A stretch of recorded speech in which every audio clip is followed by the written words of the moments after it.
Hello, rat. Behold the rat. Alright. Yeah, this game doesn't have an option to start it, and then, like, you know, there's no menu. It's just kind of like, here we are, rat. Alright, I'm trying something different to see if it helps with the keyboard noises. It might make it worse, who knows? But I'm trying something a little different to try and help it. Oh, jeez. By putting the keys I press the most often behind the keyboard. Let's see. Okay, that's making it worse. Hang on. Let me see if I can make it better. Hang on. This is a good opportunity for me to... Hope that doesn't... If the pop filter breaks, it's fine. Just another thing that's going, isn't it? So many of my things have been going lately. I don't know what it's been lately, but... my boots, my work boots, like my hiking boots, they're starting to go. I had to get a new pair of shoes. It's like... No, my gaming headphones, like the ones I use for Xbox off stream, those ones are going. It's like, ugh. It's tough though when you have something you rely on for like years, and you're like, all right, cool, this thing is a thing I use all the time, and now and then it starts to fall apart, and you're like, oh no. Like, you don't want to replace the thing. Especially when you use it for long enough. Alright, enough dilly-dallying, behold the rat.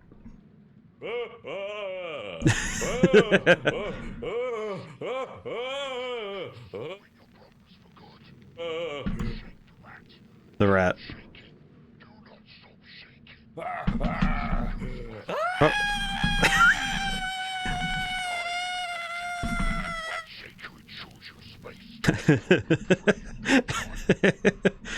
I look at this rat. Look at this rat. I hope the mouse movements don't translate to a lot of noise, but what if I go up and down? Is that better? I don't know. It doesn't seem like it's better. Doesn't know if it makes it better or not. I don't know.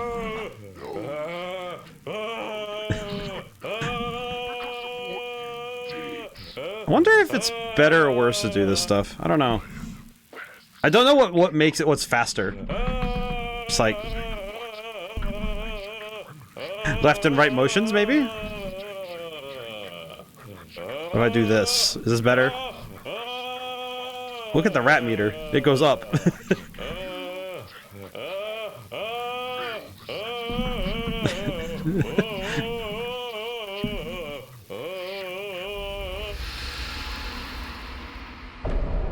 Oh. You know, honestly, as a mechanic, it's so funny to consider just shaking an animal. Like, it's just building a meter, but it's just the presentation does so much for it.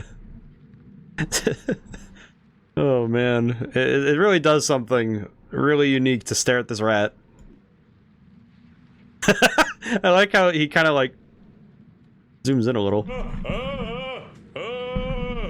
Come on, give me that which I desire. The tornado approaches. God is coming. Come on.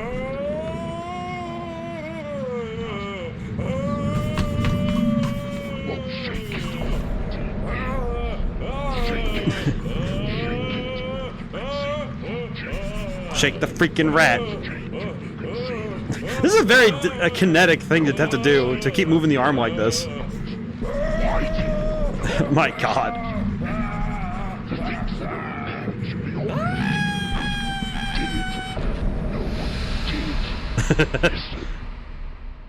I've made a windmill with my... Feel it. Alright. Taste it. I forgot it says that. It doesn't matter how much you shake me. You can't undo what has been done.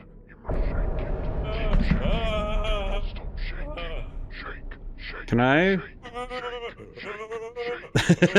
Move my thumb across the scanner.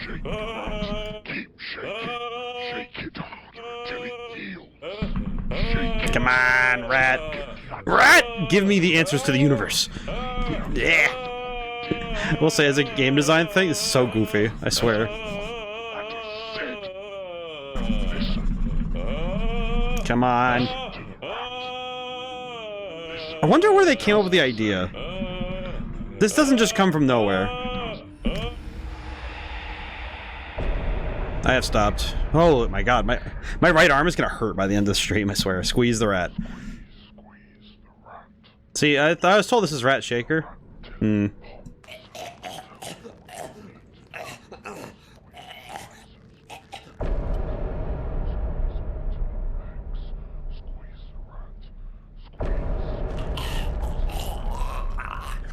I'm just doing what I'm told, man.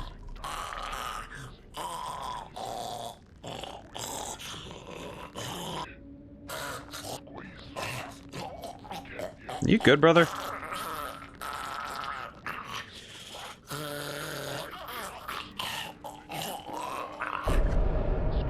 I yield. You've broken my will, O great shaker of rats. The answers you seek are over there. Beyond that hill stands a house that was not there before. A house that has no familiar shape. A house built by sin. Go now, Ratshaker.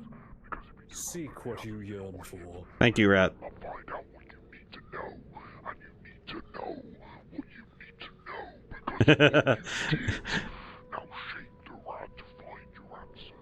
You know what's interesting? Is I feel like getting lighting like this on a 2D image, I don't know, something about it just... It speaks to me. I don't know, something about it... Like, in terms of, like, how good it looks, it's impressive to me. Oh yeah, and we can walk around now, too. We could just go wandering off if we so chose, but... I'm tempted to go check out that building, just because I'm curious. You can't sprint, either. So there's the house we want to go to, but I want to go over there. What do you think, Rat? Thank you. I like that I can still walk, but I can shake the rat.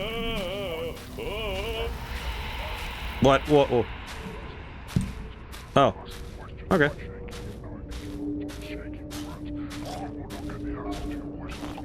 It's just funny. I like it when games have the ability to spam things. It's something I included in my own stuff. It's fun. I think it's fun when you can spam something.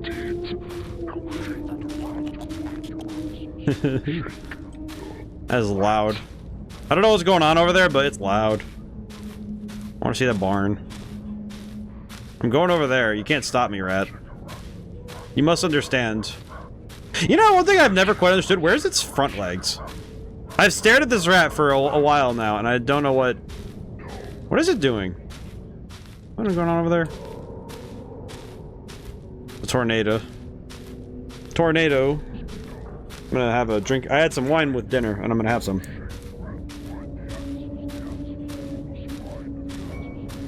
In moderation, it's quite good for your blood health, kidneys and such. What's in here anyway? Am I even allowed in here? Is this a thing I'm allowed to do, or?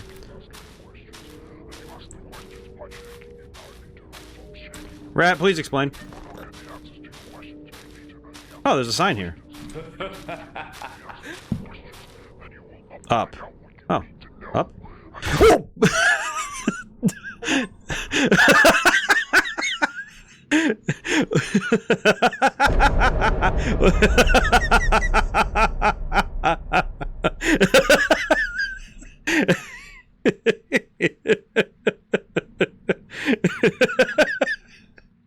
Oh. You know what? Joke's on me, I looked. Alright, Rat, let's try this one more time, shall we?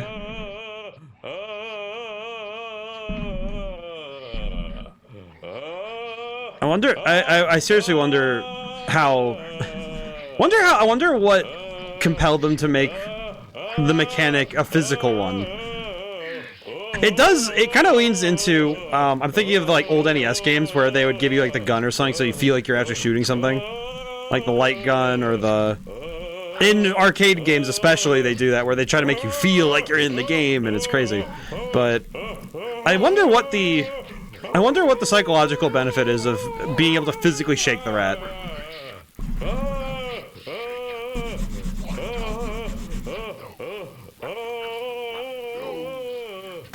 I'm wearing right through my mouse pad, I swear. My desk mat is gonna have like a large like trench. It's gonna have just like a large trench dug in where I'm having to swing this mouse back and forth, both the mouse and the rat. I have to just keep moving the rat. Quite a pair of pipes on this rat. Rat, we need to get to the we need to go into the house. Let me in. If anyone needs to know what the inside of my brain looks like, this is a good estimate, honestly.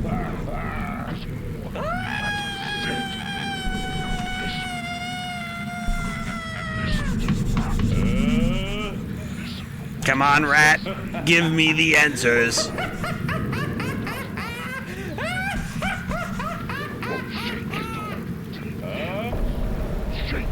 Oh, man. Hello.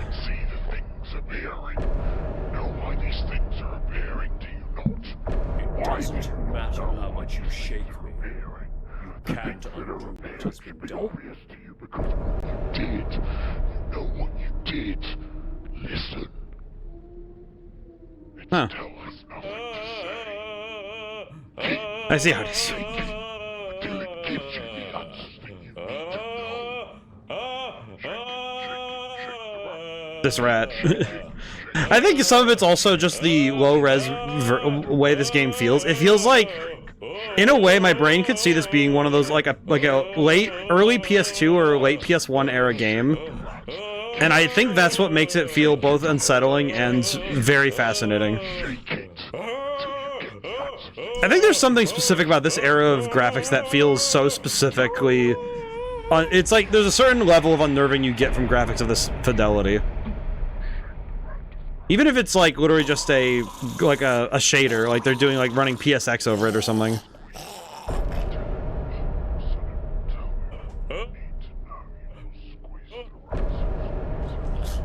Rat, please give me the answers.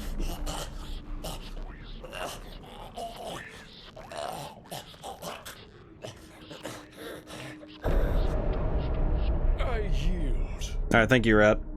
We'll do this one more time, shall we? My will, O great shaker of rats. The answers you seek are over there. Beyond that hill stands a house that was not there before. I see. A house that has no familiar shape. A house built by sin. Go now, Ratshaker. Seek what you yearn for. Wonder how early you get your control of the character.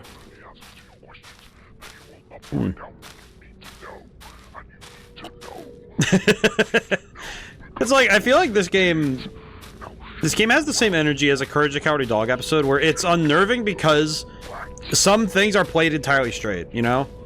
I feel like that is something that... It's like when you're doing horror, I feel like if you play something really straight right next to something very absurd, the disjoint can be very unsettling. It's sort of like you see somebody having a good time. This has happened a couple times in war films where, like, the bad guy and a bad guy and like a random person are talking, and the bad guy's like keeping it really jovial and light, and it's really, you know, it's nice, and then he just suddenly like whacks somebody, and it's like, oh, you rip away safety by changing the context of a scene, and it's... This is where it happened. You must know what's inside, and there's no turning back. You must find it. Okay. Abandon hope, ye who enter here. You know what's funny? That's actually the quote, that abandon hope ye who enter here. As I recall, that is the inscription atop the arch to the entrance of hell. So that's kind of cool.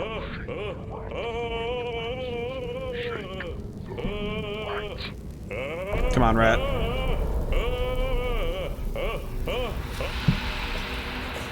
We open the door.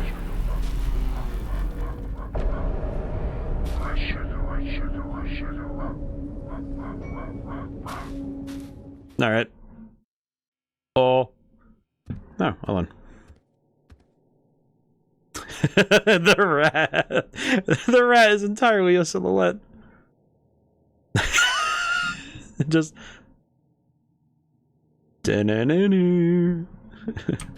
Oh, it's some famous paintings, but rats. I see. Very impressive. No, can I activate this? No.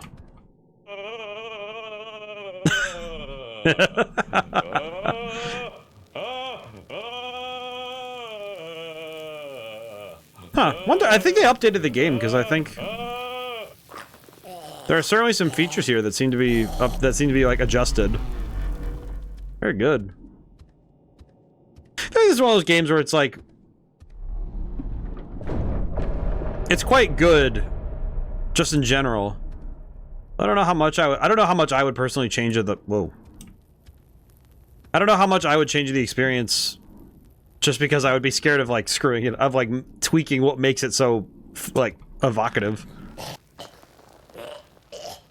Open. Are you tired of dealing with pesky rats that just won't leave you alone? Introducing Ratshaker, the fast, easy, and fun way to keep rats in check. Just hold, shake. Alright, thing. What'd I get? What'd I win for my prize? Ah, yes, picture. I understand. Very good. Oh. Stove. What the? Oh, there's no stove here yet. I see. What's in here? No. Plate. I see. I don't know why this place. It's like, I feel like part of it is just that. I feel like interior lighting. It's one of those things where if I actually, sometimes I feel like it's when it's slightly not realistic. If that makes sense, like there's something a little bit like perturbing when a house feels slightly not real. You know, like I feel like these lights are about right, but something about the whole house feels a little off, you know? Almost like it's almost like somebody's it's like you know something's wrong with the house in general, not just like the context in which we are entering the house, but the house in general, you know? There's something wrong. And I think that can... I actually have anti-rat shaking powers, so that didn't... Thank you, Rat. I just wanted to look inside this room. Tapes. Man, you can tell that this was made at a certain point. And by made, I mean like... How do I put it? It's like you can tell what era the developers were thinking about. I think sometimes we build games and we make experiences, not just to, you know, be somewhere new, but to revisit a place we can't go anymore. Sometimes it's just like houses, like a house like this feels... Maybe it feels uncomfortable because we all knew if you grew up at a certain era of time, you knew a house like this. I'll be honest, this like kind of like beige wall, like the plaster, this stuff, like that stuff up there. That's like 80% of the housing of like the walls in my house. Like it's very much like a thing of like a certain style for a time. Oh.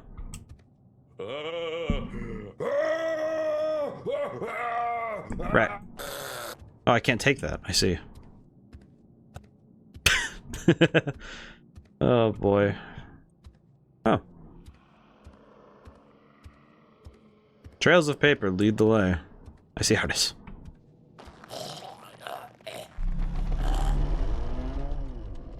Hmm. Huh. Oh. Find it. Okay.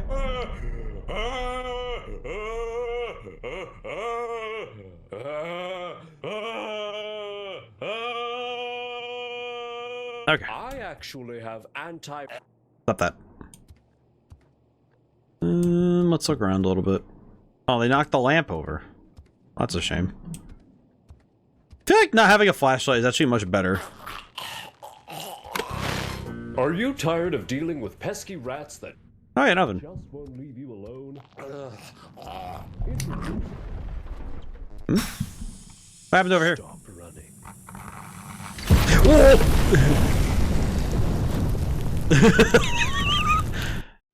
Oh. We're fine. He said stop running. I'm like, oh, I fell. Ha ha ha. I didn't die to the oven, I see. And then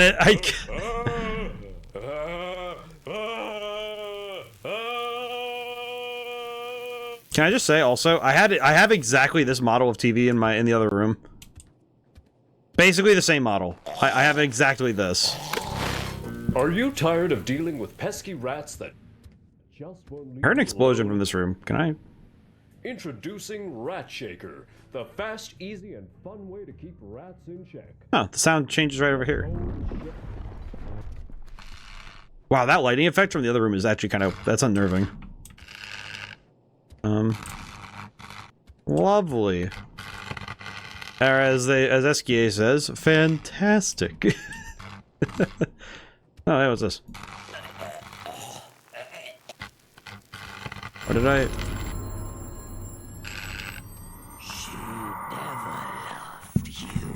What? What? Okay. Okay, rat. What? Why? Why do you have to be so psychologically damaging, my guy?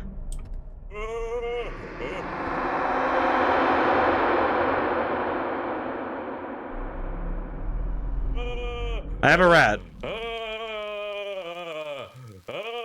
Oh, the door opened for me. Hello.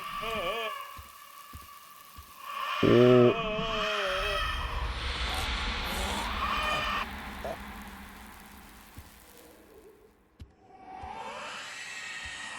All right then.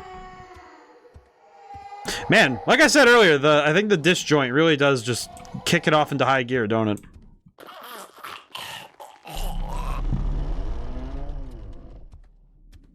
Anything in the bathroom?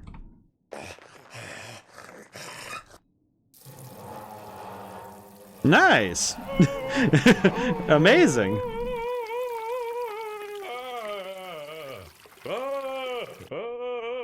You know, I appreciate that we aren't overflowing the water, you know? Like, somehow it'd be worse if we were wasting a ton of water.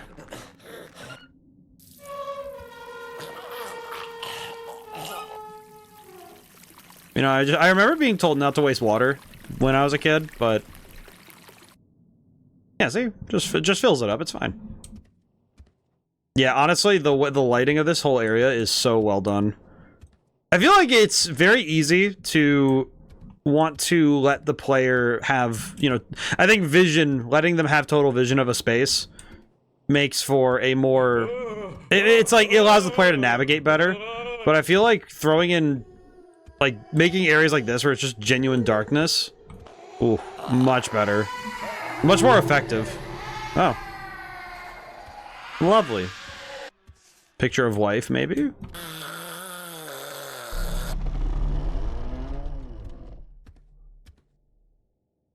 This bedroom is quite nice. Oh.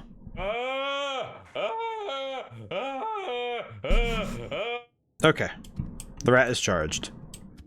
Anything else back here? Oh. You know, I remember hearing about Francisco Goya, or is his name? Goya? Goya? Yeah, Goya. The artist's name is Goya.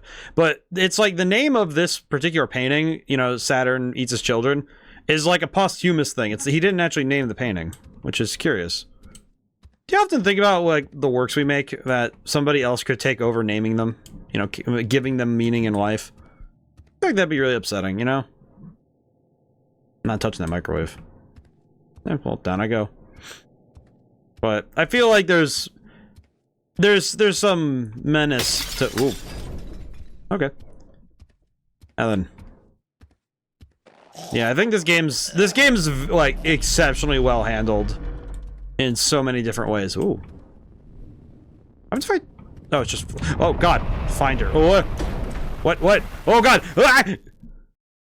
Oh, all right. Oh, all right. I feel like. Man. Nasty ratitude. They must have redone the lines. They also made it less frequent. He doesn't really say his lines that often. That's interesting. What did they change it?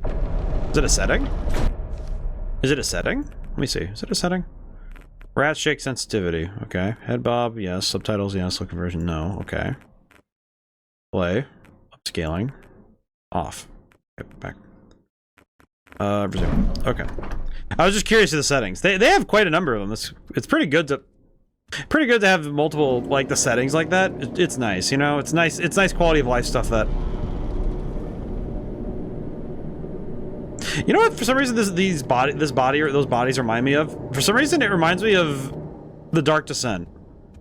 I think it's those, like, floppy, weird bodies that you find in the, oh god, there's the one area where you just find a bunch of the other bodies in, like, the bags. I don't know why, but their physics remind me of such things. These bottles perturb me. Get them out of my way. Wonder why the gravity's off. Crack it.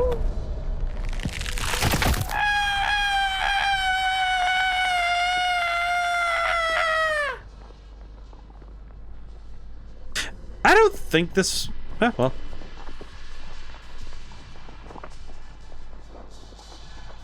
I feel like this is what it must feel like to be a very big streamer. Just thousands of entities floating about you in like an orbiting aura.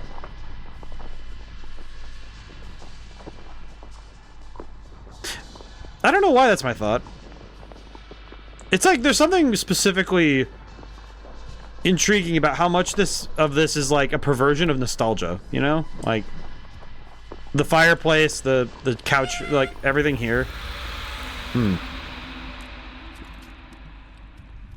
No.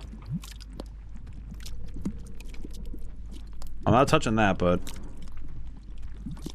man. Man. Just looking at it like, oh yeah, okay. I feel like to some extent it might be because of the different movies I've watched growing, like, for the last year.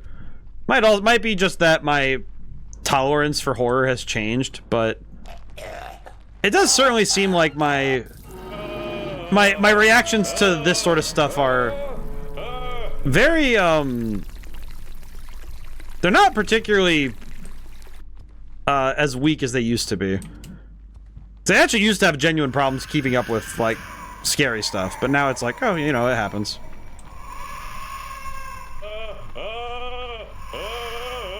Behold the light of God and Rat. Is there anything, like, here I can do, or... well, what are you gonna do? Huh. Well, I guess I'm not going that way, am I? Oh, wait, no, I can. Can I? Yeah, I can. I'm good. What's in here, though? Man, that looks so creepy. I love that. That's great. Oh, man. Yeah, darkness, though, if you can cloak something in darkness, it is so much easier to, like, unnerve somebody. I'm gonna back up. I don't trust TVs. Okay. Man, they changed the scares in this game. Oh, it did explode. Let's see. Is there actually something inside the TV? No. Man. I love the static noises. It's so good. Some of it's also audio design. You know, like, you really just gotta, like, you have to cook as an audio designer if you're gonna do stuff like this. I've had some insecurities about my own work lately, but I don't think I don't feel like I'm failing in my work, you know? It's like I'm doing my thing and other games do theirs. This game does such an awesome job of building up. I think because it's a shorter title, they have to build up they have to, like, be efficient. You have to be very efficient with your work, you know? You have to make your scares have to be scary, your atmosphere has to be set immediately. You know, there's so much you have to do to make it work. I don't know why, this reminds me of the Silent Hill 2 stairwell. Oh man, I really hope that's like 100% modeled, you know, where it's not just like hiding something, like it's 100% modeled. Oh, hey now. Huh. This is different, isn't it? I don't know anymore. Oh, they made it so he echoes now. Oh, that's cool. Because it didn't. I don't think it used to echo like that. Oh. Then again, this section feels different in general. Did they change this? Huh. Maybe I'm just misremembering things. I don't know. Man, what a... But yeah, I feel like in many games, darkness is a friend, and you need to know how to use it. And it's something that I have found... I think some games don't use it well. Not even just horror games, just games in general. You gotta use your lighting effectively. This game does a great job of it. It's like...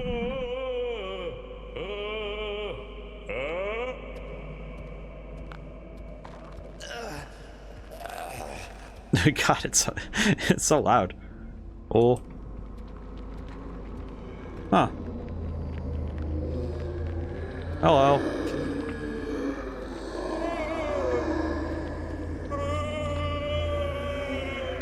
I don't know why, but just...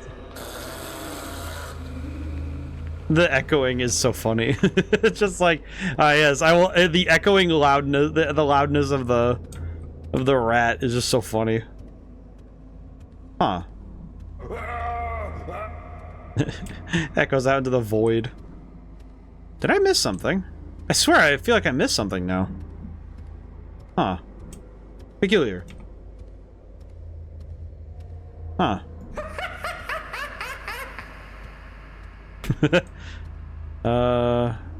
Maybe this.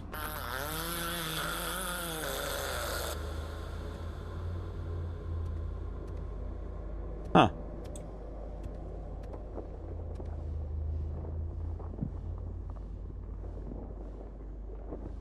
Huh. That's not helpful. Huh. Your supercilious behavior is quite discourteous. I don't know what that word means. Even though I do.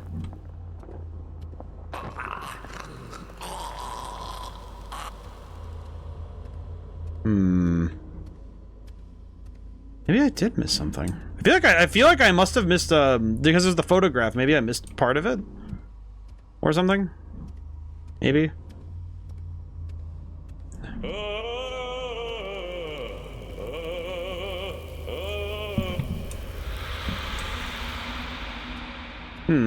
Yeah, I'm not sure what I missed.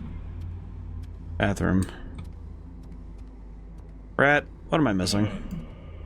I might need to go back up the stairs. I think I must have missed something upstairs. I feel like... It's interesting. I feel like games where it's like a lot of... Where it's walking and interacting, I feel like it's very easy for people to write them off a little.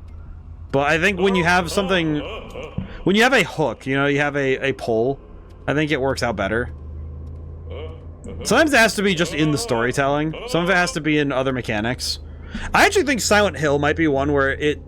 I don't think people go to it for the combat. The fact they have combat doesn't actually make it change the experience all that much. Like, it means it's survival horror, but it doesn't mean that your focus is not on the fighting. In fact, I feel like boss fights are one thing. Oh, nope, I'm supposed to be this way. Okay. So I must just be missing something.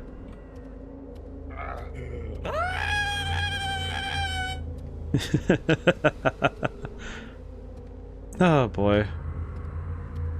Yeah, I like the funny rat though. I feel like it's also the disjoint between a 2D, like this is clearly a 2D thing and a 3D model. Rat. Oh, let me hang on. I gotta deploy the boy really quick. How do I need Alt Tab? I do need Alt Tab to get out. Hang on. Let me go get my boy. And I'll hydrate. Here I am. Hello, Echo. How's it going today? Hope you're doing well. Oh, boy.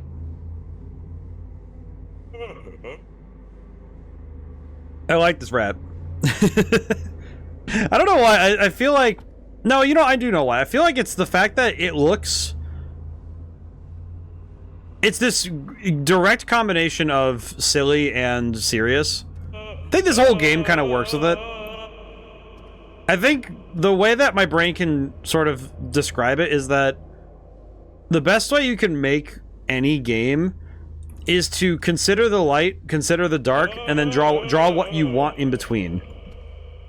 And I think that's where this settles, is that because it pulls from both, its contrasts are quite beautiful. Like, behold the rat, and then look at your surroundings. It's like, this is the most excellent encapsulation of how this game is. Like, everything around the rat is nightmare fuel for most people. And then there's the rat. Must have missed something in one of these rooms, right? You can't go through the tarp, though.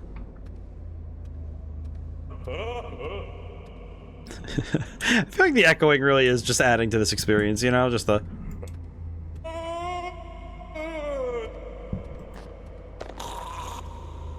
it's the echoing... I think it's the echoing sound of the rat being choked is just so stupid. It's just...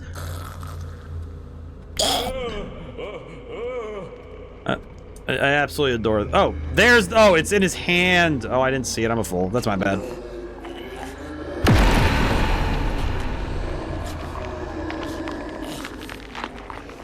Oh. See, we're fine.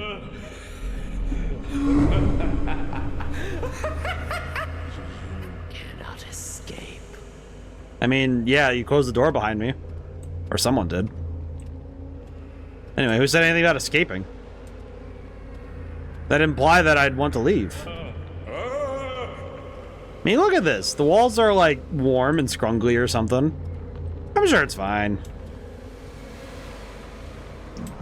Man. Wonder how the basement...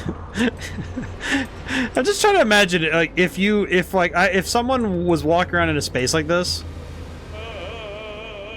You know what's fun? Actually, I guess looking at this, you know, it's actually quite difficult to make a maze that's not annoying to deal with. It's very hard to make mazes that look good and like actually function good too, because you don't want to like overdo the maze aspect of something, but good maze design is hard. Good maze design is hard. I appreciate this game for being very efficient with it. That's just something I've noticed with, if you ever watch enough Let's Plays of a game or a series, it's interesting when you see the bell curve of what players do. Wall's a very Hans Rudy Geiger.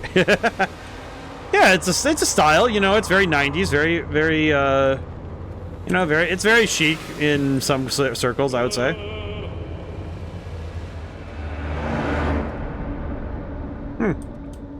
Peculiar. Also, let me know if the game's too loud or if it's too quiet. I haven't really been able to check the audio on anything. I see it's in the yellow, but I don't think that's too bad. Hello. Oh, the picture. Can I have it? I can smell it. Down there. I wonder if she knows what happened under her own floorboards. Enough. Your iniquities have led you here. There's no going back now. Face the truth. You know what's interesting? That those lines are different. They changed. They did update the game. Huh.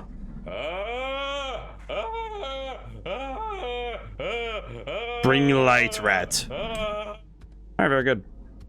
Huh. They changed the lines. That's fascinating. It's interesting that they didn't. It's not just a change of the take, but it's that they changed the dialogue itself. That's interesting. I find it fascinating when someone goes to change a work. You know, like you've changed the meaning inherently by changing the dialogue.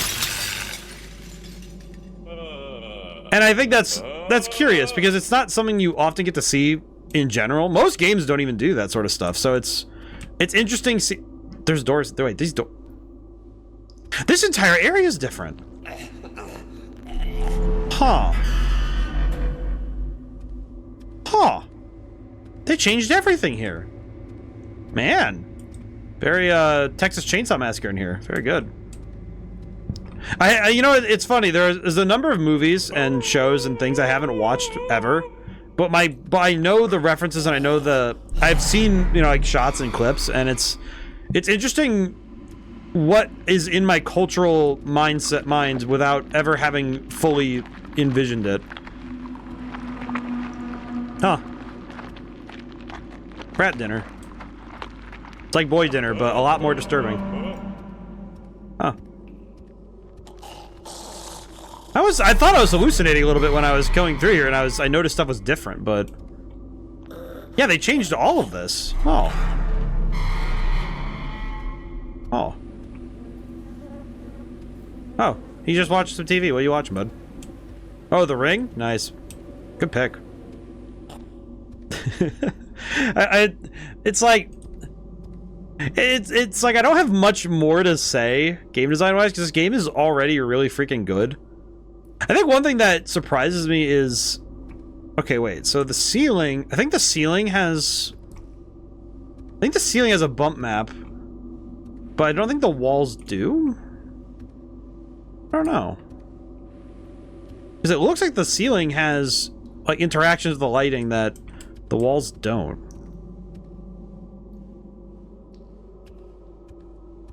Huh.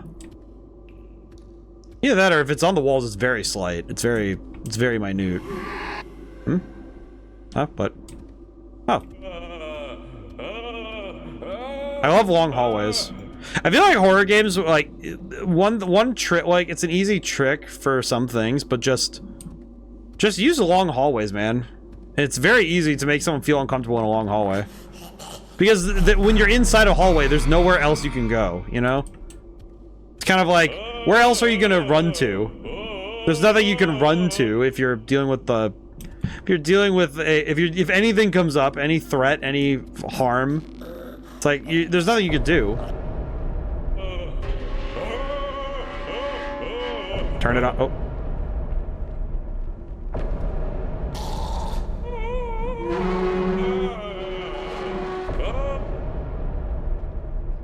Huh. Yeah, this is also rodent engineering. Huh. That's also new. Hello. Missing. Why'd they have to use the silly picture for the missing person's picture? Poor guy. Oh.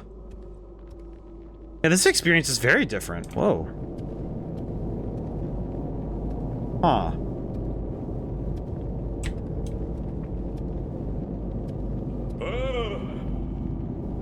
It's like, I'm just kind of amazed because they clearly did a lot to try and make the experience closer to what they wanted in the final version. It's one thing with nowadays that I think is curious is that we can actually lose versions of a game if you don't have them available. I hope they have the original cut, like the 1.0 release version, still around. Oh, that's the anvil. I got killed by that earlier. That's funny. Because I feel like comparing the two would be a very... Jeez. I wasn't ready for that one, and also I noticed one problem with this setup is that if my left arm ever moves, I slap my microphone. Okay, that's the real danger. I have to keep my hands firmly planted. Firmly plant my left hand on my keyboard. Do not move it. If I'm gonna jump, I have to like keep hand there and pull, like pull the rest of me away. Oh, TV. That almost was disaster. Oh, ISL. Huh. You know, it's like sometimes they can get you, you know? I feel like, I feel like that jump scares get a bad rap, but I feel like it's because it's an immediate release of tension, you know? It's not that it's easy, because making a good jump scare is hard, but it's like, there's something special about a good jump scare, you know? Like, sometimes you just gotta jump them, you know? It's not nearly as fun if you just do dread and ambience the whole time. Which is like, I know that, like, the people I've talked to, they're like, oh, I don't really like, I don't like horror, I like, dread and I like suspense, but I don't really like, I'm like, well, I think the tough thing is, you can do dread and ambience all you want. The problem is, if you build up a bunch of tension, you build up all this suspense, you build up all this energy, and you never release it, it's so hard to keep playing it. It's tiring. It is exhausting to play something that's only ambience. Because you're waiting for something to happen, and when nothing happens, it just tires the crap out of you. Oh. And I feel like you kind of have to...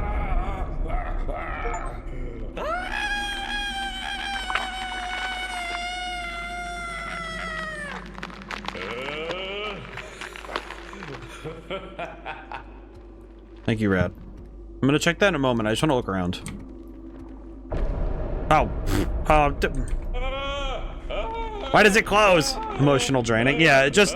The problem is that if you don't have a release valve, even if it is just, okay, nothing happens, and that's fine, but... It really is like... It's particularly difficult to maintain ambience and suspense forever. So you really have to be willing to let it go sometimes. And sometimes that involves just jump them, hit them with a loud, huge jump scare. Just hit them with it. It's fine. Because it's an immediate release of tension, you know? And I think that's... It's hard to overstate how nice it can be to have it. I think it also helps that when you throw in a jump scare, it also can be... Whoa. It can also be a signal to the player, like, hey, alright, like, you know, in a way, the hardest part's over, right? And that's nice, you know? It's like you've got this far, and then boom, here's your big jump scare. Okay. Energy released, we're starting back at 0 again. Because that can be really good for the player mentally.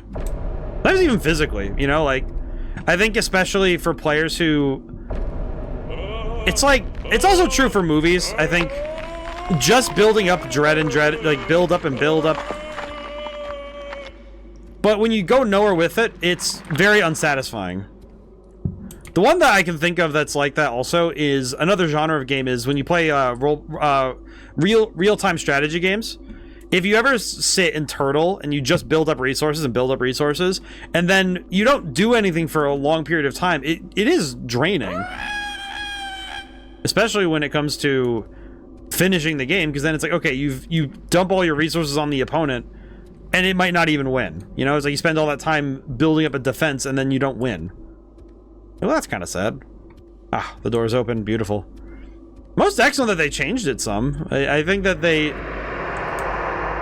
It feels like they got it close. It feels like they've brought it closer to what they wanted in the first place. That's good. Hey, how's it going? Hope things are well today. Be careful about doxing yourself. Hope you're doing good. Shake this? Why shake this? Oh, no, the other thing. Doy. Hope things are well over there. Oh, yes, we shake this. This game is wild. This game is absolutely bizarre, by the way. For everybody coming in, it's like, whatever we're dealing with here, it's like, what is happening, man? This is such a wild one to jump in on. Alright, let's see. What am I dealing with here? Man, yeah, I think the lighting is also... Good lord, man, they did a good job with this one. I wonder what their testing process must have been like to get it all looking. Hang it in there. This game is good. Watch Markiplier play it. Yeah, I feel like a lot of people when they first got to see this one. I mean, I feel like it's tough because Markiplier makes every game look really good. It's tough. It's also because editing, but I think it's also that it's like when you riff off the game a ton, it's you just get to have a ton of fun with it too. Oh god, that's... Whoa. That's unsettling. Oh. Okay. That was wild. If I look back there and it's changed ever, I'm gonna flip. How many bodies are down here? Man. This guy was busy. See ya, boy. Yeah, they really updated the crap out of this. Holy.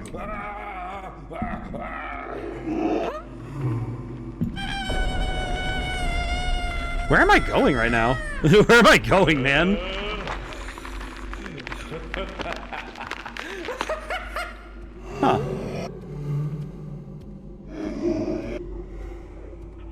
Oh, too many bodies. There are a lot of bodies. You'd be able to crack down little game. It's fun as hell. The pain change of deleting the app. I feel that. I feel that. I feel like that's the most insane thing you can do is change the environment when somebody leaves it. Huh. Is my vision getting bloody? Uh-oh.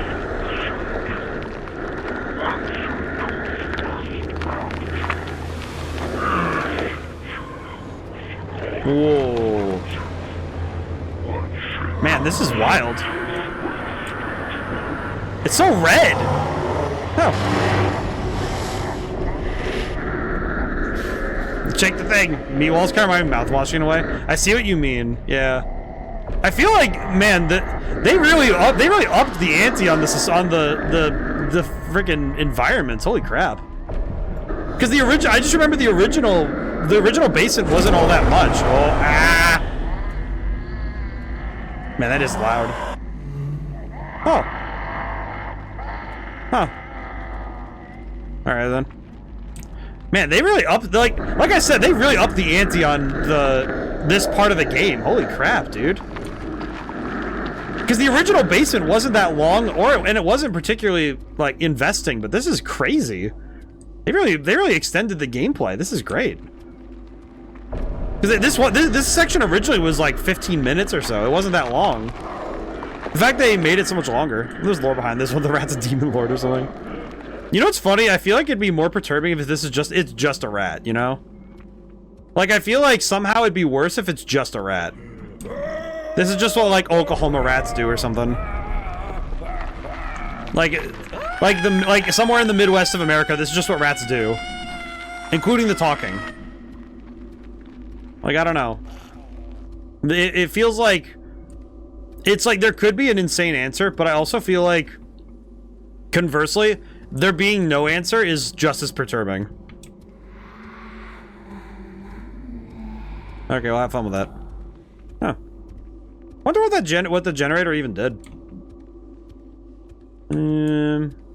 Let's see what's going on here. Oh, it's right here. Ah, yes, the Iron Maiden showers. Oh, no. Wow, it actually is a shower. Oh. Very good. What a waste of flesh. I mean... Yeah. That's... Yeah. The rat actually commented. That's impressive. Wow. Okay, the blood art is quite impressive. I have to say, whoever had to do the painting, the texturing for that, that's actually really hard to do. Because it looks really good, but it also is perturbing. That's awesome. Look at that. That's crazy. Oh.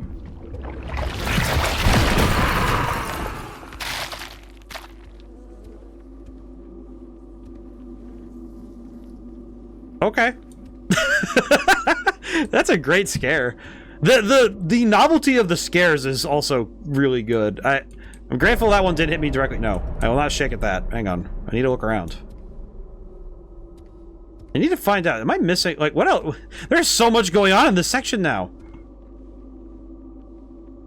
I don't even know where I've been and haven't been yet. I actually have... Did the toilet's flush or just explode? I think that one explodes, at least. Okay, I think that's where I came from. I think. I have no idea where I am anymore. Oh, nope, I don't recognize this. Nope. Don't recognize this at all. Huh. Oh, yeah, the fridge. Huh. Well. You know, for some reason this reminds me a little bit of the... There's that one SCP, the Flesh That Hates. Reminds me of that a little bit. Maybe it's just because of the large, fleshy growths on the walls and such. I'm uncertain. Oh, that's unnerving, ain't it? That's where I'm supposed to go. Just walking around my own basement like, where am I, man? What is this basement? The most insane basement. Could have set up a basketball court down here, but no, we just have insane ritualistic building. Oh, hey. Hmm? Oh. Alright. This is a lot longer than I expected, I'm gonna be honest.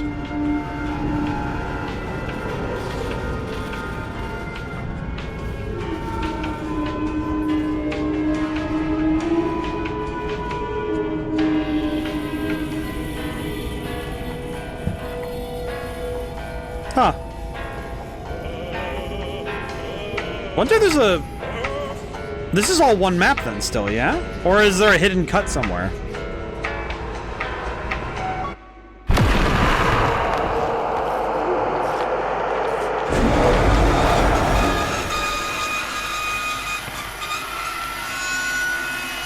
Wow.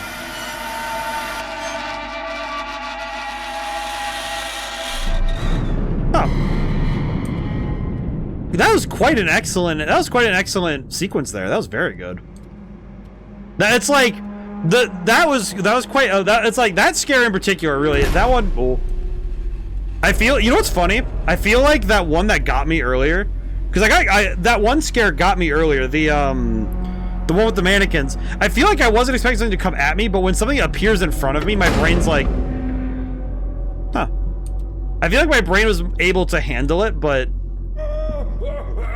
I feel like this one, like, for some reason, that particular scare I was able to withstand, but man, that was... Man, it's like so well done. Oh, this is so different. So weird. Oh, you can just barely not see in front of you. That's so good.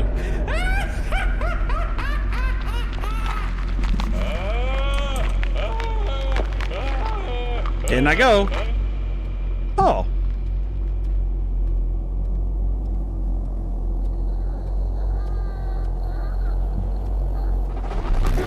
Look at what you've done. What started with vows of love Oh, it's my wife. now ends wrapped up in plastic, reduced to rat food. You are the wife shaker. Oh.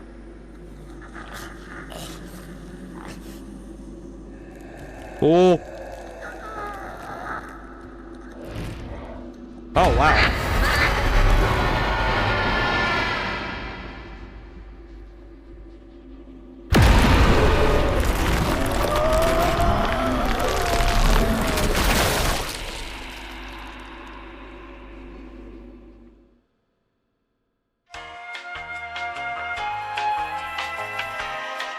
Wow. Wow. The emote. Well, damn. Wow, they really changed the ending of this. Wow, that's actually... Honestly, I feel like them changing the ending... Because I imagine you could walk away. There's probably an ending where you walk away from her, but... Wow. They really changed that. That's really cool. And they changed the credits, too. They changed the credits, too. That's actually rather... Oh. Oh! I can look around in these! Oh. Well, that's cool. Man, they really did a good job updating this. That's really awesome. Because, like, I said earlier that this isn't the same version. The fact they have multiple endings, clearly, and they have a bunch of new, like, quality changes. I think that basement setting being way more fleshed out is a great touch. The music's very loud, I do apologize, but... And I think actually a lot of the different pieces of the game still being the same, but they revamped it, they updated it, they clearly wanted it to be even bigger. I think they did a fantastic job with that. This team they have put together, they're doing some great stuff. Good stuff. And like I was saying during it, like the lighting, fantastic. Oh yeah, they are using normal maps, okay. Because you can see that sort of light hitting the surface and doing weird stuff like that. That's using normal mapping. Man. VHS noise and 4K assets. Man. Yeah, overall this is much more put together. The lighting, sound, even the underlying story is more well done. Yeah. It feels like they really fleshed out what they wanted from the beginning and made it bigger than the original release. And I think that it's made better for it. So I think they really, man, they really cooked. Good stuff. Like, I don't think there'd be, I'd be scared to touch this more, you know, like, to try and make more adjustments to it. I feel like I would be too scared to make adjustments now, because this version is like it's solid gold. I don't think it'd be very hard to make changes without making something fall apart. So I think they did a great job. Made an Unreal Engine too. It's pretty good stuff. Let's see, what do they mention what version? No, just Unreal Engine. Okay, still very good. The music is the music's very funny. I think this is a great way to do the credits too, where it's just the elevator. Doing it in a 3D space too. They're slightly interactive too. Local forecast by Kevin MacLeod. Oh, I see. That's very funny. I didn't know that was a Kevin MacLeod thing. MacLeod? He's done music for, he's done royalty-free music everywhere. It's insane how much he's done. Very, very good. Alrighty. Is this our stop? Oh, I can move now. Whoa. Okay. Huh.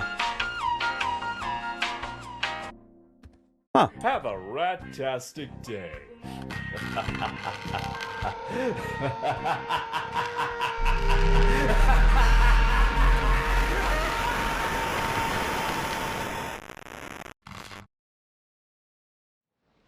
Oh, and then it resets the game. Okay, cool.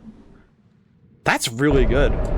Yeah, no, that was genuinely fantastic. Like, from beginning to end, very good. The thing with shorter horror games is that you have to do so much extra work to do your build up. You have to build up fast. You have to hit your punchline, but you can't spend too much time if you're depending on what time frame you're going for.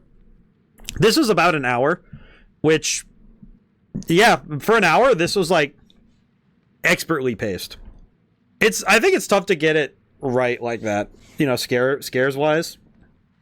Sometimes I worry that I don't know the pacing. I don't know that kind of pacing well enough, but it's so nice when you get to see an example of, okay, you do your setup, you do your twist, and then you hit the conclusion.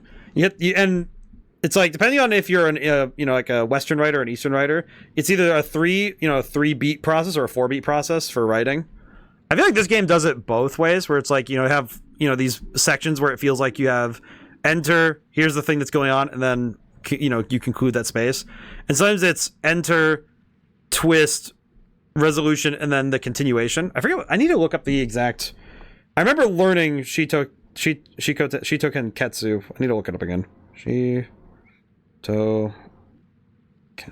What's it called again? It's the. I need to make sure I get the term right. It's a storytelling structure. Yeah, here it is. Kisho Tenketsu, that's what it was. Because it's introduction, development, twist, conclusion, and that's the 4-beat structure. And I feel like most game developers work in the 4-beat structure, because 4-beat structures work really well in games, but using 3 beats as well is also really nice. Alrighty, so that's Ratshaker. I think probably the most polished game, like, one in a while. Yeah, they don't have a lot of time, so they rely on little things, details, and lighting. Yeah, they have to. When you're working in a shorter time frame, it's like reading a short story where you have to do all of your storytelling tricks without wasting time, and also to keep it within a compact package. The closest example I can think of to this would be something like reading one of the stories in Scariest Stories to Tell in the Dark, where you have only this many pages and you are able to deliver what you're going for. That's real, and it's really great. All right, let me throw up the screen blocker real fast. All right, let's get the next game running. So the next game is by kittyhorrorshow, and we've played a kittyhorrorshow game on stream before. It would have been near the beginning of this year, I think. I played Anatomy as part of a triple feature, sort of like this, where I played 3 games at the same time, or in a row, because I did Greener Grass Awaits, I did Anatomy, and then there was that third game's losing me. I don't know why. I think it's just because it's, hang on. I'm gonna look really quick. I can just pop open YouTube and check. I can check Chrome. Okay, because I can just look at the playlist. I can look at my own videos. Because I forget what the third game was. I swear it was. I think it was another horror adjacent game, but I don't remember what it was. Let's see. One shots. Okay. Videos. Let's see. What was it again? Near the beginning of the year, so that's why I'm remembering. Oh, there it is. Don't Die. Oh, that's right. It was Don't Die. That's the other one. I feel like Don't Die I've like warmed up to because I've realized what it was going for. Start Grandmother's Garden. Oh, there we go. Okay, cool. Graphics. I'm gonna set it to high just so it doesn't crack my play. Okay. I think I can hit play and then turn off the oh god. No, wait. Okay, we're good. Blocker. There we go. House is so quiet. Clock ticking, curtain. Oh god. Oh, it's tank controls. Oh, okay. Okay. Oh god. Enter the house. Oh, it's space. Okay. Space and oh. Somewhere there are places where grass catches water from the sky, and if you run outside in those shoes or socks, ground is gentle and wet. Nothing is buried. Oh, okay. Huh. As I recall, the story about this one is that it's based on a nightmare that Kitty Horror Show had once.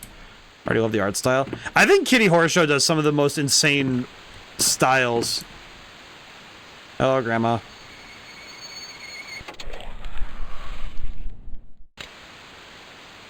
Take the shed keys. Oh, okay. Get digging. Okay. Taken. Return. What is return? What is return?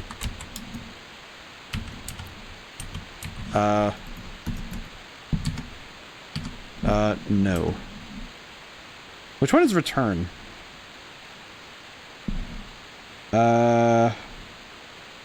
Pressing buttons. Control. Nope. Control. Nope. Alt. No. Which button is it? Come on.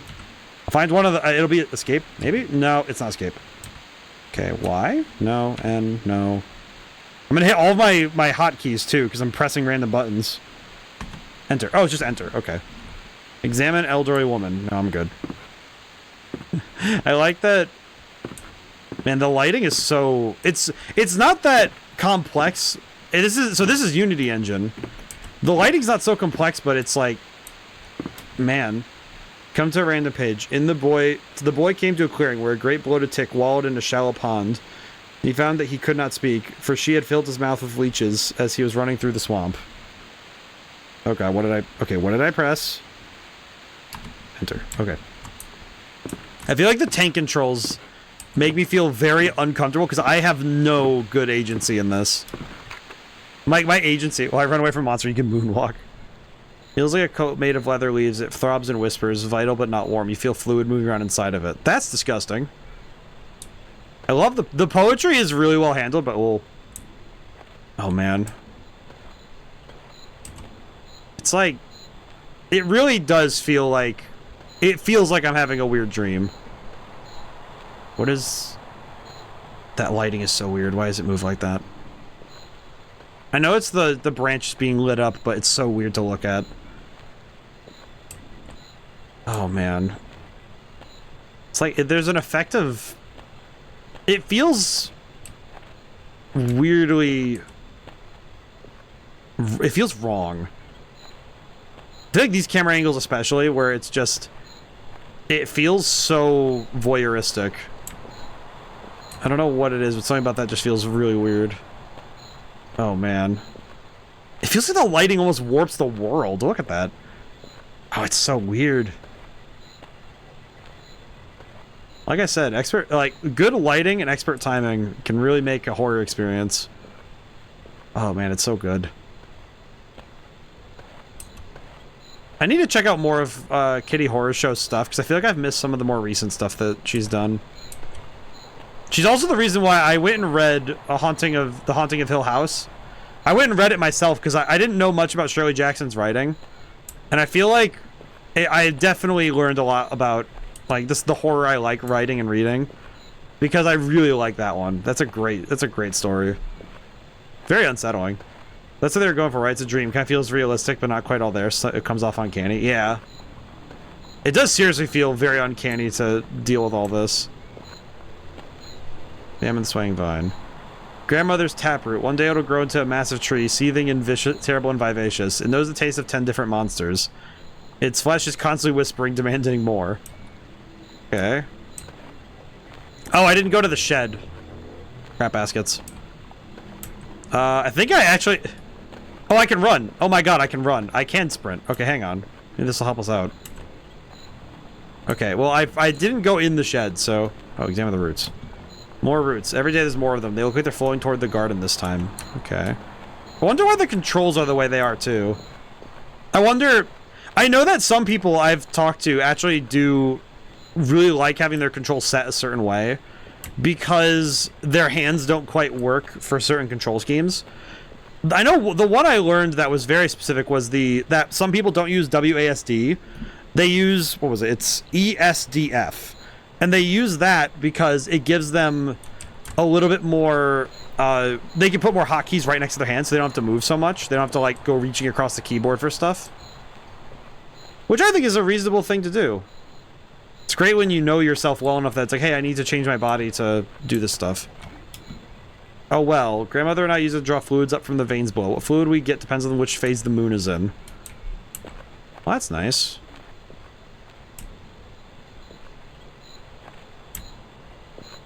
Okay, I gotta do like a U-turn. Have to do a U-turn.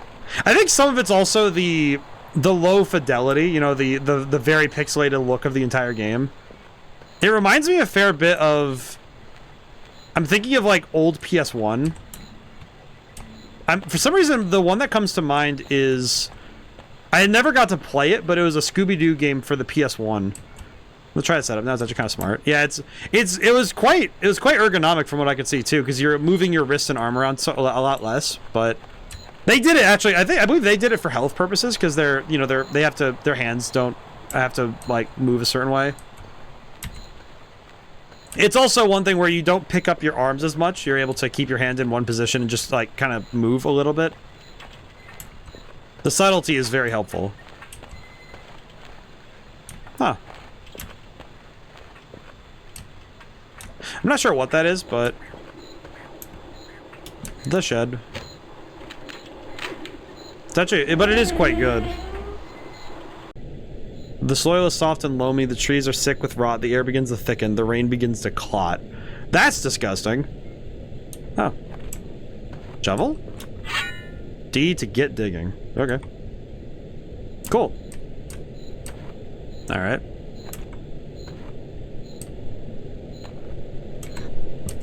I like the animation of that the lady has. I definitely think the ambience is crazy. Okay, we've read this one before. I feel like the ambience is definitely doing the heaviest of the lifting right now.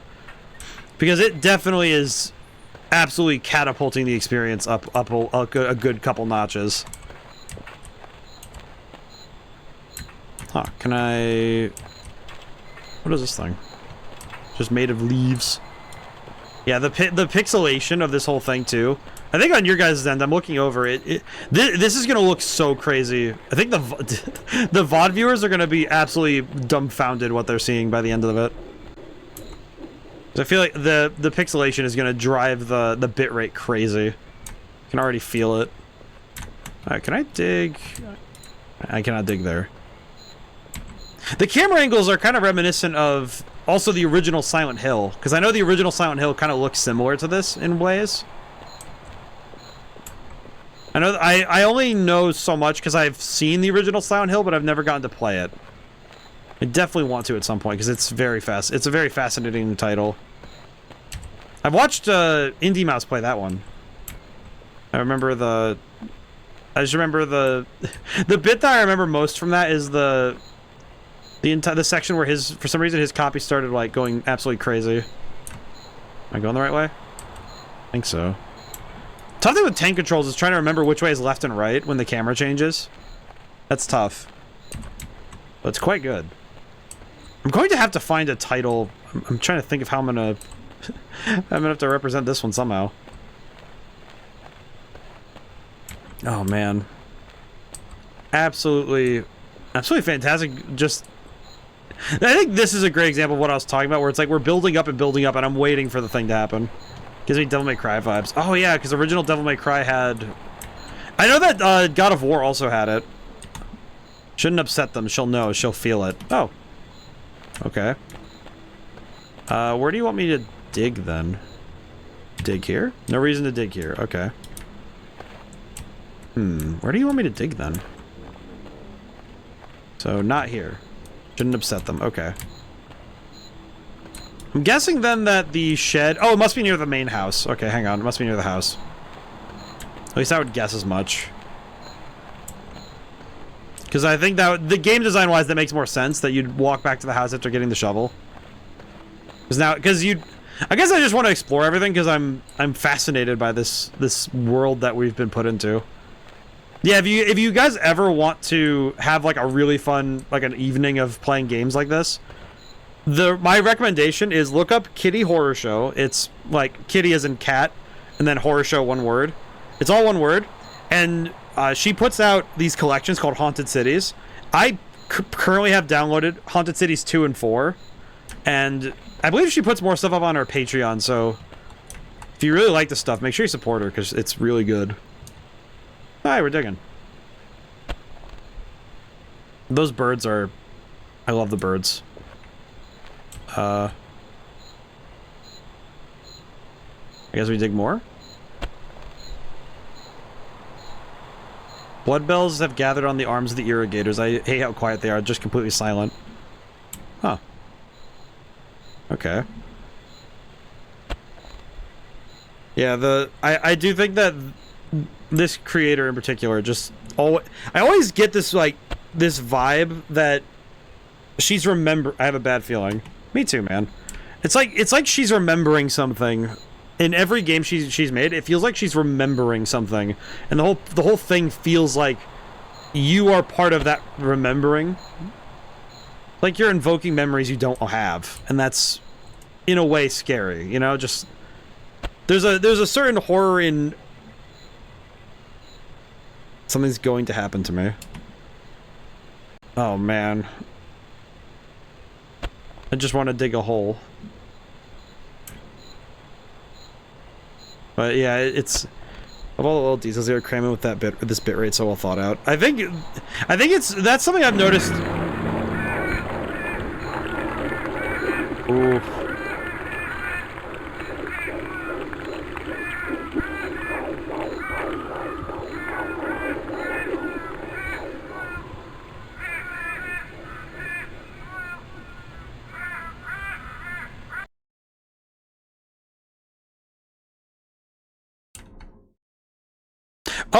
Oh, did not like that sound at all.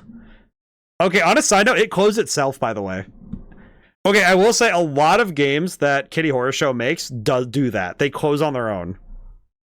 I will say it's very funny looking at that. Now people can see my, yes, the secrets of my desktop, yes. It's actually funny. I feel like my desktop is so boring. I don't know. It's like, look at that.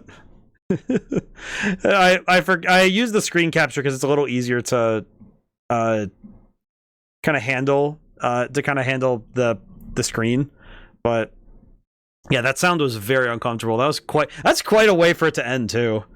The way that I'm thinking about it, if it's like I actually remember having a dream that had a jump scare at the end, so I can't say that it's not how dreams happen, but it's very fascinating that a dream can end like that. Oof, good stuff. That's great. That was fun. I really appreciated that. That was good. If we're gonna do the exit 8 now, because we had it planned. If we finish the exit 8 early, I am gonna go back and start playing more of the... Actually, I'm gonna pop that open while I have the thought. Let me grab this really quick. Okay, I'm gonna have that open in case we finish the exit 8 early. I'm not gonna presume we will, but I'm gonna have it just in case. Let's see. I'll play the other stuff from the... Was that the whole game? Yes. I was expecting it to be a little longer, but the Haunted Cities collection, like that whole stuff from all of that from Kitty Horror Show, they tend to be pretty short experiences, all things considered. So what we might do is if we finish the exit 8, I'll go and play the rest of the collection because there's 3 other games in the collection. There's Lethargy Hill, Tenement, and Exclusion Zone, which I've played Lethargy Hill. Lethargy Hill is a lot of reading, and it's I'm gonna have to be like really zooming on the reading. But let's go play the Exit 8. Let's do that. We're gonna play the 3rd game in our 3 scary games. I might hit a lot of games today. Who knows? Today might just be a marathon. It's going to be totally different when you open it back up. Oh, I could try popping it back open. Let me try. You know what? Let me try popping it back open. I feel like I need to now. Hang on. Okay, hang on. Quit desktop. Hang on. You're right. I should check that. I should make sure. Let me go see. You know what? You're right. Hang on. Grandmother's Garden. Pop that bad boy open again. Is it gonna be different? If it's not different, then I might close it, but only because we've seen the experience. Okay, is there nothing different? Let me check the house. If there's nothing in the house, then we might be. It might be one of those things where it happens and then that's. I love that they don't. I love this camera. Like the camera move and then it shows grandma. Okay. Yep. Okay. Yes. Okay. Yeah, that one. No, it's really good. It's just one of those things where it's like, yeah, there's nothing in the house. It's probably nothing. Yeah, but that's pretty. I love this creator. She's so good. All right, now we'll do the Exit 8. All right.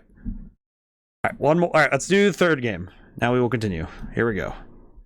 Yeah, no, I love Kitty Horrorshow stuff. She's so talented, man. Whoa. Hang on, options. Let me make sure frame rate 60. Yep, VSync, motion blur. I'm gonna turn off the motion blur because that makes me sick. 90's fine. That's fine. Graphics, custom, high. I'm gonna turn reflections to medium and post-processing to medium. Do that. Yeah, I'll turn things to medium. I think medium would be better. Just to make sure stream is stable. Alright, everything else is good. Zoom. Huh. Okay.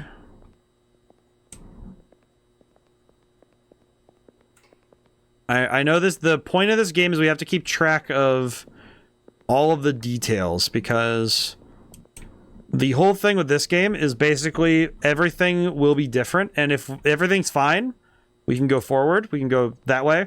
If something's wrong, we go back, all right? The objective is we need to find Exit 8. That is the goal. Okay. Forward. The head, make sure to check the ceiling. Yeah, you're right. You are correct. 8. Okay. I don't see anything wrong. Guy's walking his normal path. Signs look fine.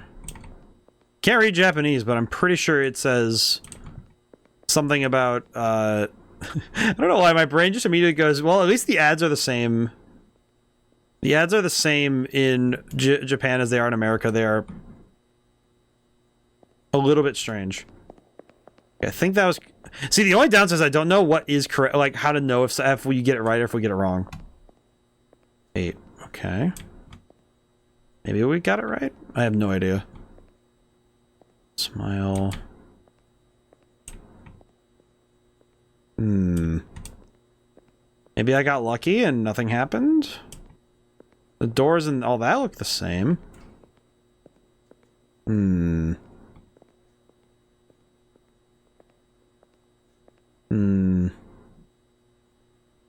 Yeah, it looks the same. It looks fine to me. I don't know. Maybe I'm... Oh, the sign 0. Wait, that must mean wait, did I miss something? Huh. Must have missed something. Let me see if I run ahead, will the sign be 1 instead of 0? 1. Okay. So this is how I tell if I got it right or not. Okay. Interesting. Okay. 8. Okay. I don't see... You know, it's probably so... This is one of those things where it's probably not something super obvious. And that's going to be a lot harder for me to spot. I can already tell that if it's something inobvious, that's going to be way harder for me to tell. Hmm. Is that smoking sign there before my tweaking? I think that smoking sign's there. I think that's a thing. I think that's okay. 2. Okay, we did it. Okay, that's a 2. Okay. Okay. Huh.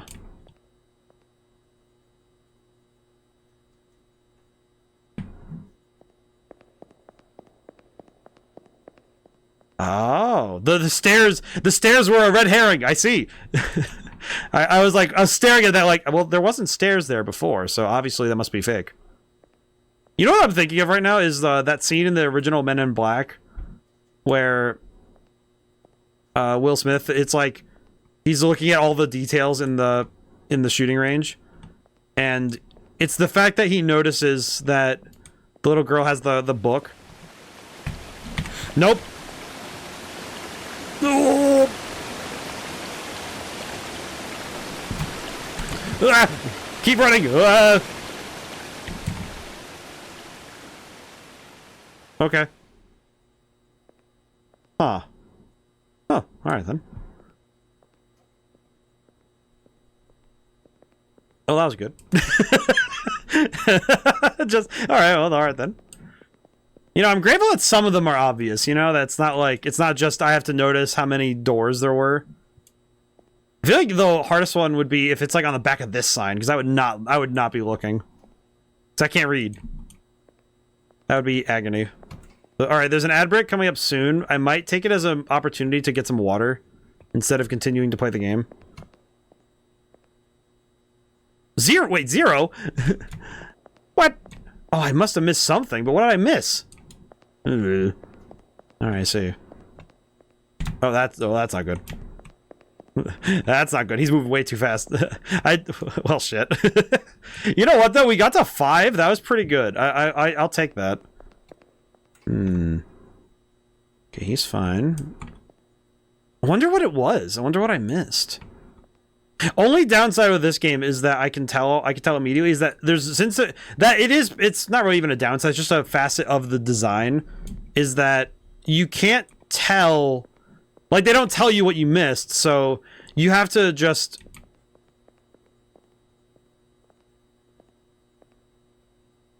text is the same.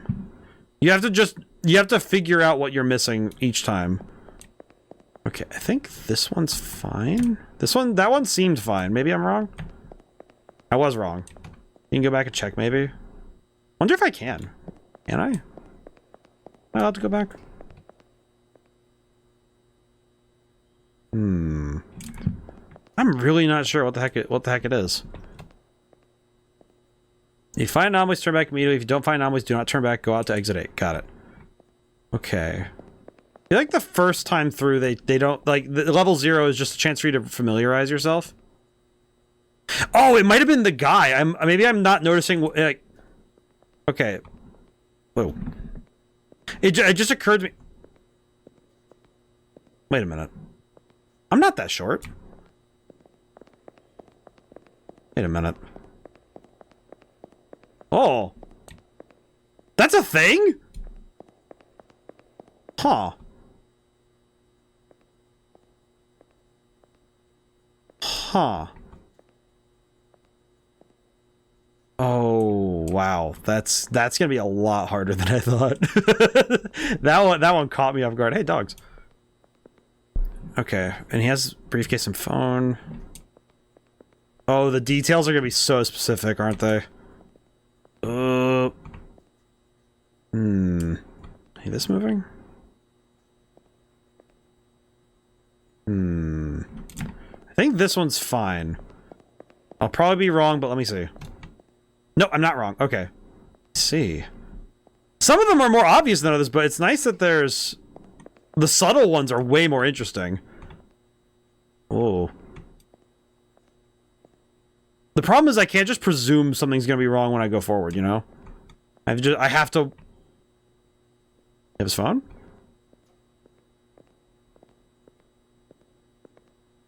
He does have his phone. Has a mustache. He's fine. Okay, so he's fine.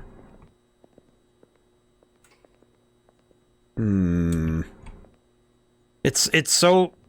This is the sort of detail-oriented stuff that's really hard for my brain, because I know for a fact that my memory is not going to latch onto every little detail. It's going to try and grab the big ones. Okay, 3. Okay, so there was nothing. Okay, good. Because I'm trying to grab onto the bigger details first and foremost, you know? So that's... It doesn't make sense to me to hold on to every little detail, but... Because I worry that if I grab onto everything, that I won't actually see what I'm looking for. Okay. I don't see anything. This also looks normal. Yeah, I think this one's normal. Yes? What did I miss? What the heck did I... What was I looking for? Good lord, man. I feel like this game does also prey on the fact that most unsettling thing is not knowing where you're going. I feel like sometimes just... Wait a minute. Might have been the doors. It might have been the doors. I think it might have been the doors that I missed. That's my only guess right now. See? That guy is smiling. Oh my god, you're right. I have to keep track of his face? God dang it, you're right. Hang on, let me look at his face. Oh my god, it can be that subtle a difference? Oh no. Oh man, my brain is not going to be keeping up with that. Are you kidding me? Oh man, the more details I notice, the better it's going to be, but oh my goodness, that's tough. Okay. Man, wish it was back to easy mode where it's just, here's the rushing water. Smile. Yeah, I just saw a real firefighter explain to his fellow firefighters what a furry in persona was. They wanted to make a mascot for the firehouse, and it's a buff, shirtless firefighter wolf. Oh, no. Hang on. I'm gonna stretch and hydrate while I have a moment. Yeah, ads are on. I'm gonna stretch and hydrate and think about what Echo just sent. Oh, boy. Whew. Okay, I'm gonna stretch. Ad break. I definitely need my bot to call out when ad breaks are happening. I should write that down for tomorrow, actually. Hang on. Can't program it right now, but ad break programming. Okay. I need to do that later. Firefighter furry is dope as hell. Honestly, I feel like it would be kind of funny. I feel like it wouldn't be as bad because I feel like, and this is maybe just me thinking about it, but I feel like the furry part of it is not the problem to my eye. I feel like it'd only be bad if they leaned into it too hard. Like if you make a character who looks like, if they're anthropomorphic, it's not that bad of a thing. And if they happen to be attractive, it's not like they, fitting. I guess how do I say when they're attractive? It's like they had used AI illustrators for the pitch, for the example, had the firefighter and the fire pants and the suspenders. I feel like that's not bad. It's not awful. It's one of those things where it's like honestly, the AI, like they use the AI for the pitch, so I imagine they'll hire an actual artist and they'll get like they'll get a proper art made, especially for all the different assets that they need it for. But I feel like it's not awful. I would hope so. It's just like I feel like it wouldn't be particularly bad, but I feel like the trouble is that we live in a world that's post Sly Cooper, post Zootopia, post Space Jam, and to make it look good, they should hire a furry artist. Probably. No, they could really, like, if they found somebody who's like really good at that stuff, it would look great. It's like, because there's some artists that could really, like, it would actually look good. Like, it wouldn't be a bad thing. It's not I don't know, it's just not that bad, It kind of feels like, I feel like anthropomorphic characters definitely don't have the same bad rap that they used to. It used to be that, do you remember when the Australian Olympics hired a furry artist unintentionally? I do not, but that's hilarious. Oh, you're smiling. Oh, I'm out of here. I noticed it that time. Okay, that's good. We got that one. I got to see it this time. Okay, good. Oh. Okay, fair. Alright, I'm out of here. Alright, I'm out of here. I'm backing up. I'm backing up. Some of them, sometimes, man, they're very easy.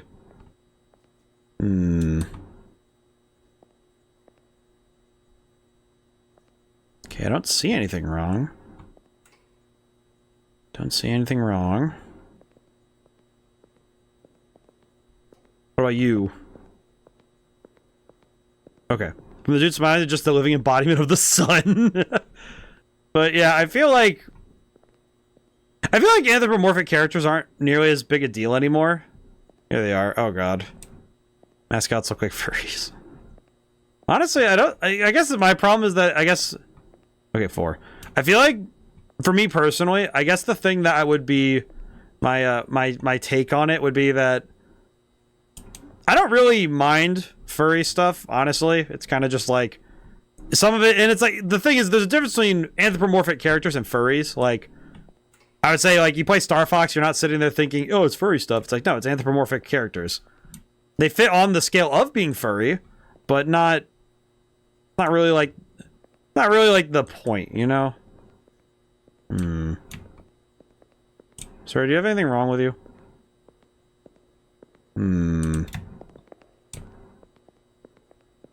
Okay, no, you're fine. Oh, they had depth of field? That's crazy. Oh. On the furry spectrum. Well, it's like, it's one of those things where you can go from, that's just an animal to, like, all the way up to, I would say, like, just regular people. That's like, let's put that as the scale.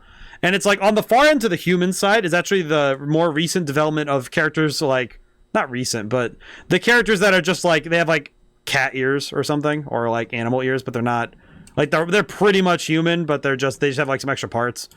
And that's just perfectly normal.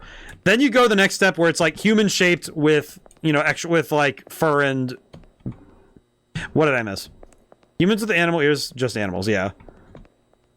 Like it's basically, and then like that's the thing. I think the one that I would say is like the easy in between like anthropomorphic animals and just being an animal is stuff like my brain's thinking of like My Little Pony, because that's like they talk and clearly have human structure, but they're not human.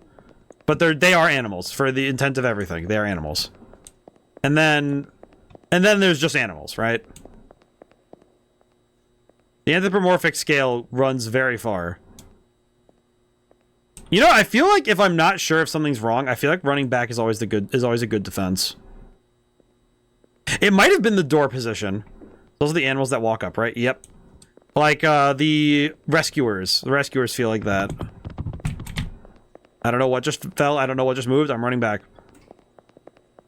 See you later, nerd. 2. Wonder if anybody can speedrun this game. Links. Oh, yeah, we got links. And books. I think books, it might take a moment. You might need to try it again in a moment, but...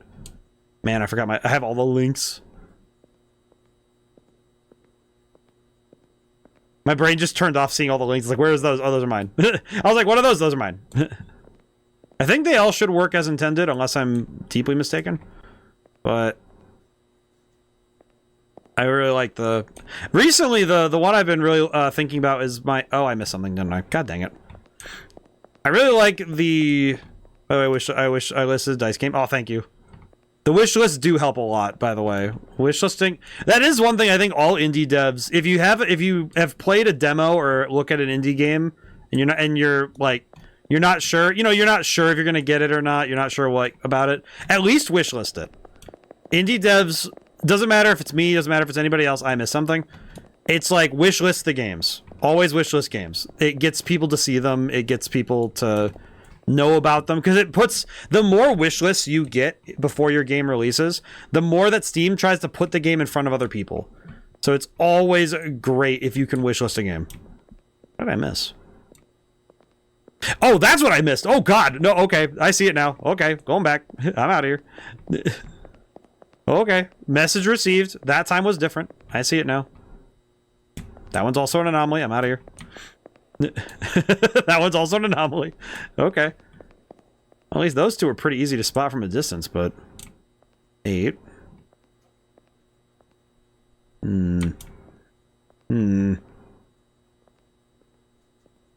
Are you smiling? This one might be normal. This one looks normal. I swear it's these ones that are the ones that get me. Alright, I'm gonna trust it. I trust it. Okay, I trusted it. We're good. Yeah, I think though that looking at all those links right there, I swear to every damn day. You right. But yeah, I think with the most recent projects, I feel like the newest album I did, Digital Skeleton, that one was pretty fun. I had fun writing that one. That music was nice. I had fun with that one. I think sometimes it's nice when I'm able to just focus on having fun with... Wait a minute. Are you shorter? You're not shorter. Wearing different shoes? No. Maybe? Oh, the sign's looking around. What the heck? Oh, okay. Good to know. Alright, I got that one. See you later, nerd. Huh. Okay. Oh, we're halfway. That's good. Hmm. Oh, wait, that door is... Is that door further down? That door's further down, yeah? You going crazy? You know what? I'm gonna go back. I'm gonna trust that my instincts are correct. Yes! I was correct! Oh my god. I feel vindicated. It wasn't the door. What was it then? It wasn't the door. What was it? What did I... What? Eh. What about the hallway made me... It was me, Dio. Okay. This one looks normal. Looks normal. I'm gonna... I feel like it's normal. It is. We're at 6. Oh my god. I'm actually kind of surprised we got this far. I'm kind of surprised.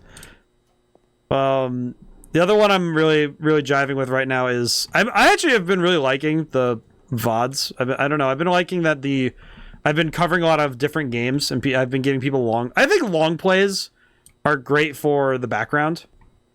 I know I am going to jazz myself up a little bit here. I'm going to gas myself up a little, but I like that the VODs are rewatchable in ways that some things aren't. I feel like a very, like, editing everything makes it a very succinct story, but I feel like it's nice when you get to have the full, you get the full details. There's something specific about when you get something like that that's a lot of fun. Okay, am I back to 0? Yes. Okay, I should have... okay, that one's bad. Make sure to check the ceiling again. Yeah, I probably missed the ceiling sign. Let's see. I'm wondering what... There has to... I'm trying to figure out what I might have missed in that one. What was it? Oh, you know what? It might have been the ceiling... The ceiling pocket things. Might have been the ceiling pocket things. Okay. I need to make sure I check those. 'Cause that's way important. Hmm. Okay. I wonder if that smoking sign has something different with it at some point. This one looks fine. Concourse. Exit 8. Hmm. Yeah, I think sometimes it's something so it's got to be a minute detail that I'm not quite sure. It's like that one where I turned around and just said, okay, I need to back up. Sometimes it's something that I can't fully explain, and I have to trust my instinct on that. Because I think... I just realized the security cameras are also one that I have to be aware of. Hmm. Wait a minute. Would these lines be on their vents? Yeah, the vents. Oh, wait, vents? Okay, that's an anomaly. Good to know. Out of here. That one is easy. That one's pretty easy. Huh. Some of them are a little easier than others, I'll be honest. Huh.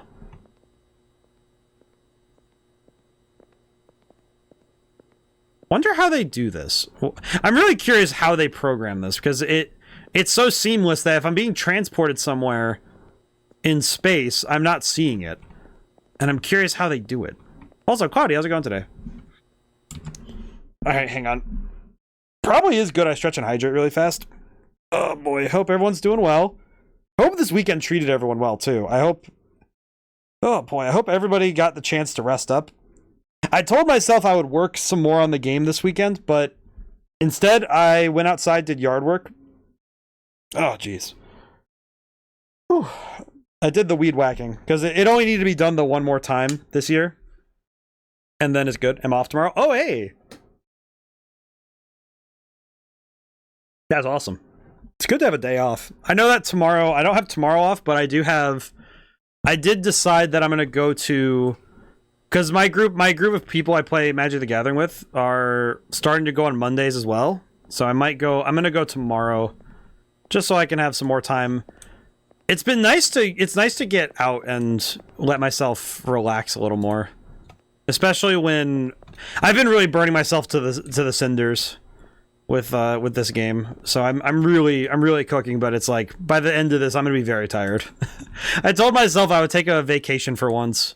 It's gonna be a staycation when the game's done, but you know, it's a staycation is still a vacation, you know. Let's see. I don't think it'll be something as minute as the... I don't think it'll be something as minute as the numbers on the sign, but it could be. At least I don't think it would be.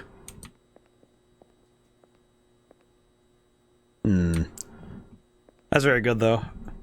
Hope you're able to spend your off day the way you want to. I feel like that's one that always gets me, is when you're not able to spend a day off doing the stuff you want to do on your day off. Every time I ever hear that kind of story, I always feel so bad. It's like, dude, it's a day off. Let me have it. It's like Sunday. It's the Sabbath. It's the day of rest. Let me have it.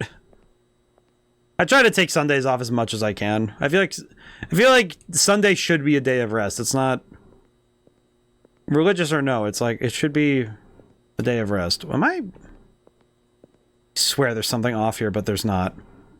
Start praying for my mom and I's trip to Finland. That's awesome. That sounds awesome. What?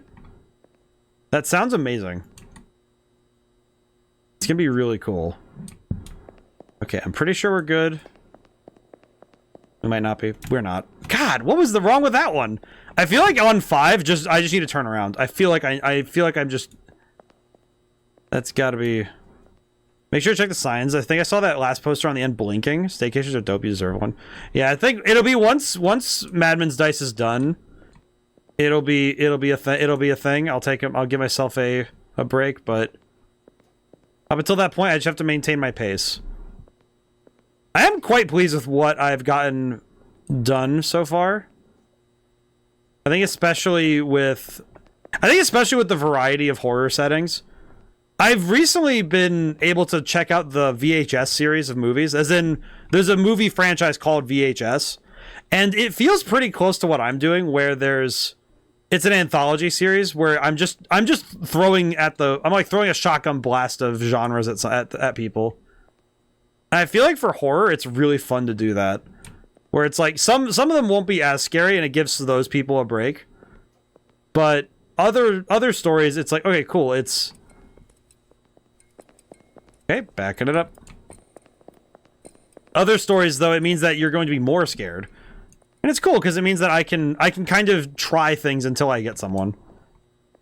Yeah, we just fixed the flight itinerary. Finnair decided sometime after we purchased it, they weren't going to fly out on Tuesday, so everything moved back a day. Oh, I see. Kind of weird, but I guess it's good that you found out earlier. At least earlier. That's good. Interesting that they don't fly out on Tuesdays. That's kind of weird. Man, Finland though. That's gonna be a fun time. I hope you get to enjoy all of it. I know travel can be a lot. Travel's very stressful. When it comes to specifically airplane tickets, I get very stressed out. I definitely get very stressed about like making my flights, being on time. When I flew out for that convention back in March, I definitely was very stressed, but I had a lot of fun. It was really excellent, but I was quite stressed in the airport. Yeah, I hope so too. It'll be fun. I know it'll be a fun time. I know things will be good. The thing I always say though is always just make sure that you know where all of your stuff is. That's all you need to do. Everything else will be just fine. I don't see anything. Huh. Okay, I think this one's good. I think we're at 5 now. What? What did I miss this time? I looked at the ceiling, I looked at the walls. What am I missing? Can I please see an example of what I just missed? Where is it? Where is the thing I missed? I looked at all the signs, I looked at all the doors. I swear it's always the one detail. My mom flew out to Oakland a few days ago to help out her abuela. She did 4 layovers to save $4. $4 for 4 layovers is not enough. That's not enough, man. Don't like that. $4 though. Man. I swear it's gotta be something. Why is my thumb? Ow. Why did my thumb start hurting? What the heck? It's like my hand joint was just like, nope. Alright. What did I miss? That's what I was saying, over $4. See, it's one thing if you're trying to look for the cheapest flights available. That's one thing, but I don't know if it'd be any cheaper to... I don't know if it'd be any cheaper to fly for that much. Would I hand her a $5 bill say keep the change? Honestly, fair. 4 layovers though is a lot. It's so much time in an airport. It's just it'd be too much for me personally. What am I missing here? You know, I'm gonna run back because I'm gonna preemptively guess that whatever happened is here too. It was. Whatever it is, I don't know what it is.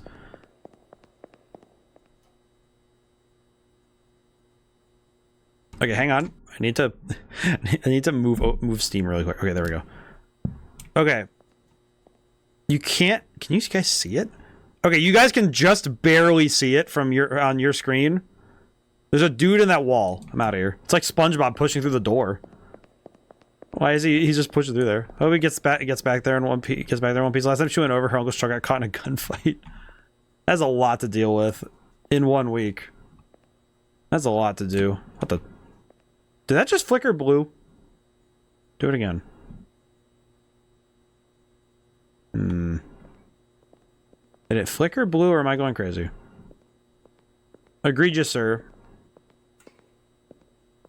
I swear, I'm gonna look at him at one point. He's just gonna be like, all of his clothes are gonna be like shredded in the back. I think this one's fine. Feels fine. Looks okay.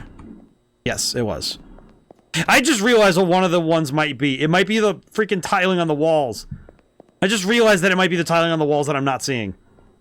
Oh, I just realized that the tiling might be wrong. And I wouldn't notice because I don't... Ugh. Why would I spot that? It just occurred to me that I wouldn't know to look for that sort of thing.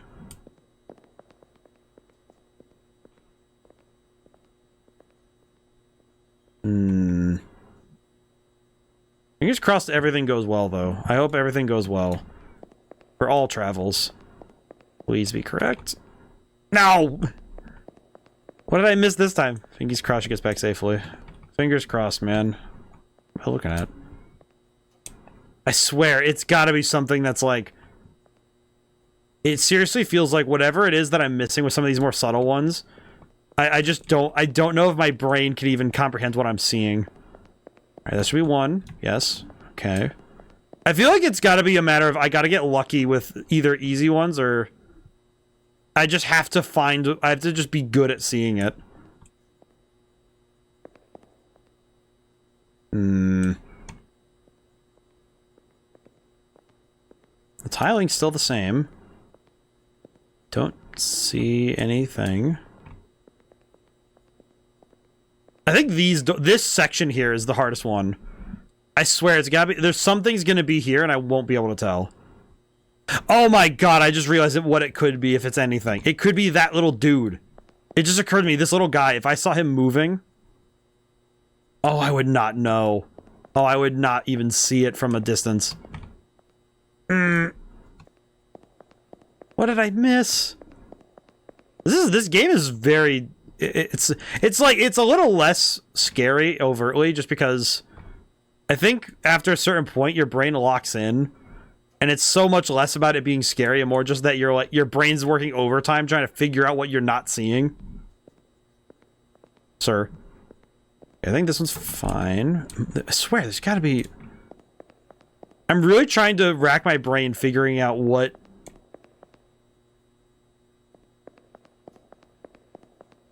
Were any of you able to catch the Bad Bunny concert a while ago? I'll say you're too focused to get scared. Yeah, it's like you're too locked in to get scared. I didn't see that concert, but... was it good? Were people having fun? I always feel a little bad when like a big event happens and people aren't able to like stop and enjoy it if it's supposed to be just like a fun time. I always feel bad about that, where you know it's just people are focused too hard on like the other stuff in it. Yeah. How do I put it? Smoking sign. Okay, I think we're good. Yes. Oh, I just realized that clicking noise happens occasionally, but I don't know. Maybe it's not connected to me doing it right. Wonder if this guy's getting tired too. Okay.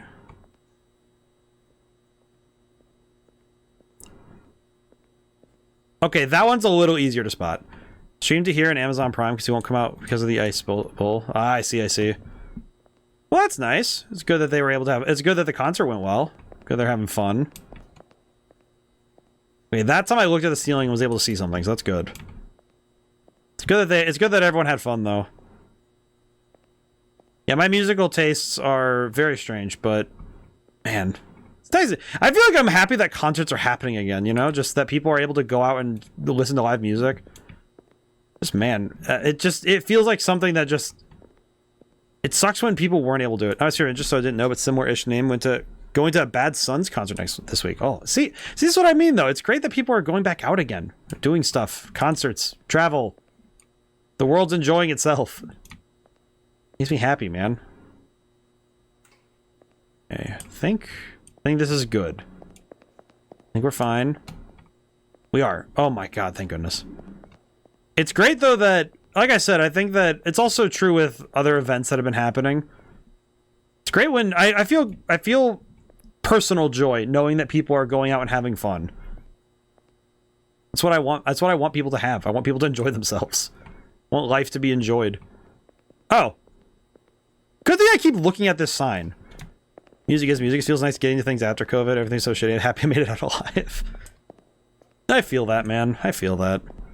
It's just nice that things are the world's it's taken a couple years, but the world's opening back up. So it's good that things are like kind of easing into, granted, a very bizarre normal, but it's normal.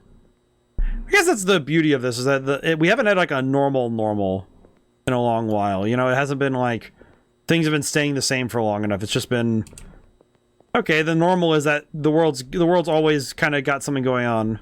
That's nice. Move fast. Okay, this one looks fine. Looks fine. I was correct. Okay. Oh. Yeah, I am of the mind though that if it makes you get up and move or it makes you groove, that's good music. I think that's the key. Is if it makes you feel something that wasn't there before, that's good music. You smiling? You better not be smiling, sir. One of these days, he's gonna be wearing a weird shirt. Maybe.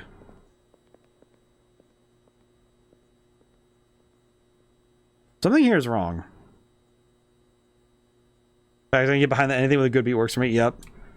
I know recently I've been listening to, I want to make sure I get the title right. There's this album of music, which I want to make sure I get his name correct on stream so I can actually make sure people see it, is Rat Taxi. What's the artist's name again? Louis Zong. Yeah, Rat Taxi. Rat Taxi's so good. Such a good album. I listened to it while I was working and it was just... Nope. You can't make me look backwards. I'm running.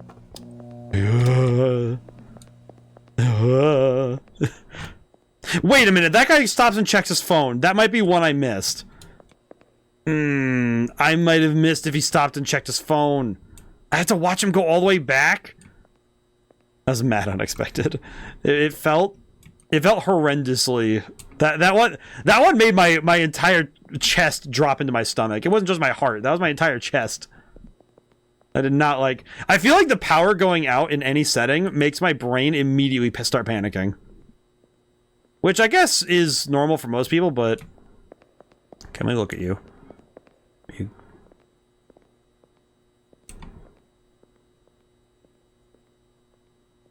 Is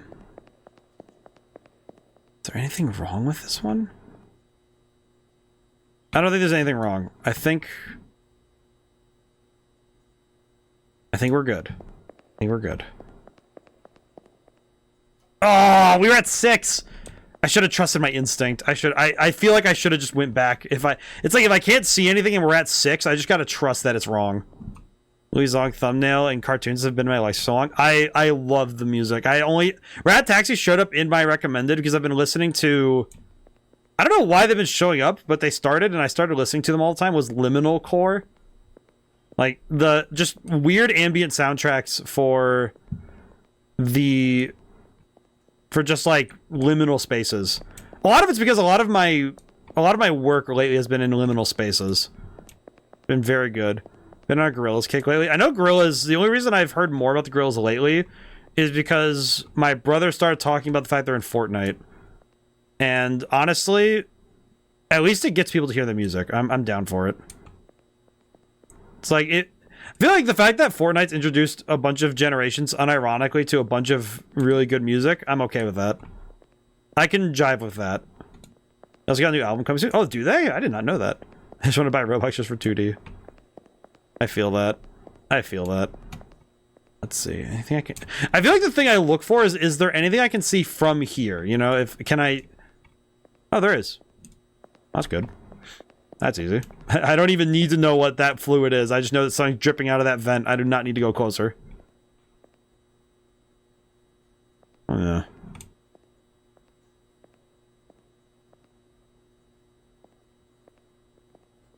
V-Bucks. Why the hell did I say Robux? That's how I know I'm tired. Hey, you know what? I feel like calling any virtual currency Robux, and it doesn't matter what game it is, I know what you're talking about. You know what I mean? I feel like it's pretty easy to know. Anything else? No, I think we're good. I think we're fine. We're not. Okay. That was another one where whatever it was, I did not see it. I didn't understand it. Oh, you know what? It might have been the sign. That one might have been the top signs. E-Bucks, Robux, it's all bucks. It's all virtual money. I swear it's going to be something weird and tiny. One. I feel like this game might be the one we spend the longest on. I feel like Ratshaker was kind of like our great startup, and then we got to do Grandmother's Garden, and that one really hit different. Oh, whoa, oh, I saw that. Okay, nope, I don't need to deal with that. I will say, one thing I have noted that is unfortunate. I just realized, what if this sign is wrong? It just occurred to me that this sign could be one of the anomalies. Okay, I'm going to keep that in mind for later. Because I feel like that might be the one I'm missing. Is if that sign... Okay, no smoking. Understood. Okay. I need to check that sign now, because now I'm thinking it could be the sign. Yeah, Grills, I've been listening to a lot of bachata music for some reason. A little bit of Thank You Scientist because my friend is obsessed. I feel like when your friend is obsessed with music, it's great. Because you get that a lot more. You get to hear... I think it's nice when you have somebody like actually like, you know, the term like geeking out over it. It's nice. I love that just 50 no smoking signs plastered everywhere. Bachata music's great though. Are we good? We're not good. What? Man. was it? Oh, you know what? It probably is the top sign. And oh, this one's... It's tough because I know that I'm rushing. I know I'm rushing a little bit. I do know that. But, oh, man. Oh, man. It's nice though that we get to see all the different anomalies, though, because now we're getting to spot all the different ones. The length at which they're able to do all these different anomalies is quite impressive, because it feels like this would be quite hard to program, like, without it having, like, major problems. But the fact they're able to do so and it looks really good is just, man, good stuff. Okay. I think we're good. Yes. Okay, that one we're good. Man, just give me eight normal ones in a row. Make me scan over this whole thing like a maniac. That'd be hilarious. I feel like my focus is on the signs because I feel like the signs would be the ones with the most minute changes, you know? Oh! What is wrong with your face? Okay. Got it. I don't know what was wrong with his face, but it was wrong. Built different. Not correct. That boy ain't right. Thank you for the work, Gonzabi. Let's see. Wonder how the looping works. Is they teleport back in the same two areas? Do they just generate new rooms? I wonder... See, my thought is that it probably is just... In my mind, it would be that they have two... It would be two rooms. That would be my guess. Would be that there's only so much hallway they need to have rendered at any given time. And they just move you back and forth. Even though I think my guess would be it would be 3 sections, because you'd have one so that you can go backwards and one that so you can go forwards. I think this one's fine. It was not, because I feel like this, like for example, I'll tell you this one, like standing here, there's 2 sections of the same hallway going out from it. That'd be my theory, just because that would give you the most control. But also, the other thing that I find more fascinating is that they probably have to have a bunch of objects. Oh, that's awful. That is such a... Oh, you know what? I just realized from here, I probably wouldn't see it right away if I was looking. God dang it. Okay. Alright, so floor tiles are also on the menu. It's tough when it's not something obvious. It is way tougher for me when it's not something obvious. I think that's the trick, though, is that this game is trying to make you focus too hard on little details. And that is what makes you... That's what makes you kind of, like, lose it, you know? Is that you're too focused on... You get too zoned in on trying to find all the tiny details that... Probably the thing that's wrong is right in front of me. Oh, boy. Alright. I think this one's fine, even though I shouldn't trust it. Oh, no, I can trust it. Okay, we're good. Okay, we're fine. Let's see. Okay.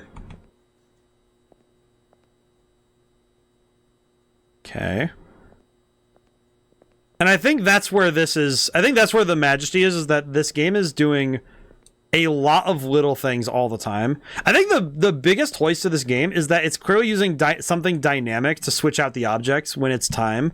Like it's probably choosing from a list of anomalies and loading it into the hallway that's quote unquote in front of you.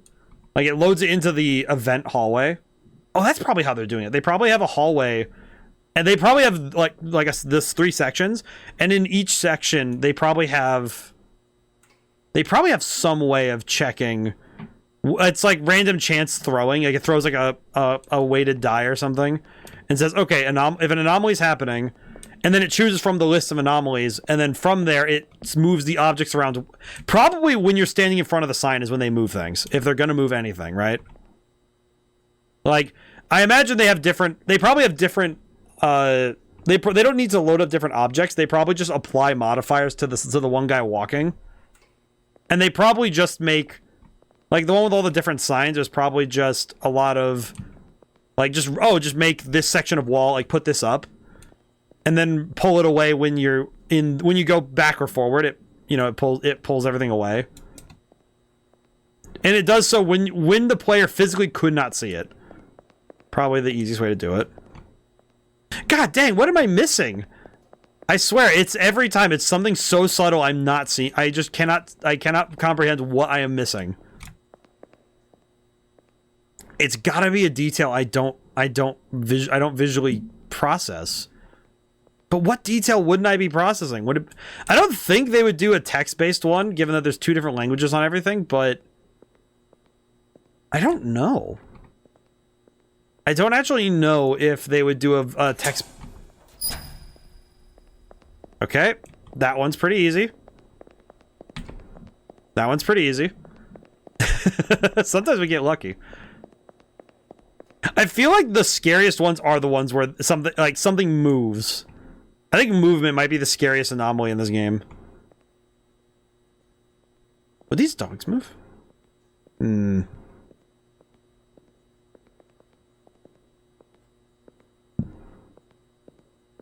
Oh, man. Yeah, I think some of these anomalies are... Are those boot dots an anomaly?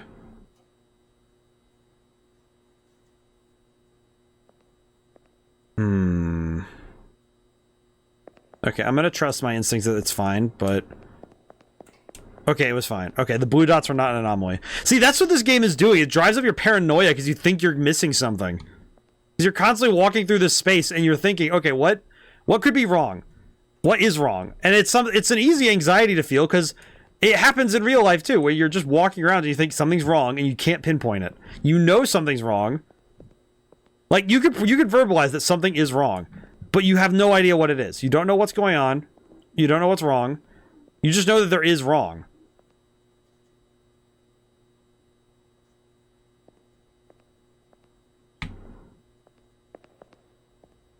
Okay, I think this one's fine. It wasn't. Why? What was wrong with that one? I look at the ceiling, I look at the floor, I look at everything. What am I missing? It's like, every time, it's the one detail I don't look at that's the problem. And I don't know what... I feel like this game really does... It really is effective, you know? Like, this design is absolutely is like maddening. Oh my god, that's probably what it was. The freaking... Hi. Lady. If that's your real name. Nerd. Okay. That one's so subtle. That one I could see why I'd miss it. Dang, son. Oh, the sign's upside down. Oh my god, that one would have been... I must have missed that like 4 or 5 times. That one I would not have noticed. My brain would not internalize. Also, I'm going to throw out to the future for the VOD viewers. I want the VOD viewers to point out every time what I missed in every single run. Because I know I stared at everything long enough that someone could spot it. I know that somebody in the future will see it. And they'll know exactly what I missed. And I want to know, because I want to go back and watch the VOD and see it. I want to see what I missed, because I'd love to be able to look at that. I'd probably start laughing like a maniac. Because I'm pretty sure I would... Okay, I think this one's fine. I think it's fine. Wait a minute. All the lights do that. Probably, I remember seeing speedruns of this in shorts, not understanding anything. Yeah, it's probably like, look down the hallway, instantly no. Look down the hallway, instantly no. Oh my god. I imagine the best case scenario is that you get 8 that you just run back and forth from. Hey. Okay, if everything's correct, what... Miss. I swear, it's gotta be something that's just so subtle that I don't understand it. Because that's what it feels like, is it feels like it's tapping into subtle details, and I think whenever I can't find anything, I should just run. If I get to the end of the hallway and I find absolutely nothing, and I'm certain something's up, I gotta just go with my gut and run back. I swear, there's gotta be... Okay, what could it be? If it's something here, what could it be?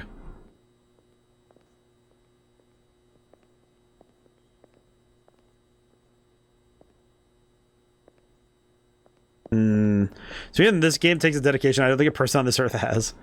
Well, clearly there is, because there's people, there's world records for it, I'm sure.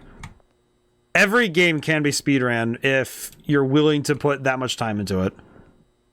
I feel like speedrunning is that one art that I can deeply respect just because you're devoting so much time into one game. And I feel like putting that much time into it is it's a form of devotion, I find. I don't think many people get as much out of one game as a speedrunner. I think speedrunners get the most out of their games in that respect. I missed something again. Okay. I feel like if I get to the end of the hallway and I'm feeling my oats, I just gotta turn around. I'm really curious what it must be, because I think the first one's guaranteed. I'm just gonna dip. I think this one's fine. It was not. Okay. I almost wish that like an Exit 8 speedrunner would see this and be like, yeah, here's all the ones you missed. Just give me an annotated list so I can go and like understand what I'm wrong about. I swear it's got to be something that just whenever I miss something, it's got to be a detail that I'm not remembering. It's like my brain misremembers things when I'm running through here because I don't think.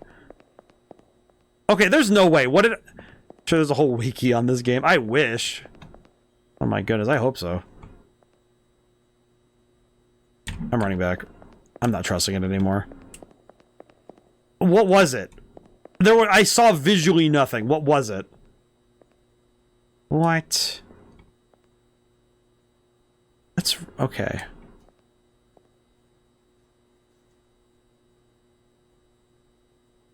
Is that the same hang on. Let me check the other smoking sign. Same kanji.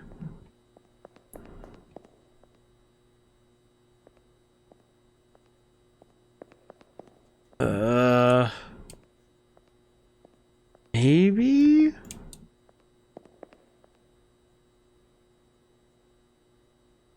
I don't know why those eyes remind me of the ceiling sign. Wait, what?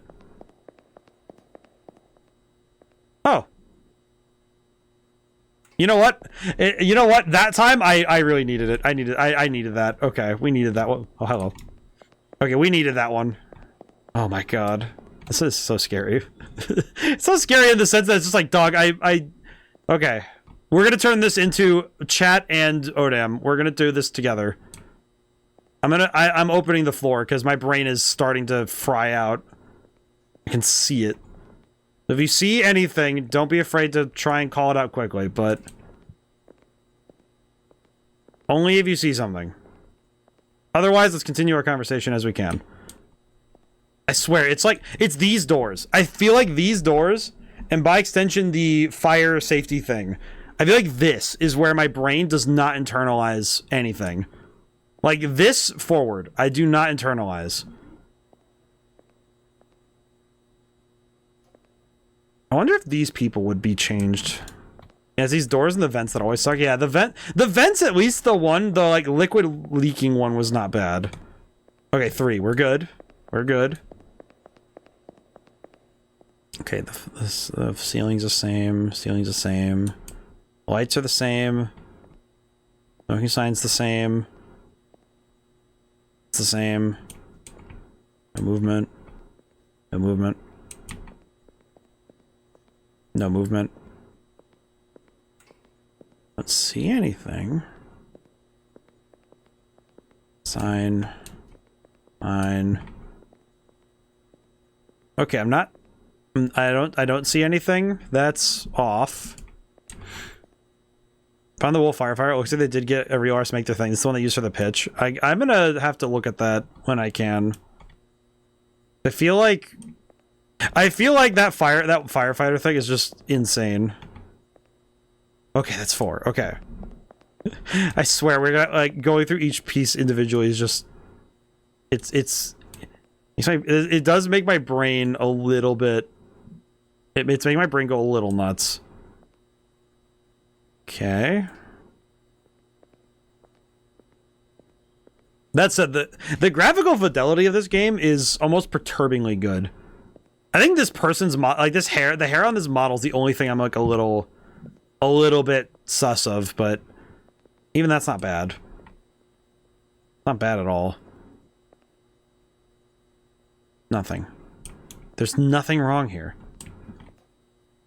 I can see there's nothing wrong here. There is no change. There we go. Posers look off to me?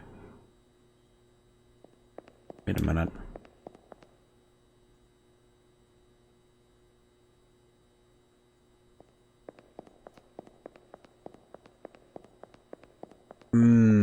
I think you were right. Oh my god, I think I see... Wait, let me see. Let me... Are they... Let me see something. Are they... No, they... Maybe they were too close together? Maybe? Oh, maybe that's what it was. Maybe they were closer to... They were changing size, like where they were breathing. How did my brain not even internalize that? How did I not see that? They're smaller. Wait a minute, these are smaller. Oh my god, you're right. Whoa. Okay, I'm getting out of here. Oh god, you're right. What the... Oh my god, why is my... I'm starting to realize that why is my brain not internalizing these changes? Like, I can see that they're happening and I don't understand them. Like, I can't... I'm wondering why I can't...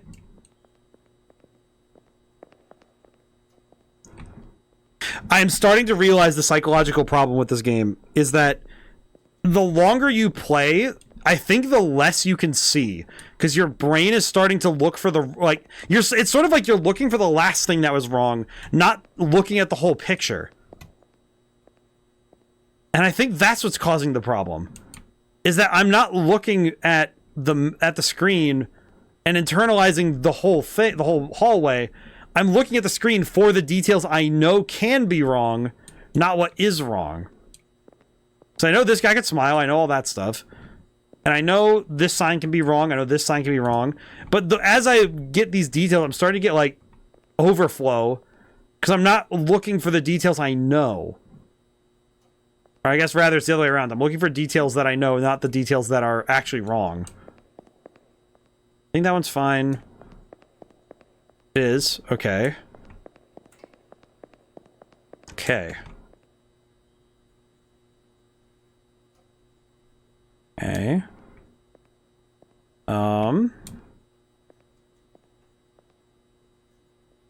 Don't see anything yet.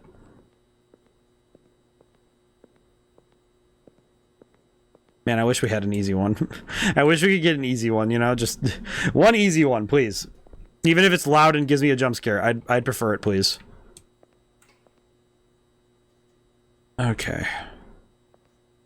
This one looks fine, but I need to check if he goes on his phone. Oh, you're right, you're right. Let me look.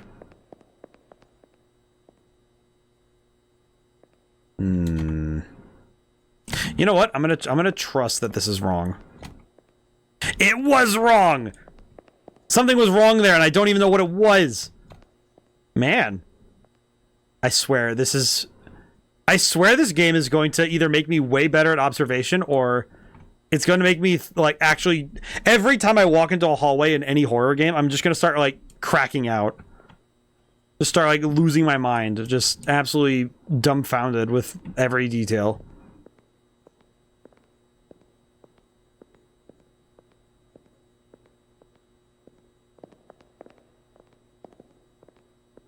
I want to see what he does. He's going, okay, so he's going all the way back. Anything else? Is there anything wrong here? Or do I take that as an anomaly? Alright, I'm gonna see. No, I think we're good. Okay, so him walking back all the way means I have to go all the way back. If I don't see him do all that, okay. Wait a minute. No. Oh my god. He checks his phone. That's what it is. He checks his phone every time. God dang, son. Okay, that one's fine. It's like, I've gotten to 6 consistently, and now it's just, I can't get past that point. Like, 8 consecutive guesses is too much. Why? Oh, man. Let's see. Okay. Okay. Okay.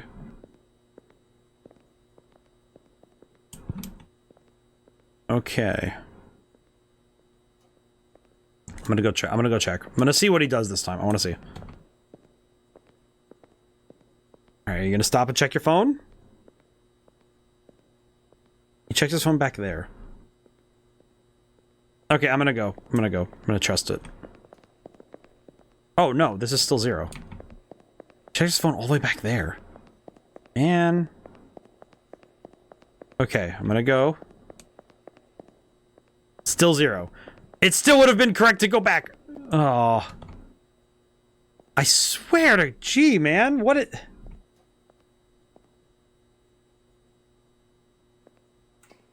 I think the posters are too far forward. Maybe? I swear, it's like half the time I'm like, am I seeing something? Am I going crazy? Am I right? Am I wrong? I feel like, okay, he checks his phone out of line of sight. I don't think that'd be an anomaly. That wouldn't be fair. Yeah, that's true. That's true.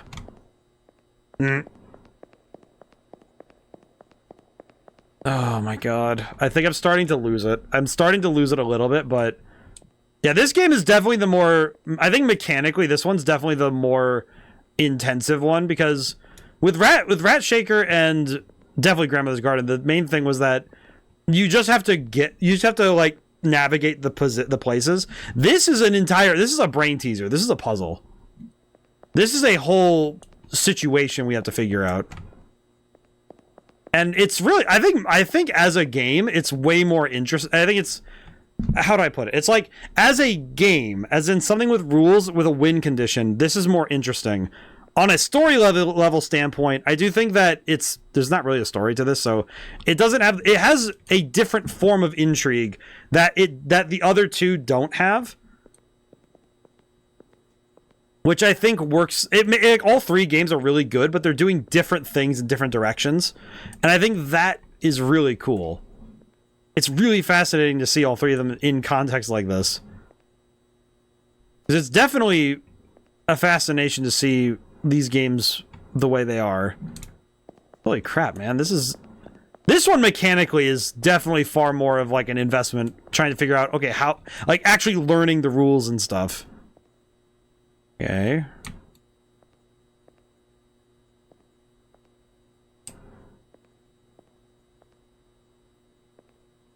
Next time, make sure to check the signs before the hallway starts. Don't do it now, though. If everything's right, it'll send you back to 0. Check the signs. Yeah, that's right. That's one thing I did think about, was that if the sign... I feel like the sign at the beginning might be the one... The guy was looking at me. Oh, turn back. I didn't even notice. Why? Yes! I can see it now. He's looking at me. You nerd! Thank you so much. Thank you so much. Oh... That one's devious, because I feel like the guy is... It's like he sort of fades into the background, as it were. Because after a certain amount of time, you stop paying attention to him because he's always, like, because he's the only thing that is always moving. So it's really easy to forget to check him. Because he's always moving, so you just go, okay, yeah, he's walking on, it's fine. Okay, this one I think is fine. I think we're at 4 now. We're at 4? I swear. I swear. What? Wonder what the detail was that time. I feel like it is, like I said earlier, that it feels like every time I go back to 0, it's that there is one detail that I didn't focus on that one time, and that's what I missed. That I focus on everything but the thing that's wrong. Okay, let me look. Okay. I swear this sign never changes. Okay. My dude is fine.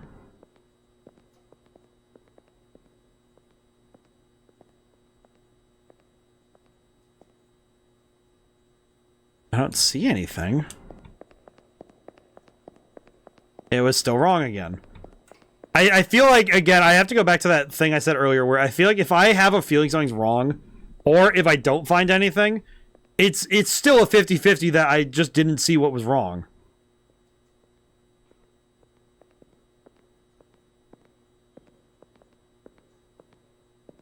Okay. I think this one's fine.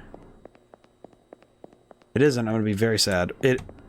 I swear, what is it? What is, whatever it is that I'm not understanding, I don't see it. What is it? Okay, I'm going to just run back. Let me run back real quick. And that one was wrong. Something was wrong in there, and I don't even know what it was. Okay. Blinding light of the sun. That's easy. Okay.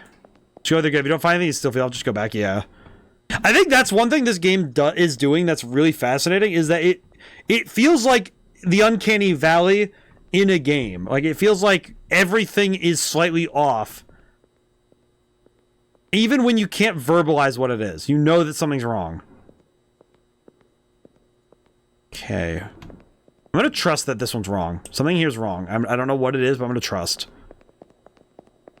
I was correct. Something was wrong and I don't even know what it was. Also, ad break's about to start soon. I'm going to drink some water really quick. I'm also going to stretch. Oh, God. I'm also going to move that off of that so I can... Oh, boy. Oh, jeez. Yeah, this week is going to be a lot of big work, but it's going to be worth it.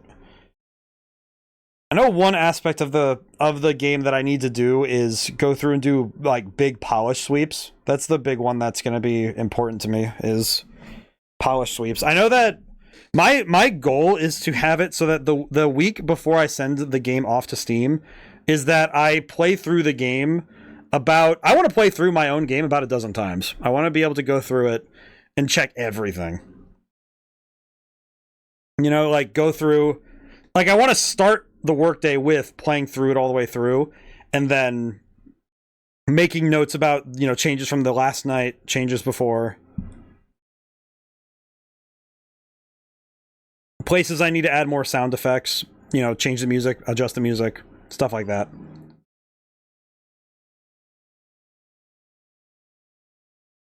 I feel like especially when it comes to adding music, I feel like that's going to be one where I do that a fair bit. Yeah, take your time with it. Make sure you're content with what you're putting out there. It's important that I take my time, but one thing I am an advocate for is having hard deadlines. Like, it's good if I get everything as I want it, but it's also, there's this middle line you have to always run when you're working for yourself, is that you have to have deadlines. You have to have hard stopping points, because one thing I've noticed with a lot of creatives is that they will burn themselves to the ground before they release a project, before they're content, they're satisfied. And the tough thing is that if you're a really good artist, you're never satisfied. You just can't be. And I think that it's because you always see the flaws in your work when you're working on it, because you're focused on making the thing and making the best you can. So when you perceive a flaw in something, you don't want to let it go. But what I've learned from all the work I've done over the last couple of years is that the best thing you can do for yourself is sometimes know that those little flaws are the things that people will probably cling to the most. Like, some of the characters I've written are a little strange. I would say, especially, I think Red Genie, in Red Genie, I think the protagonists are weird. They're weirdos. They're strange little guys. Like, it doesn't matter if you're playing as Corvin or Raven. It doesn't matter which one. Like, if you choose the male or female option, they're both the equally weird. But every time I engaged with the characters and I got to see them in action, I was happy. Like, there were bits where I'm like, well, could I have written this dialogue differently? Could I have done this? Could I have done that? And all I think is, I did the best I could. I put everything I could out there. And what I think doesn't matter anymore. It's what the players think and the people who enjoy this thing. Are they happy? And the answer was yes. The people who've played it have enjoyed it. They had a good time. And that's good enough for me.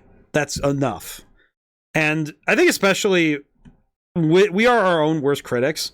And the one thing I do find, I'd rather characters be weird than square. It's all down to perspective. Yeah. I think I think also it's tough, especially when if you're an artist and you lead with making excuses for the thing you made, like, oh yeah, this isn't finished yet, or oh, I don't really like this part, and this part's kind of rough around the edges. It's like, never do that. Just if you're handing someone a thing to critique or to read over, you hand it to them and you shut up. That's it. It's very hard to do that. It's exceptionally hard to do that.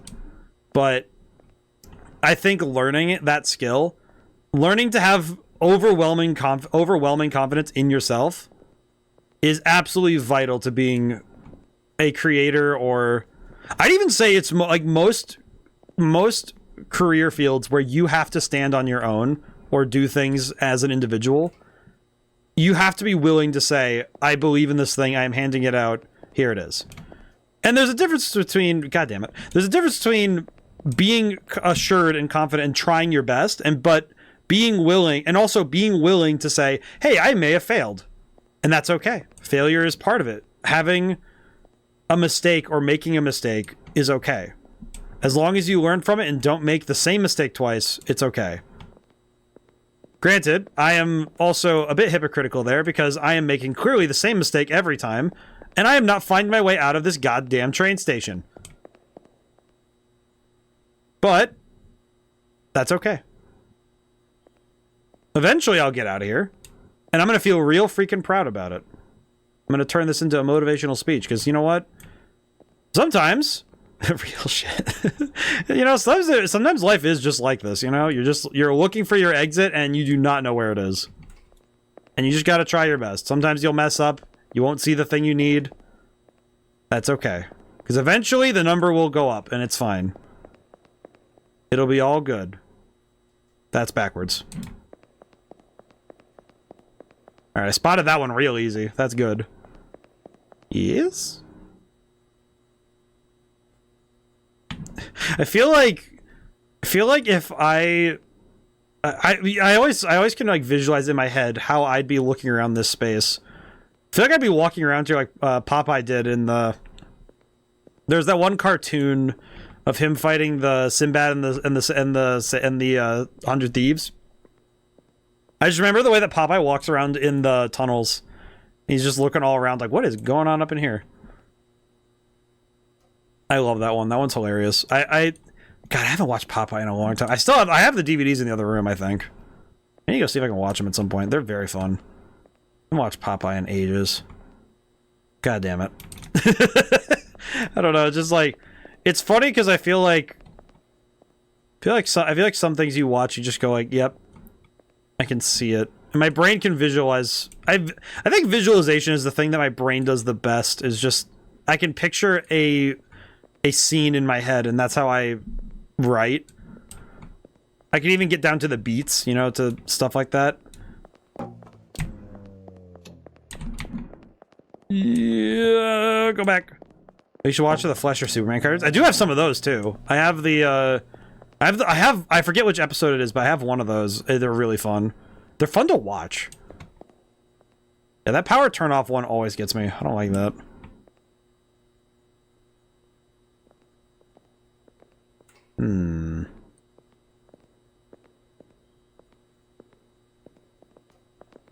Oh my god, I just realized, what if these doors don't have doorknobs?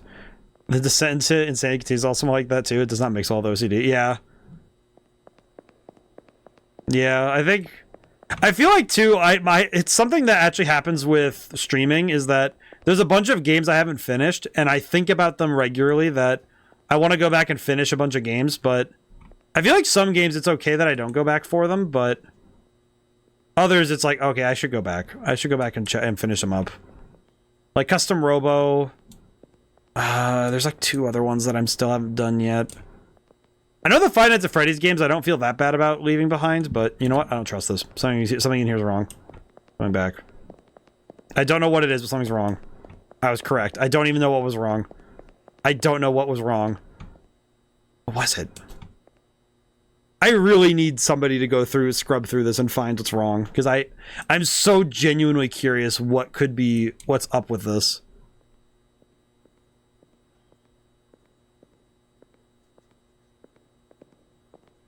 It's swear it's like this, like his collar's up or something, and I just don't spot it.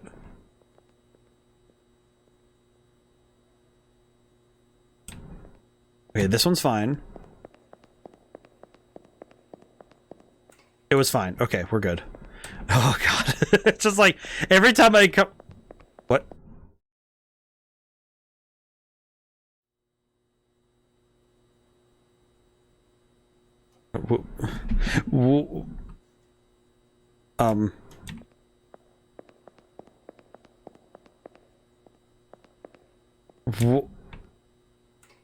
What was that? What just happened? Did I miss my train? Why? What just happened? What was that? Why? Did I miss my train? Am I dead? You just died? I don't know. Did I? I just realized what happened. The dude was walking. I just realized what happened. I think the guy was walking towards me, and I think he actually killed me. I think the dude unironically killed me. You know what's funny? That's the one time I haven't been. That was the one time. Again, the one time I'm not looking for a detail.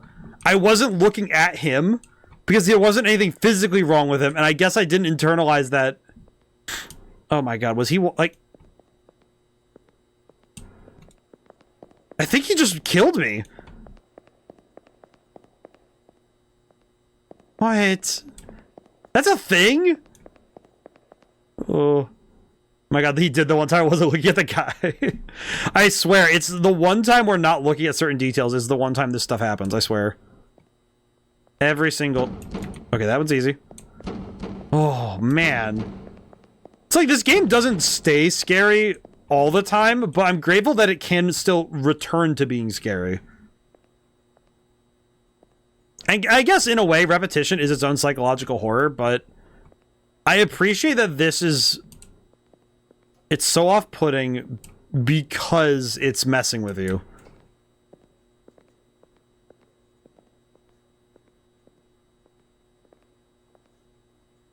Okay, I think we're good. We are good. All right, we're back to 3. Okay, we're good. Okay. Oh, the smoking sign's in the wrong spot. I think. You know what? I'm gonna trust my instincts and say it's wrong. It's not. God, what?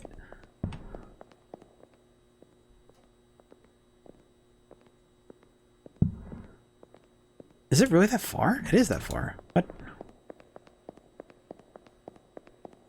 Man. I thought I had it, and then I didn't have it again. We were on a good run, too, and then it's like, that's... Oh. What is this, anyway? Is it blood? No, it's just oil. Okay. Well, that's good. Okay, that one's easy. That one's easy. I can live with that. This is good. Okay. I keep hoping for easy ones, but I know that they don't give you easy ones for free. And I imagine some of them you do have to walk a certain way for the anomaly to begin. So... Okay. Doors and... Alright, everything seems to be correct. I swear, this game is an exercise in paranoia. Okay, we're good. It just feels like every time I'm wrong, I'm thinking, what did I... It feels like sort of like when somebody says, okay, do you spot the sniper in this picture, you know? Just, okay, if you cannot spot the guy who's about to attack you, you're dead. And I feel like this game encapsulates that feeling of, okay, something is going to hurt you here, and you have to figure out what it is. And I just do not have the... Where? We good? Looks fine. Looks fine. Okay, it was. I really wish I could, like, verbalize when something is wrong. Wish I could figure out when and where it's wrong. 8. Number of things they ate on here are actually also making me a little nervous.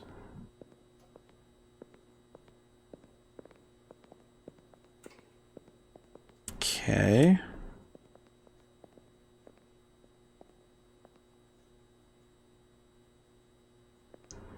This one also looks fine. All you gotta do is go in the console, put in the no clip cheat. I wish. Something, you know what? Something's wrong here, and I don't know what it is. Something is wrong here.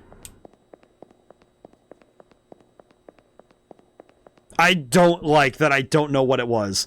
I don't like that sometimes I just throw out, oh yeah, it's probably wrong. And I don't know what I missed. I don't know what I wasn't seeing. And that's scarier. Like, it feels like somebody telling you, by the way, there was like a mountain lion staring at you the whole time. And it's like, where? Where was it? Where was the thing? Where was the threat?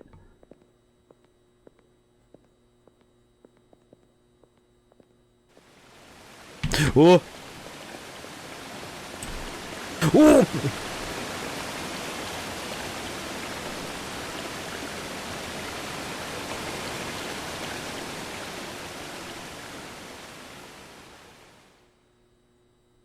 Okay. I didn't realize the water was actually running that fast. That gets the blood moving. Eesh. Okay. This is the run. I hope so. Okay. Nothing's wrong here. But something...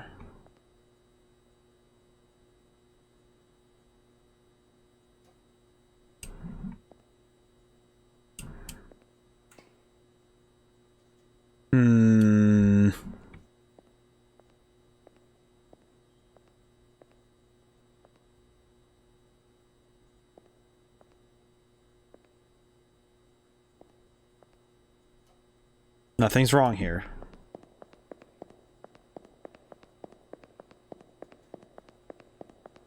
Ah! I don't like how tense I'm getting. Okay, I can't tell anything immediately. Okay.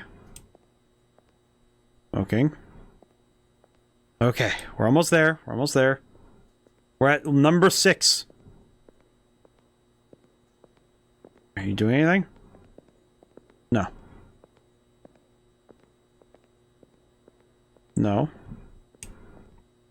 No.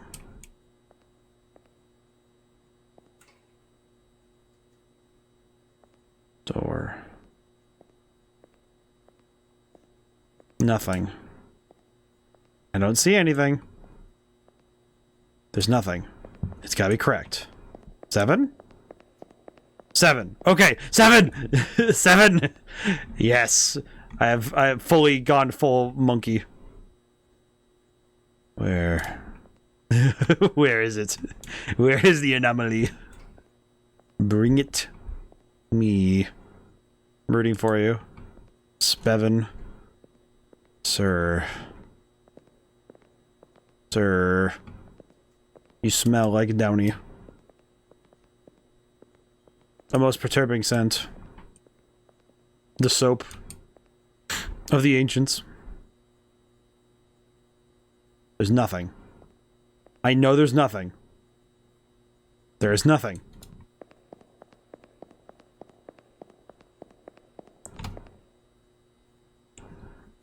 How? Where? What do you mean? You know what? At that point,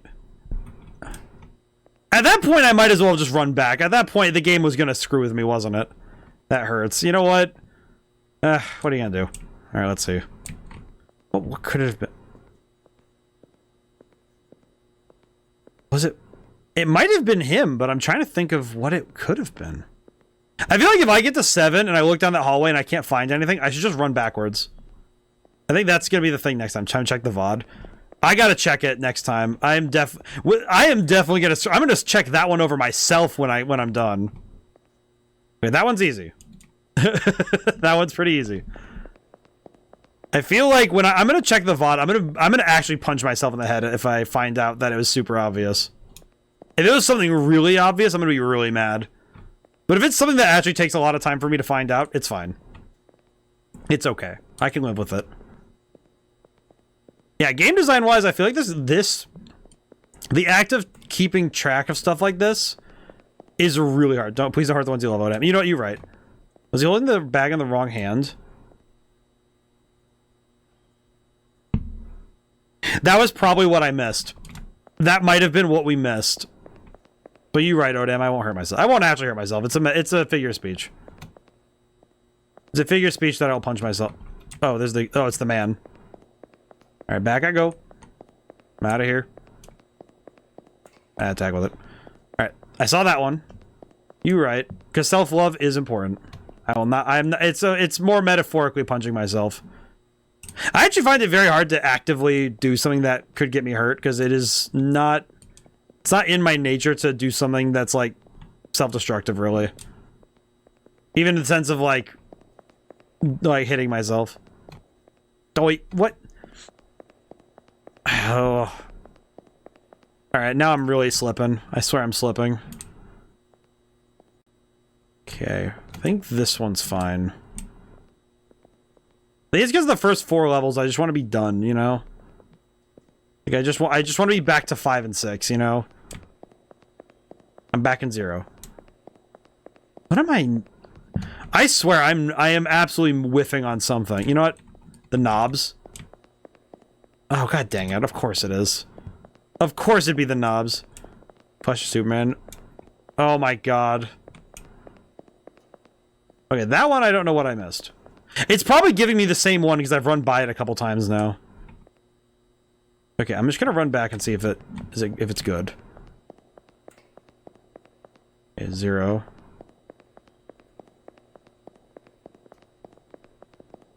I'm just gonna run through. 0 again. It's probably giving me the same one, but I don't see what it's asking of me. Oh! Okay. I think I saw it that time? I did. Oh, I hate that. Oh, that's so much more difficult to see. I don't know. I don't even know if anyone saw it. But the poster changed as I approached it. And I did not internalize that it had changed. The poster? Yeah. The poster changed. It was something else, and then it changed. I did see it. So you saw it. I don't know how many people saw it, but it's just like... That's... If I wasn't looking when it changed... Oh my god. That's pain. Okay, that one again. Okay, I remember that one. I've seen that one before. Okay, 3. My goodness, man. Alright, that's 4. Okay. This is good. Multiple anomalies in a row that I can see from out here is really nice. Because it means I don't actually have to...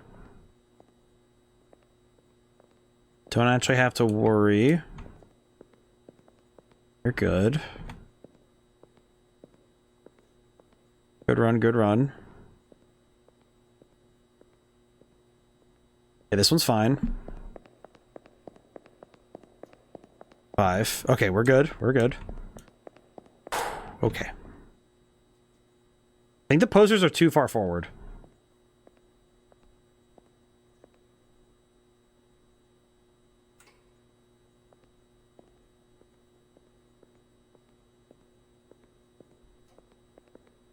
Something's wrong here. I'm gonna trust my instincts. Something's wrong here.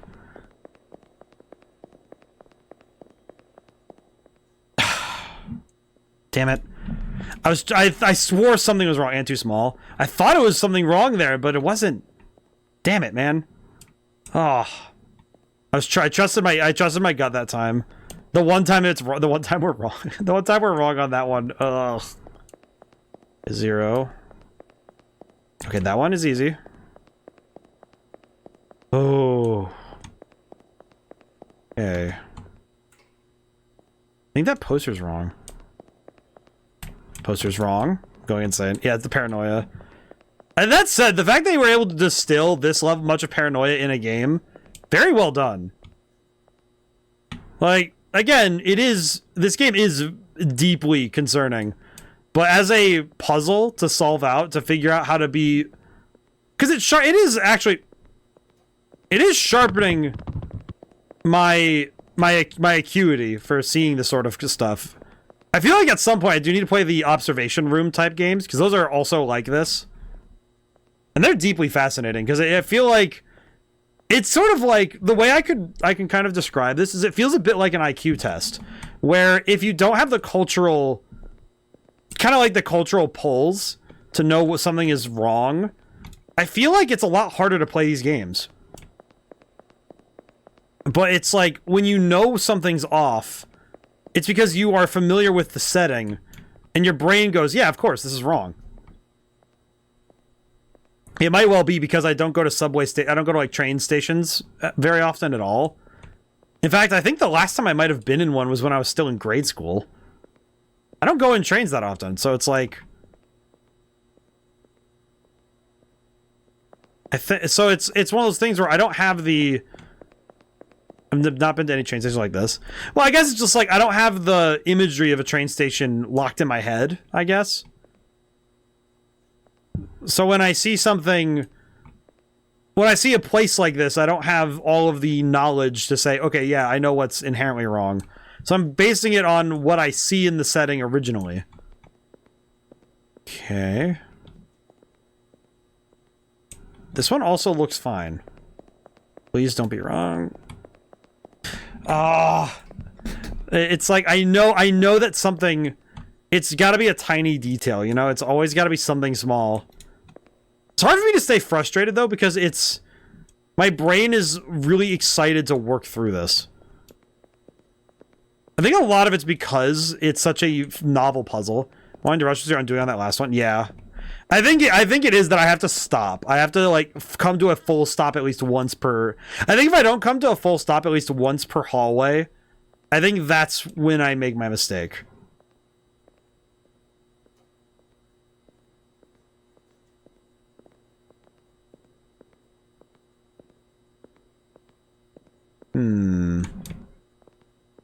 Okay, as long as I want to pet that poster puppy, that's fair. The little dogs on there, I like those. Those are nice.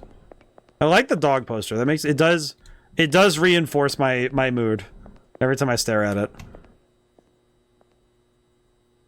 I don't know why, but the one with the eyes, it always looks like a mouth from here. Okay. Floy the boy. Let me go get boy. Let me go get the boy.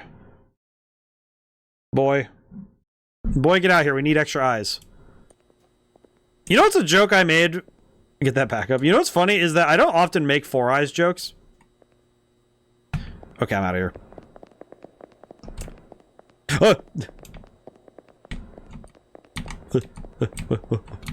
Okay, we're good. I feel like I don't make 4 eyes jokes that often, but I make them about myself when I'm talking to my nephew. I don't know why, but it's because I made the joke that I can see out the back of my head because I have 4 eyes. I don't even know if he got it. I just enjoyed the joke. Truly, I am a comedian in it for the thrill of the game. That's how I can see all in all directions. Okay. Think we're good. We are. Dad jokes should be for the love of the game. They always are. If you're making dad jokes for a specific reason, you're not making them right. You gotta make dad jokes for the love of the game. Puns are for those who love them. Simply put. Simple as. You're fine. Doorknobs? Doorknobs. Doorknobs are good. This thing is the same. This is fine. Don't be a coward and $10 puns. Yes. What was wrong there? It's like where was it? I swear the VOD viewers are gonna be like clamoring on this one. I'm gonna be like, you gotta comment. Pun intended. That's the thing. It's like the only time I ever say no pun intended is if I genuinely am like, oh, this pun is not part of the message. As much as I intend my puns, sometimes it's more of a, well, this situation does not call for joking, so I have to describe that there's no pun intended here. But only if the situation calls for no joking. Then otherwise the pun must be intended.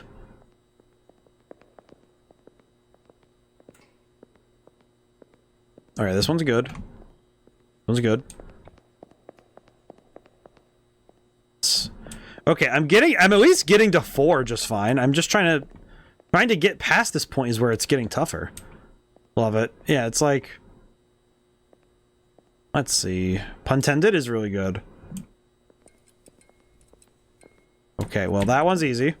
Thank you, game. I appreciate the softball. I appreciate the softball.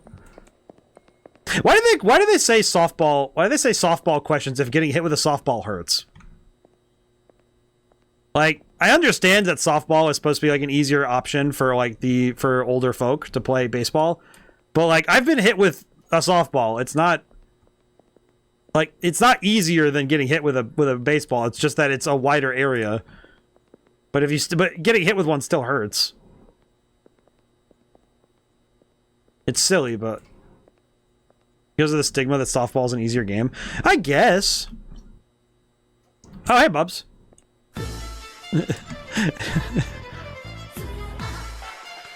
Ah.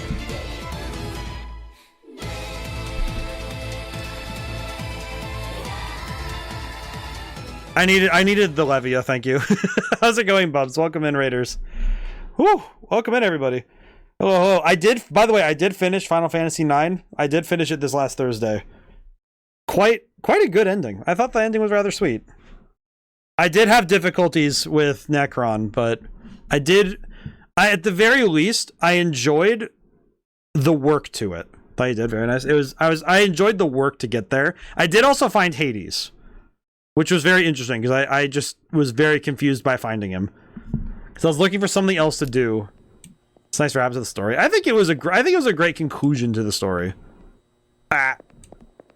So for everyone coming in, my name's ODaM. Did you find Ozma? I did not. I think Ozma, I just was not mentally... I didn't do the Chocobo quest. I think but I think it was early in the game. I was given the tip not to ride the Chocobo around too much, so I wouldn't miss grinding. Which was true, but it did mean that I didn't do much with the Chocobo. So I did not do the Ozma stuff, which I think was a little bit of... it was a little sad, but I also think... I don't think I was really ready for it. I think what it might end up being is I know I need to make some videos of me hitting secret bosses in other games that I missed. So I might make a point of doing it. That's silly advice. Yeah, but it's fine. I think what I'll do is I'll do that with the stuff I do for... because in Shin Megami Tensei 5, I know I need to go back and defeat the two bosses. There's 2 secret bosses there I haven't done. And I need to go deal with those. So it'll probably be after that. Or during that time. Maybe I'll make a whole video of just me going and fighting the secret bosses I missed. Every game I missed a secret boss in, I'll just do that. We'll see. For everyone coming in, also, we're doing a 3 scary games type stream. We already played 2 of them. We played Ratshaker and Grandmother's Garden, and we're currently playing the Exit 8. I've currently opened the floor to chat, so if you see anything that's weird, let me know. Or, just join us in being a bit concerned with this train station. But yeah. And thank you so much for the raid, again, for the raid, Bubs. You look at me? Alright, I'm gonna leave. I'm gonna run away. Alright. But yeah, I do want to try and get around to both Ozma and the big one I wanted to beat Satan in Shin Megami Tensei 5, because it's such a fascinating boss to go do. And I want to finish that one. Okay. Don't see anything wrong here, but yeah, and Bubs, if you need it to do any, I'll probably to raid you since you just finished FF9. Well, it's like, I liked very much that the game, At least it kept itself consistent throughout. I think that was good. 4. Okay, good. Whew. Well, thank you for stopping in again. If you need to do any post-stream care, you know, get water, get food. Again, thank you so much. Cool. That was easy. I feel like this one, it's like the unsettling part of it starts to fade once you start getting too granular with the details, but we were talking about it earlier, but man. Do you think it does start to... Was it the horror twins? I don't know, they were just vibing, I guess. I was thinking about The Shining. I know I need to rewatch The Shining again. I haven't watched it in a while. It's probably one of my favorite horror movies. Even it's a basic answer, but I think it's because it's good. Now you're playing a randomizer? That sounds fun. I feel like a randomizer for Final Fantasy is it's gotta be tough, but it's gotta be kind of fun. 6. Okay. I was correct. 6. We're almost to 8. Okay. There's no door. Okay, we're almost there.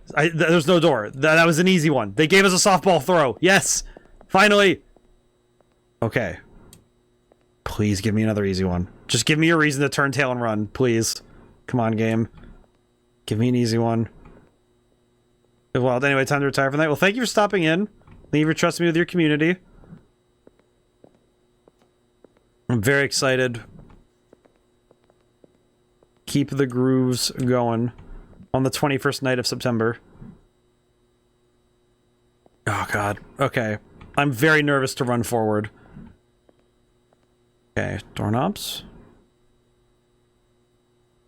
Anything wrong here? I'm very nervous to run forward because I know that I'm like, is there something wrong here? There has to be something wrong here. Please. Just make it easy for me, please. Wait a minute. I'm not this short. Let me out, let me out, let me out, let me out, let me out. 8! Oh god, there's another level. Okay. Is this normal? Is it normal? Normal? I don't know why my brain going, wait, I'm not that short, just made me go. Come on. Okay, the doors are normal. It's normal. Okay. Am I good? Please tell me I'm good. Oh my god, what did I miss?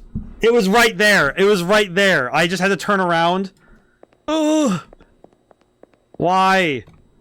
What was the trick that time? Oh my god, that's actually heartbreaking. Oh. Oh, that's sad. Oh well. Alright, I'm gonna get out of here. Man. I'm really curious what that one was. That one had to have been, like, something I just did not visually understand. Yeah, 'cause these doors are this height, so it's not the door height. Huh. 2 in a row? 2 in a row. Okay. Whew. Okay. Then getting faster at reading the details will make me a little bit better at keeping my brain fresh. Not looking at me. Face is normal. Hands are good. Doorknob's in the middle. I see it. I saw it that time. I was like, okay, doorknob's in the middle of the door. Okay. That might have been one we missed earlier, too. I feel like it's those ones that are the hardest ones to spot. The ones where it's like something just such a blasé detail that you wouldn't spot it unless you were directly staring right at it.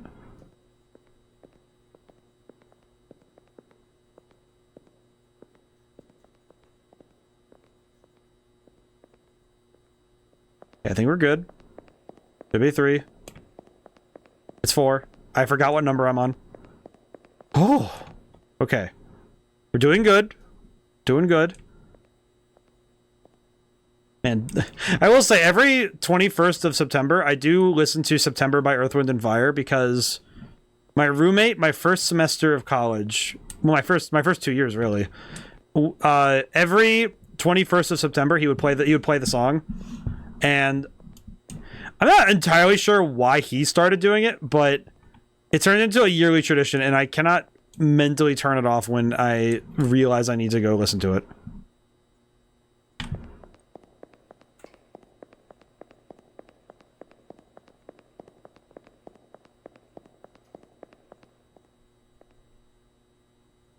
What did I know? What came to mind? My roommates put "Do you remember" on the calendar on the kitchen on the 21st. I love it. I think it's like, man, Earth, Wind, and Fire is so good. They're such a good band. Oh, good music. It's like, it doesn't hurt that they're good music, but then it's also like, oh yeah, we also get to have a occasion to put it on.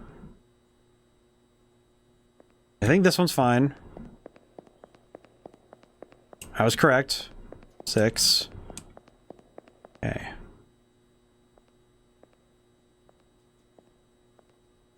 I'm really curious what I spotted.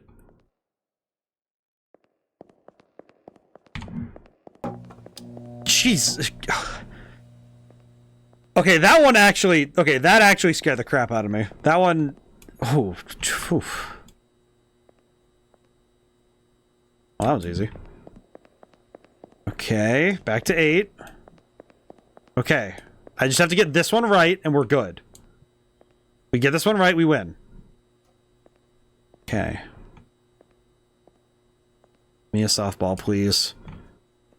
I want out of this dystopian nightmare that I am part of. Oh my god. It's fine. I don't see anything wrong with this one. But that's what happened last time. I thought I had it right and then it was wrong. Wait a minute. Wait a minute. Wait a minute. The posters?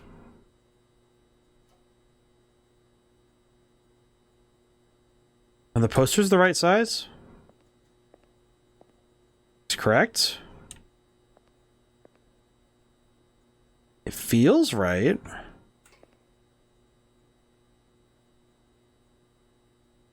Alright, does anybody, before I make any moves, does anybody see anything that might help?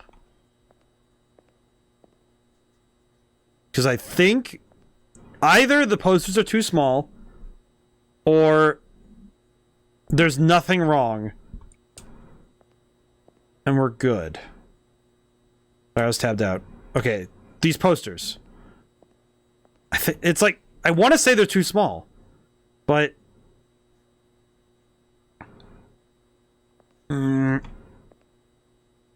god, I'm like freaking out now. I'm at 8. Why does it have to be at 8 that I have the most disturbing, like, god, they seem normal size to me. Okay, I'm gonna go forward. I think they're normal too. I'm just like, my, oh my god. Sweet bliss! Find all anomalies? What? We did? Holy crap. Jeez, man. Oh. That was stress, but you know what? It was really well done. It's really well designed stress. Absolutely hurt my soul. 10 out of 10 would recommend. Like, again, it's like, mechanically, it's doing some really fascinating stuff. And the design of the game itself is cracked. It's insanely good. I think it lacking a story, like a verbal story, is really good. Is good for it. I think as a game, absolutely phenomenal. As an experience to go through yourself, slightly painful. Fantastic, though. Fantastic. We did it. I'm quite pleased. I'm quite pleased we were able to do that, too. Alrighty. All anomalies found. Thank you for using our underground passageway. Huh. You know what's funny? Finding all the anomalies is probably the thing that I'm the most surprised by. All right, let's throw up the screen blocker for right now.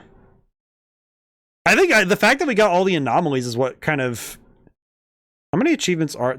Yeah, I got both of the achievements for the game in one go. So we saw every anomaly in the game, including the ones we didn't actually see. So that's good. Alrighty. We do have 50 minutes of stream left, so we are going to go play the rest of the Haunted Cities collection. So we're going to play... Got back on a DS3 earlier and killed Freed. Oh, beautiful. Excellent. Alright, we're going to play...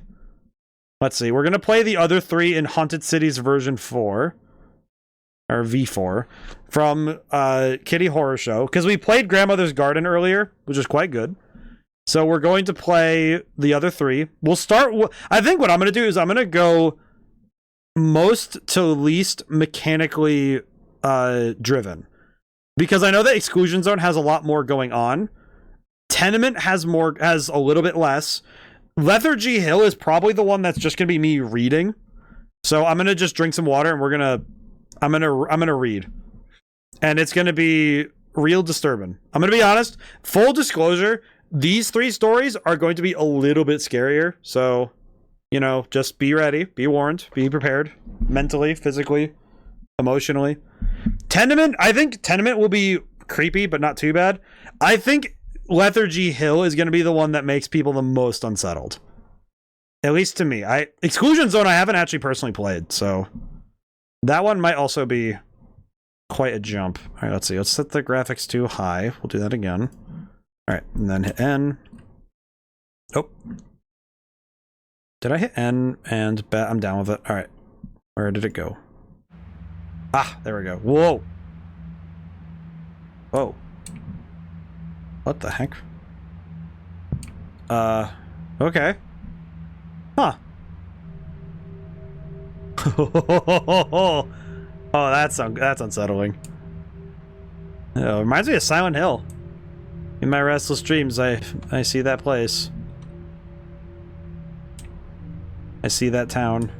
In my restless dreams, I see that town. That's what it is. It's weird. I played Silent Hill 2 all of one time, and that opening line is just so evocative. Man. I already hate this. You know, honestly, I'm actually quite impressed by the ambience.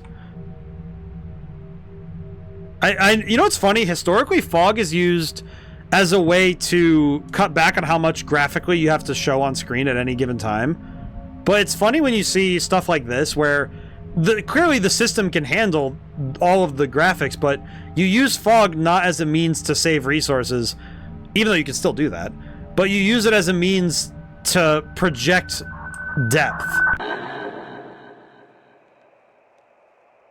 Oh, based on its local historical records and the architecture of the region, we are confident that it is a religious structure of some kind.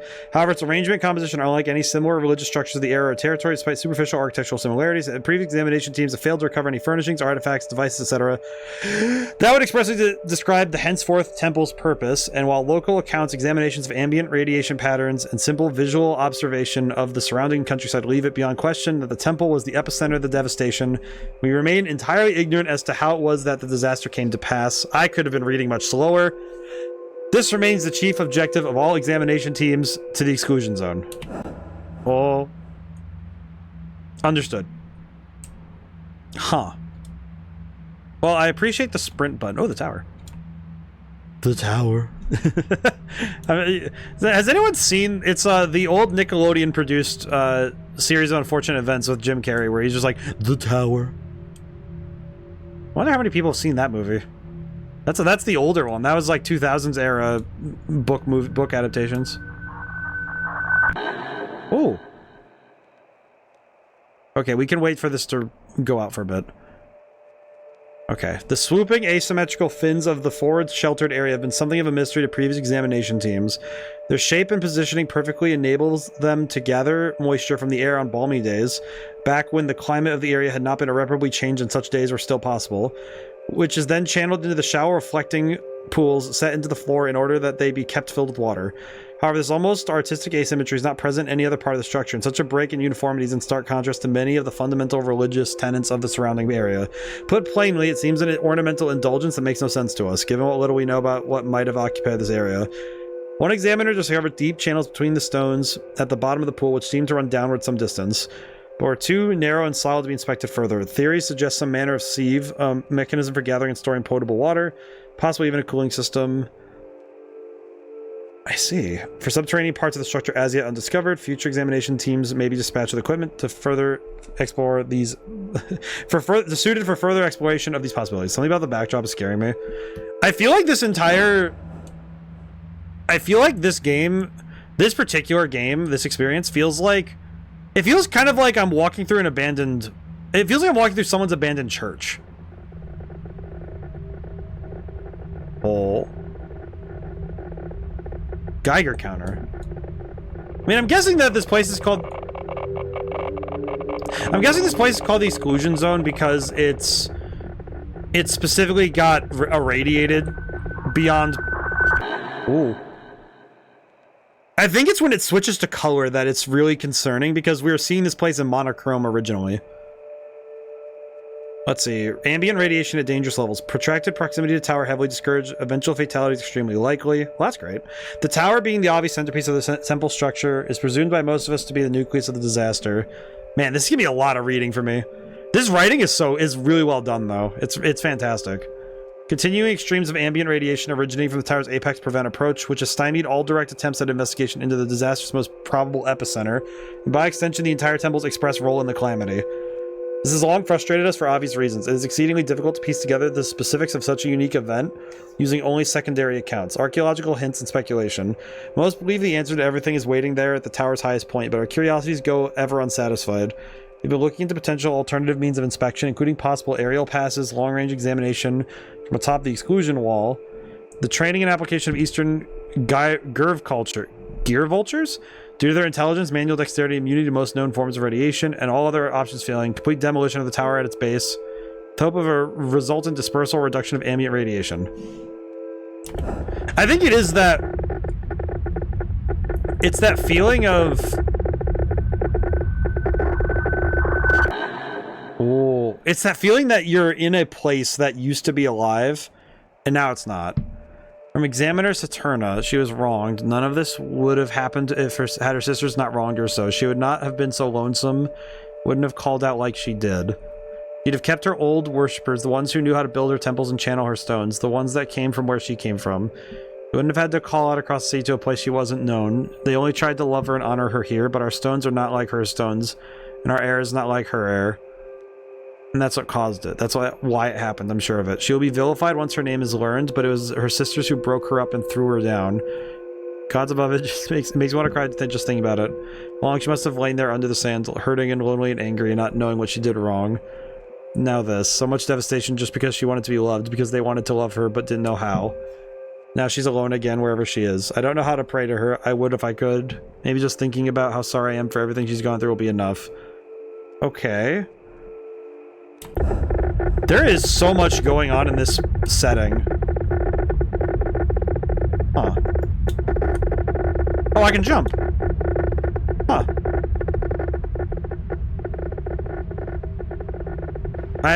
Is it weird that I'm kind of surprised I can jump? Like, whee. Huh.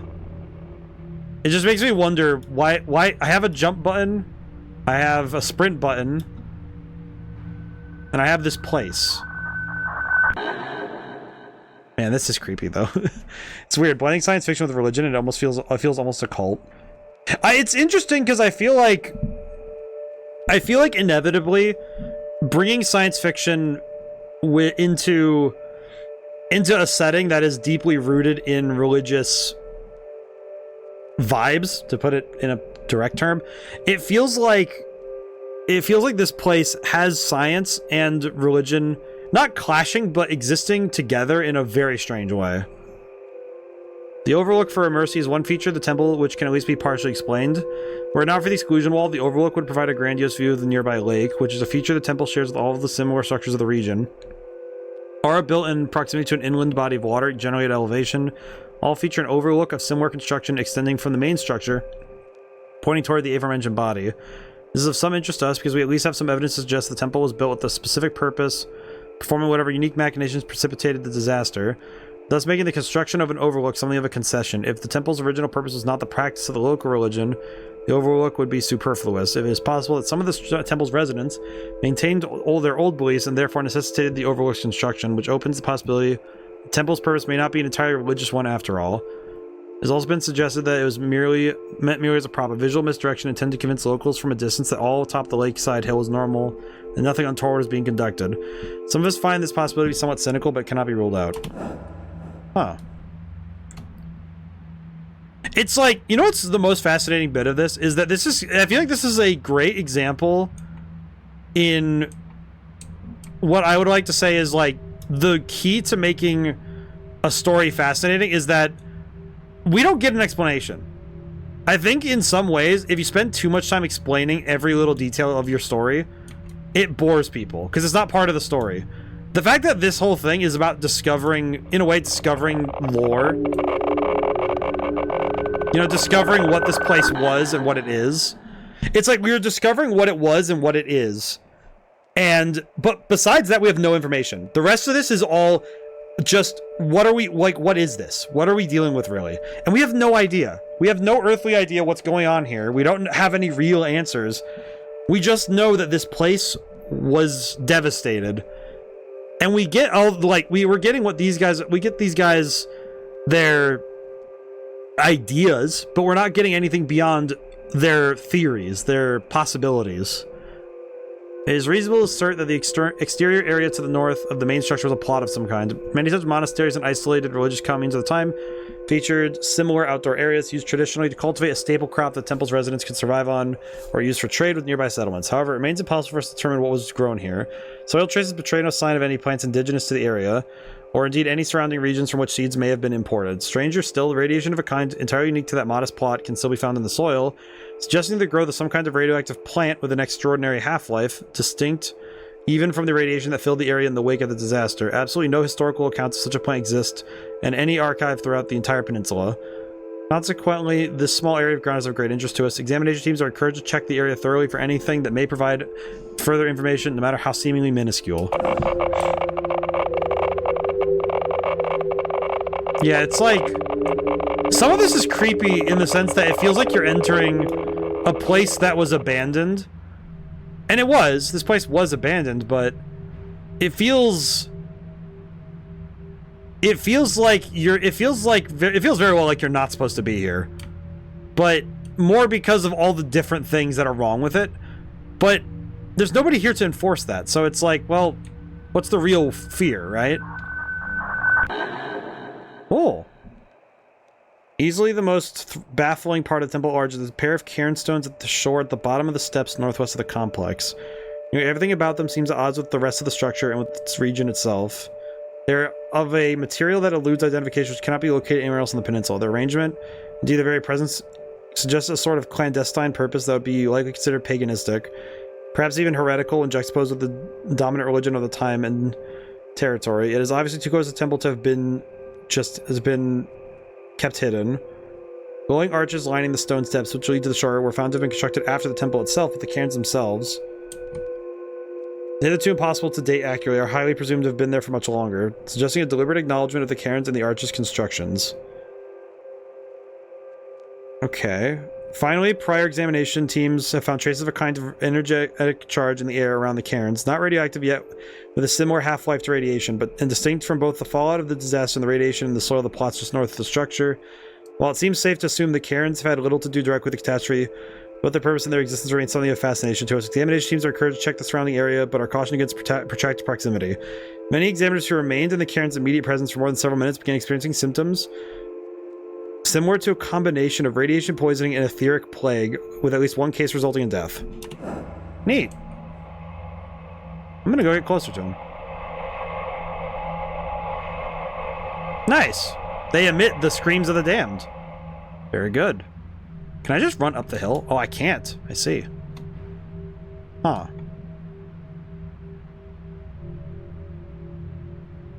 It's like there's so much here that one could theorize from, but there at the same time there's nothing. Like what was this place? What actually happened? There's so many questions that get posed just from opening this game up, and yet none of them are getting answered, you know? It's like none of them answer anything, you know? There's nothing that brings us closer to the truth. It's sort of like if there is a truth, it wouldn't help us to know. And if we did learn it, would we be more satisfied?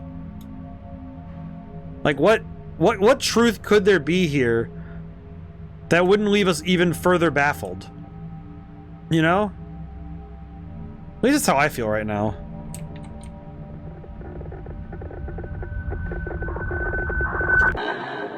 Ooh, okay, that's pretty. I love how this game looks, though. It just looks so... You know what it is? It feels very much like something that would have been made during my college days. Like, somebody would have been able to put something...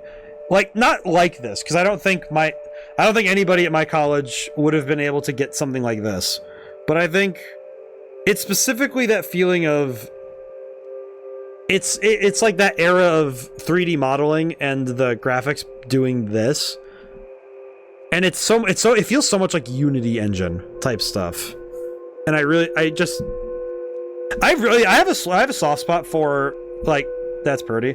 It's like, I feel like I have a soft spot for, like, base Unity engine lighting.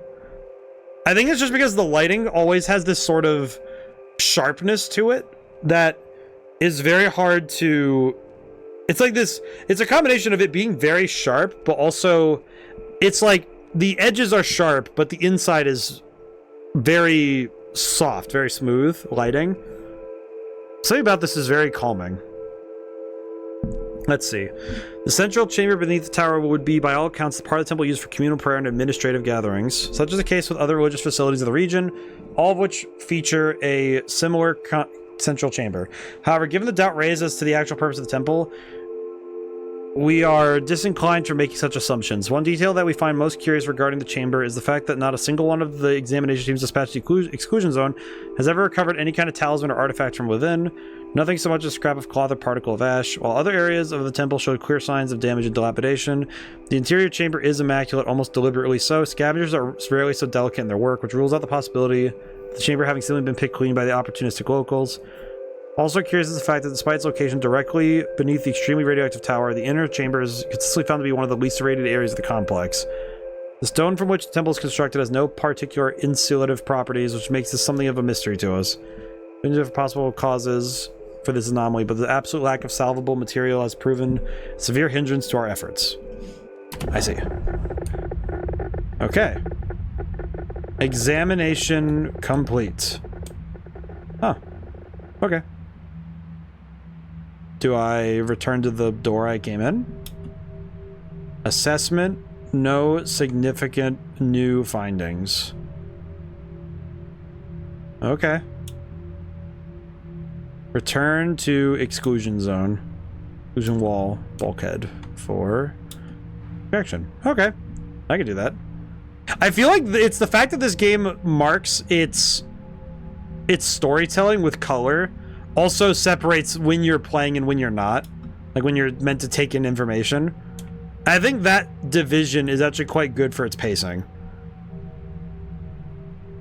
Oh man. I do think this setting is so... It's eerie. It kind of feels like a more like in a weird way, this feels like a more vibrant Fallout.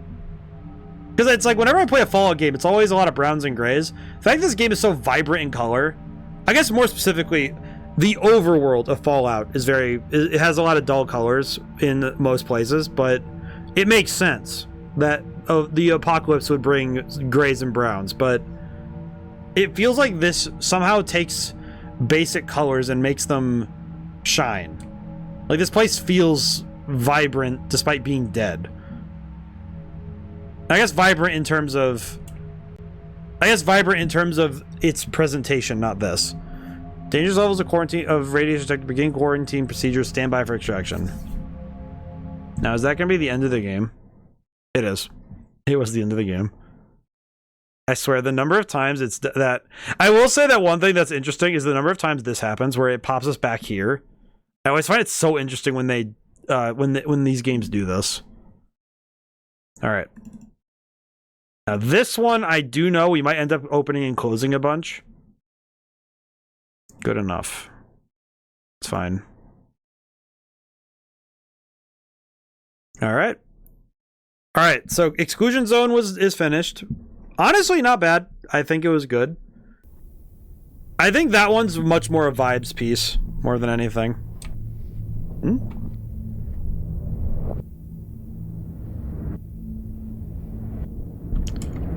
Hang on. I think I need to do something really quick. Hang on.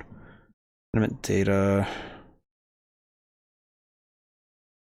Well, I kind of used color. Made it feel more intentional when they did use color. Yeah, I think that's like the big key, the big hoist. Let's see. I think this one I do need to... Because I think I played Tenement at some point, and I think I need to reset it. How do I reset it? I might need to... Let me read something really quick. Let me see. Tenement. F5 to restart scene.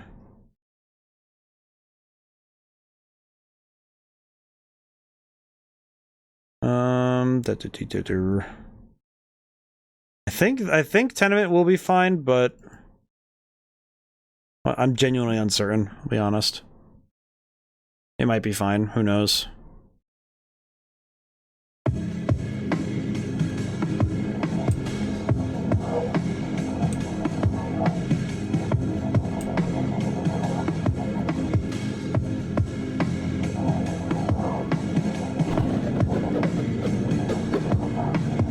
This game is loud.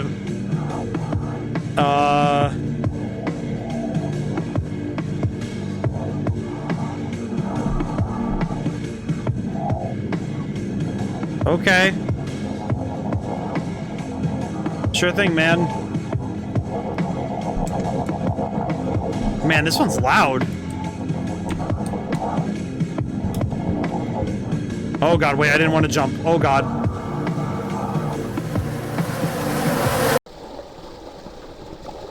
Oh.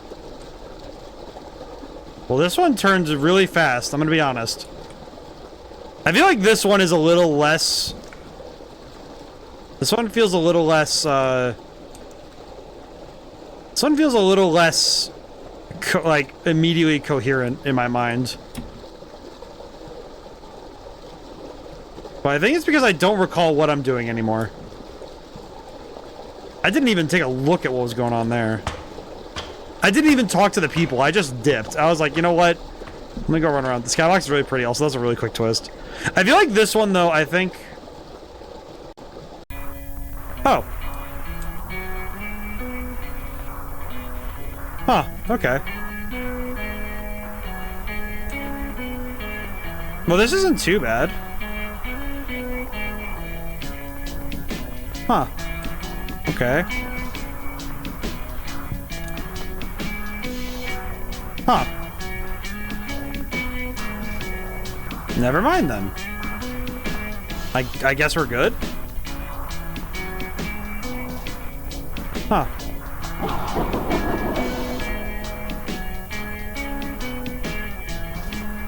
Okay, I do think that... Yeah, it's like... Man, this is a lot. This is a lot of text. I don't know why, this giving huge Kingdom Hearts 2 vibes. I feel that. Like Twilight Town. Okay, so to summarize this... The town used to be very blue-collar, but a lot of people... But the jobs moved away. I see. Huh. Man, this entire monologue is so well written, and I feel bad that I won't be able to keep up with it, because I think it'd be too much for me to read all at once, I think. At least I think so. Downtown has just bars and bars and bars, brick buildings. Backtrackers are going... I love the dialogue. Please, if you want to, make sure you take time and read it. But it's like, it's so interesting to see someone write so freely, you know. I think this is exactly it, though. Is that I feel like Kitty Horror Show's writing is so, it's so amazing, man. I hope I can reach this level someday. You know, I can be this good at writing. It's so good, man.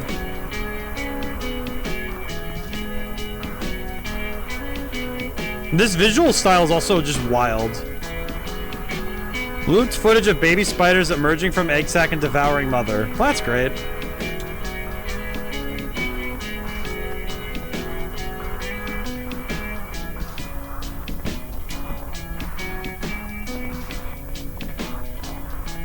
Huh.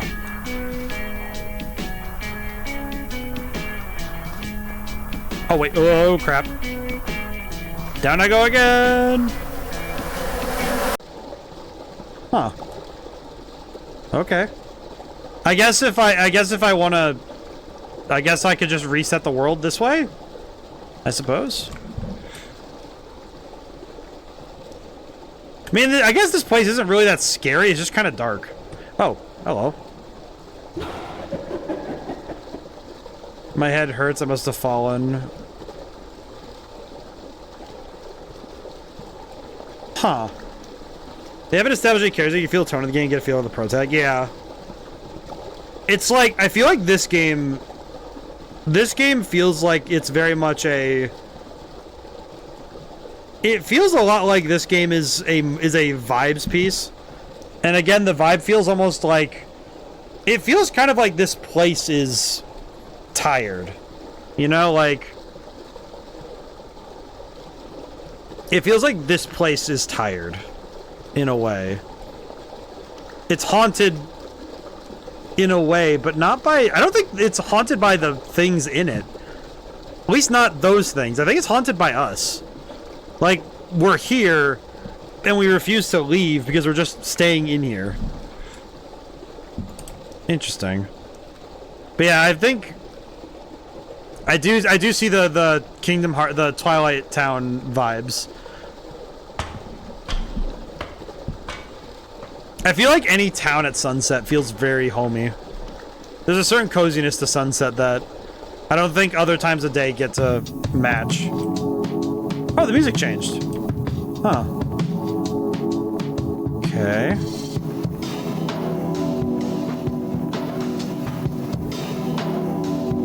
The theater's exposed beating heart. Motion pictures of wolf people screaming at things and spines. Nice. Well, that sounds like a nice movie to go see, yeah? The music's a little loud, but I wonder if it's supposed to be loud so that when it's quieter, there's a bigger contrast. Can't make the jump. Crap. There's a certain calmness, yet at the same time something is clearly wrong. Huh. Meow. It really does feel like I shouldn't be jumping off constantly, but I mean, it's probably not going to be a consequence, right? I mean, what's the worst that can happen?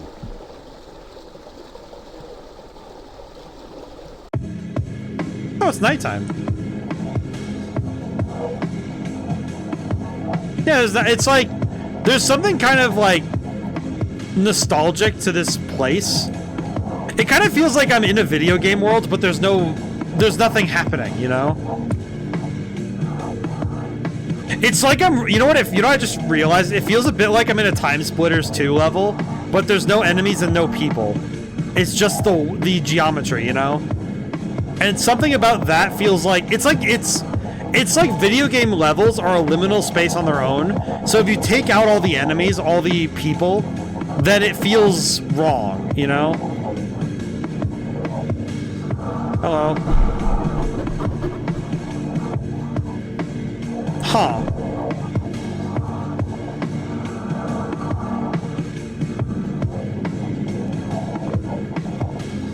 Okay.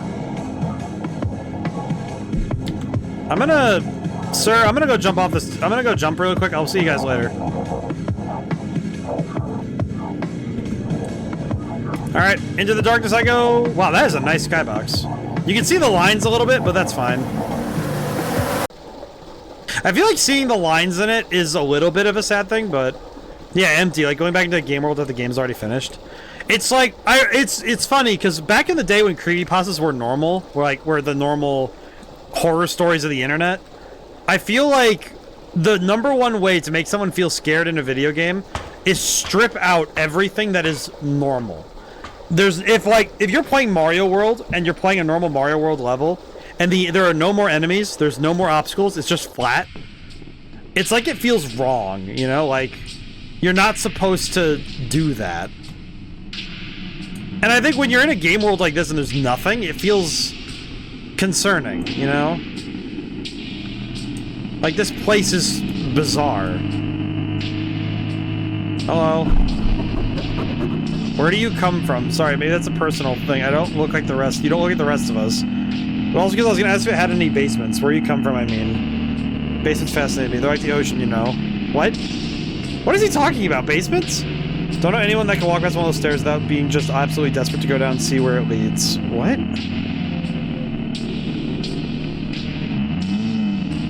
The apartment was dying? Huh. Okay. I think the residents of the town are a little concerned with me. Okay, this guy is the same every time. Okay. Huh. What if I jump off again?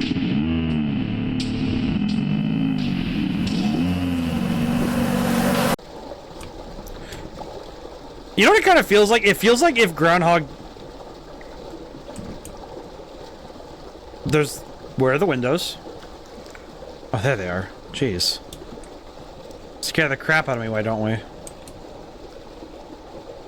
Okay, we're good. Alright, it's fine. It's the same. Alright. Let's go back up. I do seriously wonder where this is going.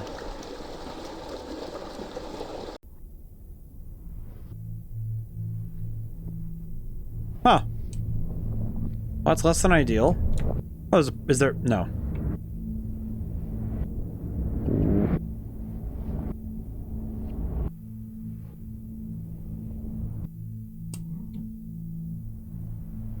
Okay, this took a turn. Well. There, any people? Man, that is some nice lighting, though.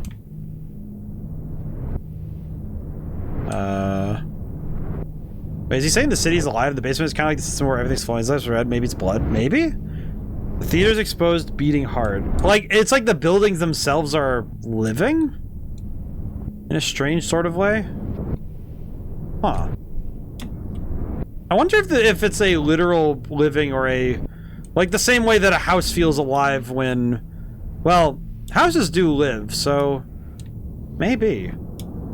It's kind of fascinating, because I feel like, as I've understood it, I think places have souls too.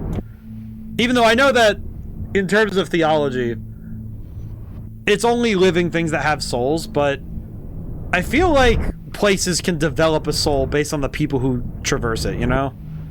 Maybe the apartment's souls are in pain because there's too much noise. No form at all. I like how it feels. Huh.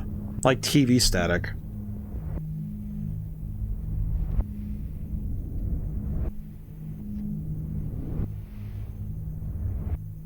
Big hands?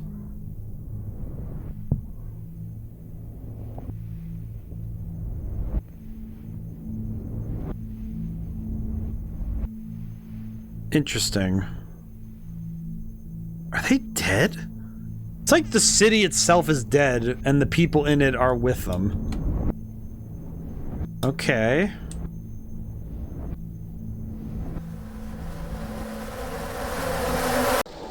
You know, weird thing, is the passage of time happening when I go through every time? Is it like that I'm causing the city to go to like grow or something? Am I forcing it to regrow every time I go down? I'm really concerned and curious what's happening. Huh. Oh. Huh. Okay. I keep looking for new people to talk to, but I'm not... Oh, there's one. Okay, hey, hello. Okay, I've talked to this guy already. Interesting. I feel like the only downside is I can't find more people, I don't think.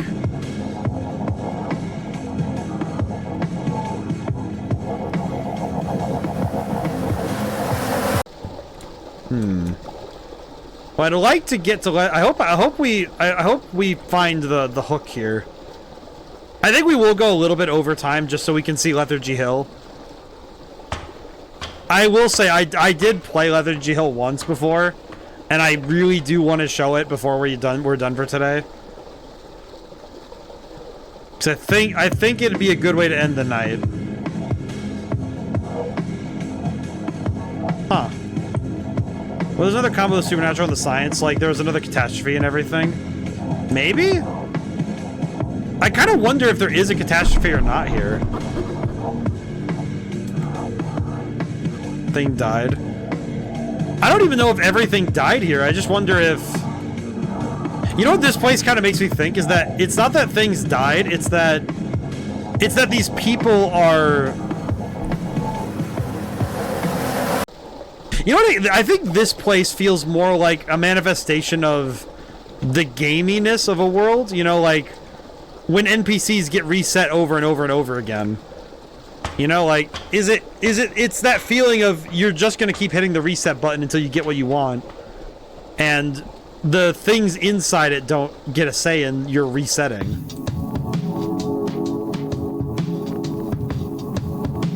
So it definitely seems like this town has something going on besides... Like, it doesn't seem like it's a very literal space, you know?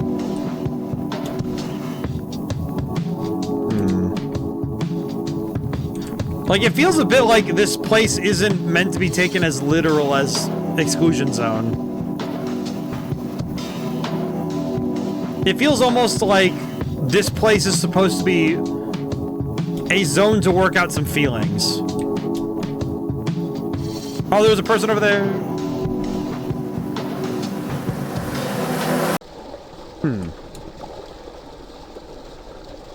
I feel like I am missing something, but maybe it's just the fact that I can change time of day every time I jump off that I'm excited about. Because I guess that's kind of the problem, is I keep resetting the world when I can't find something, so I'm just forcing the world to do stuff it probably shouldn't be.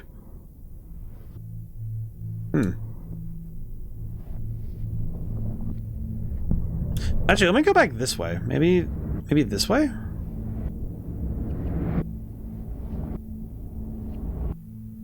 Oh, this is someone I haven't talked to. Really can't stand taking the subway anymore. They'll die off. I guess it's more of the stations I hate, or the platforms, or I hate sitting down there waiting, sitting in pitch dark, except for those emergency lights that kind of jitter if you look at them right. What are the shapes moving around in the dark? What are those even supposed to be? Hanging people hands? What does that mean? What does that mean? What do you mean by that, man? Okay. Huh. Place is definitely giving me some vibes. Don't know if they're exactly... Alright. Back here. Huh. There anything else happening here?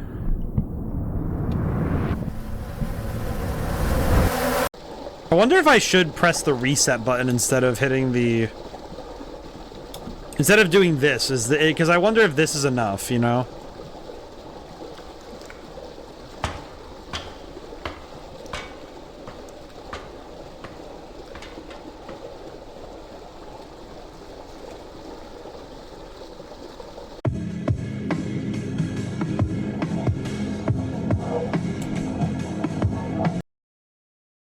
oh, oops. I exited. Ah, well, what are you gonna do? Let me just reopen it. Play it again. I feel like me accidentally hitting the button was such a dumb move. Whoa. Huh.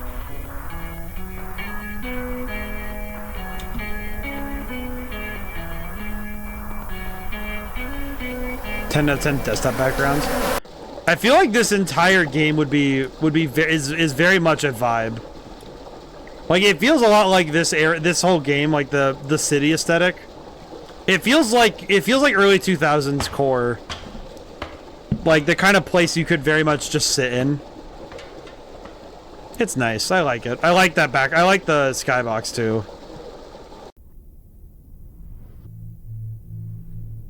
Okay, let me check something really quick. Like, you know, let me exit really quick. Let me check something. It had a readme about this game. Let me see.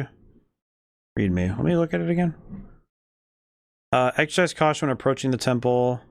Grandmother's garden. Lethargy Hill. This place that keeps you tired. Interesting. Tenement. F5 to restart scene. That. Not say more.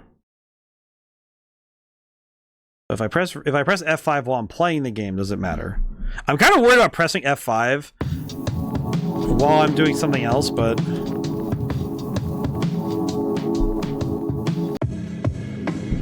oh.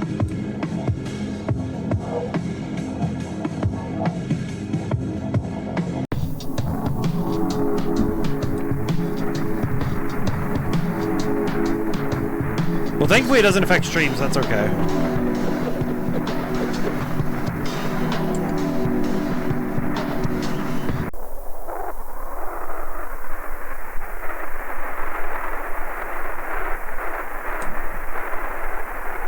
Oh, I screwed up. Uh-oh. Hey. I'm sorry that I talked, but are you feeling this? It's like, oh god, I can barely stand it, so heavy. I think I pressed the F5 key too many times. Do it again. Oh, no! Oh. What? Eh? What? Oh god, what is that? Oh.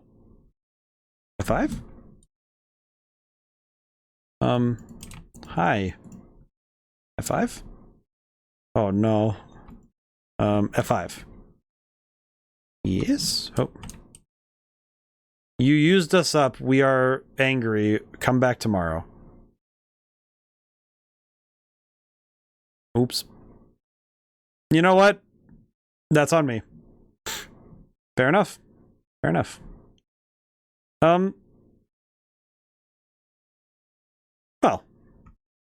I guess that's it. Well, that definitely explains everything. I see what I did wrong. All right, all right. Time for the last one. This one's gonna be us. You made an oopsie. Yeah, I reset the world too many times. That's what it feels like. It feels like it feels kind of like if a game knew how many times you hit reset to fix a problem or fix a mistake or go see something else in the game, and was like, "Hey, can you please stop doing?" And like the world was reacting to it. All right, we have one more. This one might be a bit loud, by the way, at some point, but also it's a lot of reading, so I will do my best to keep up with it. But otherwise, heads up. This one is a little weird, y'all. I think if it starts up, it's going. Yes. All right, hang on. Let me adjust my setting. The earth churned, and the house is what came out. Gruesome little clusters of verandas and spires, gables and windows. The earth kept rising, like a tick filling with blood. Oh, I can't look up or down either. Interesting. Drank from the earth all around it, and in the way laid claim, all to feed the house atop that hill. Up atop that hill, like a queen on a throne surveying. Bedrooms and drawing rooms and halls and attics. Kitchens and bathrooms and nurseries. All dark, all quiet. Only some of those windows let any light in. But there was only one basement, and it was where she lived, the matriarch. Breaching rat queen cluster of veins and connective tissue, and grinning, gnashing mouths. It was her house. Lovely. This is a vibe, veritably. Animal Crossing more evil. Basically, I feel like that is what Tenement was it was like Animal Crossing but evil. She wanted a family, needed a few loved ones to live with her. It was oh, there should be more here. It was lonely in all those bedrooms and hallways that she couldn't see. She could feel them though. No one walking through them, all that emptiness like a ringing in her ears. The visitors weren't exactly knocking down her doors. She'd have to make some. You'd need a husband. Yeah, that would be nice. Okay. Yeah, I feel like Tenement really did like have something really different going around. And I feel like that's what would happen if you left Animal Crossing alone for an entire year. A man of the house to shuffle around the hallways at night, making sure the doors were kept locked, scraping his feet along the carpet and sobbing gently into the silence. Husband things. I see. So she concentrated real hard and snapped off a few pieces of herself to grow into little drones so she could get to work. I'm just like walking around this area. It's interesting because mechanically there's not much going on, but this story is so perturbing. The drone spread out into the forest, her hands in her eyes. What do I need to make a husband? She thought to herself. It's like it's like reading a fairy tale that you're not sure if you want to see the end of. I do like that I can sprint though. Just doing nothing. There are a lot of trees all around doing nothing. The drones gather many twigs and sticks and fall on branches. Had all these plans for the place. Use the hair from the bodies of the people who got sick whenever they came to explore the woods. Tie the sticks together. Give her husband a handsome coif. 2 long arms, 2 long legs. A long body and a long head. All held together with hair and the glue of old rheum. Yeah, this one feels like... in a way, it kind of feels like I'm waiting for something to happen. I don't know, something's like... It's like this story is disturbing. So soon she had a husband. He was just how she wanted, milling through the halls, wheezing and click-clacking his twiggy hands against the walls, and doors and windows, dragging his feet, giving sweet little whimpering cries. Okay. It's nice not to be alone anymore. Still, wasn't enough. Okay. She didn't want to be a couple, she wanted a family. Yeah, I feel like these games in total, though, there's so much interesting stuff going on, and there's lessons to be pulled from all of them for everything different. Like how to capture a vibe. A sister would be nice. Well, all these plans, my arms hurt. Okay. Someone to scream at her, someone who would come and go and keep an eye on her from afar. What were sisters made of? There's a cemetery nearby, just beyond the tree line, not too far for the drones to reach, full of bodies, full of ghosts, buried and trapped in their bodies, screaming and screaming, ready for harvest. Why is the sky flickering with black lightning? And normally that's like a fun little like DC Comics reference, but nope, that's... Are they roots or are they lightning? Drones tunneled down into the graves, biting the corpses and sucking the ghosts out through their necks. They came together into a pile and glued them together, pulling and stretching until the whole mess... Until the whole big mass was shaped like, kind of like a woman. A good enough sister, she thought. She'll shriek and make my life worse. Press her face against the windows and fill my rooms with jealous looks. What is it? Okay. I feel like this vibe is... This vibe is getting there. A sister to keep her angry, but what's the point of being... I should make you a toxic family. She doesn't know any better. What's the point of being infinitely done? Because she should have 2, she thought. A son and a daughter. It feels like straight up she doesn't know how people work, so she's making what she thinks is necessary. My blood feels dull and heavy. And me after I eat an entire pizza. It'd bring life and motion and sound, filling up the walls with shivering worm noise and trying to dig out each other's eyes. Lovely. I feel like the writing here... I feel like Kitty Horror Show is probably one of the best writers I've ever seen. Son would be an inside relative, like her husband. Her daughter would be an outside relative, like her sister. It was easy enough to make her son. Boys are simple and sweet. She brought the drones home and used their teeth to bite herself up. Okay. Sucking up her own blood and spitting it all together in a pool. Son rose up out of it, made of it, and got right to work, running amok all over through the house. The lower floors, staining the carpet and leaving smears on the walls. Well, that's lovely.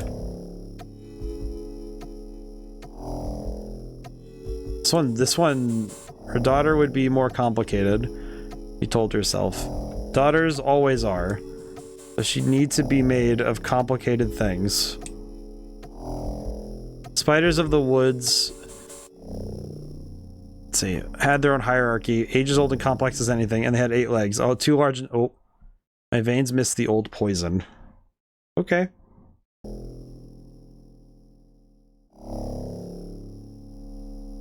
The drones went raiding. The spiders fought, but ate up the drones till they were nice and swollen, even tore a few of them apart. Once the drones grabbed the queen by the thorax and squeezed her until she burst, it was all over.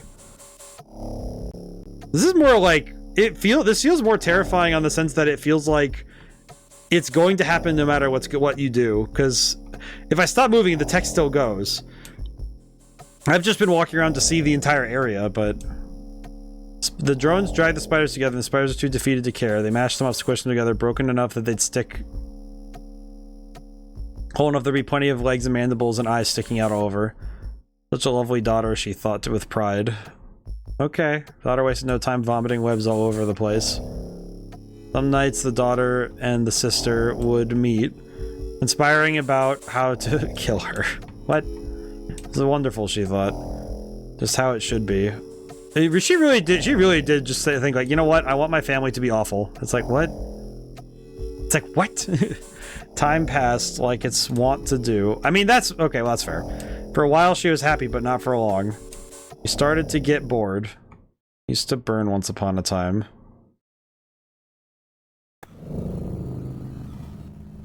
All the husband did was scrape his way through the same halls, the same order, whimpering the same pleas and scratch the same walls, the same cluster of sharp wooden twigs. Don't you ever do anything interesting, she shouted. And he tripped and lay still for a long time. Then he just got back up and did his usual thing. Worthless man, she thought. Hope your hair comes undone and you fall apart. I don't think she actually wishes that, because I'm pretty sure her losing the few people she has in the world that she made, kind of a bad idea. Fountain. No, I didn't find this earlier. Her sister, on the other hand, was far too lively, no longer content just to mash her eyeless face against the glass. She had found herself some shears and knives to use as hands, and taken to carving up the walls outside, scratching the paint, and marking up the wood. Hateful woman, she thought. You're supposed to envy, not assert yourself. Huh, I didn't know there was a whole other area here. Make matters worse, she was spending far too much time with her daughter. Huh. The daughter loved the sister. Oh. Enough. I can't read that. Okay. They were made of dead things. They were both locked out. This made her angry. You're supposed to make my daughter hate me, she thought. But instead, you've made her love you. And that's a whole different story. They went everywhere together. The daughter with her hundreds of slowly grasping spider legs. The sister with her ghostly sockets, always weeping, pale fluid. Make you pay for this, sister mine. Will you? What does that even mean? This is definitely an experience. She took solace in her son, the only one that truly loves her, that did anything right. But he was fast congealing, and each inch of carpet he dragged himself across, or wallpaper he touched, he took a little bit of him away. She didn't want to lose him like that, and so she made him come back to the basement. It's like, this is morbid, but yeah, you're right, it is like calming. He tripped and fell down the stairs, splattered apart, and ended like he had just started a pool of her blood. I'm very scared that this is not going to be calming for long anymore. Oh. Rattling chains only my own house. Oh. It's like something in my brain is like, what's happening? They weren't what she wanted. The drones went to the husband, cornered him in a hallway, pulled out his hair. He fell apart, and they gathered up all the twigs and fallen branches and fed them to one of the living room's fireplaces. His smoke screamed and smelled like rotten teeth. Good riddance to bad rubbish, she thought. Okay. It's like the storytelling is calming. The story itself is morbid. It's dark. It's pain. The sister, the drones lured into the woods with a pile of heirloom jewelry and old unsent letters. When she fell upon the pile to feast, they fell upon her, crushing her soft, pale skull and shredding her apart. Wow, that was fast. All the ghosts that made her sank back down into the soil. No bodies to hold them anymore. They were free. I've done a good thing, she thought. Did she? Well, what about the daughter? Oh, her daughter was a sad, useless little nothing. Oh. She doesn't know what family looks like, so everything fell apart, so no, she's Whoa!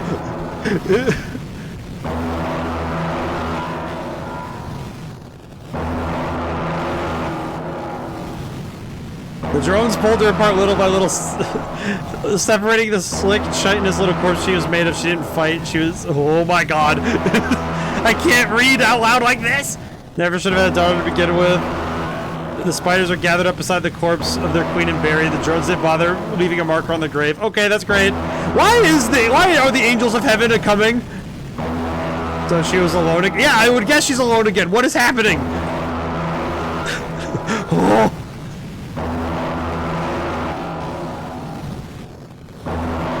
So she was alone again, just her and her sinew and her gnashing teeth alone in that basement. The drones built monuments over the corpses of her family while she slept. She passed the time talking to herself, making the drones chew off parts of her. Was this the trumpets of revelation? I don't know! Oh.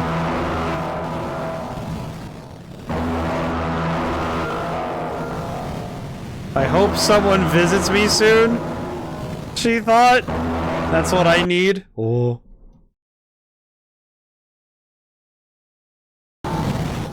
Eyes louder! That'd be a surprise if she opened the little path and waited.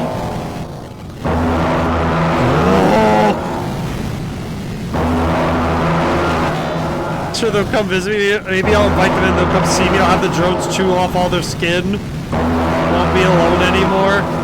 I hope so, lady! The trumpets, they call! Ezekiel! Oh, you won't be alone anymore, that's nice!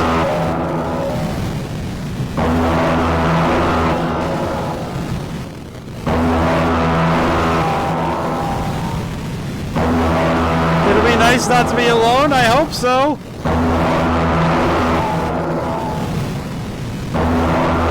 Oh my god! This is horrifying. Yeah!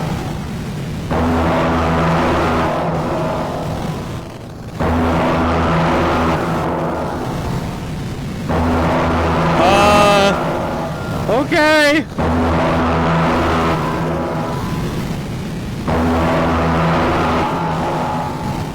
Never really open it all. Tell me what I have to do. Okay. Oh, it's over. Okay. You know, I was correct for saving that one for last, but holy crap! It's like, oh, this story, okay, this story is really morbid and kind of disturbing. That's crazy. And then the end of it, the horns of revelation! Oh my god. Oh boy, okay. What a note to end on. Holy crap.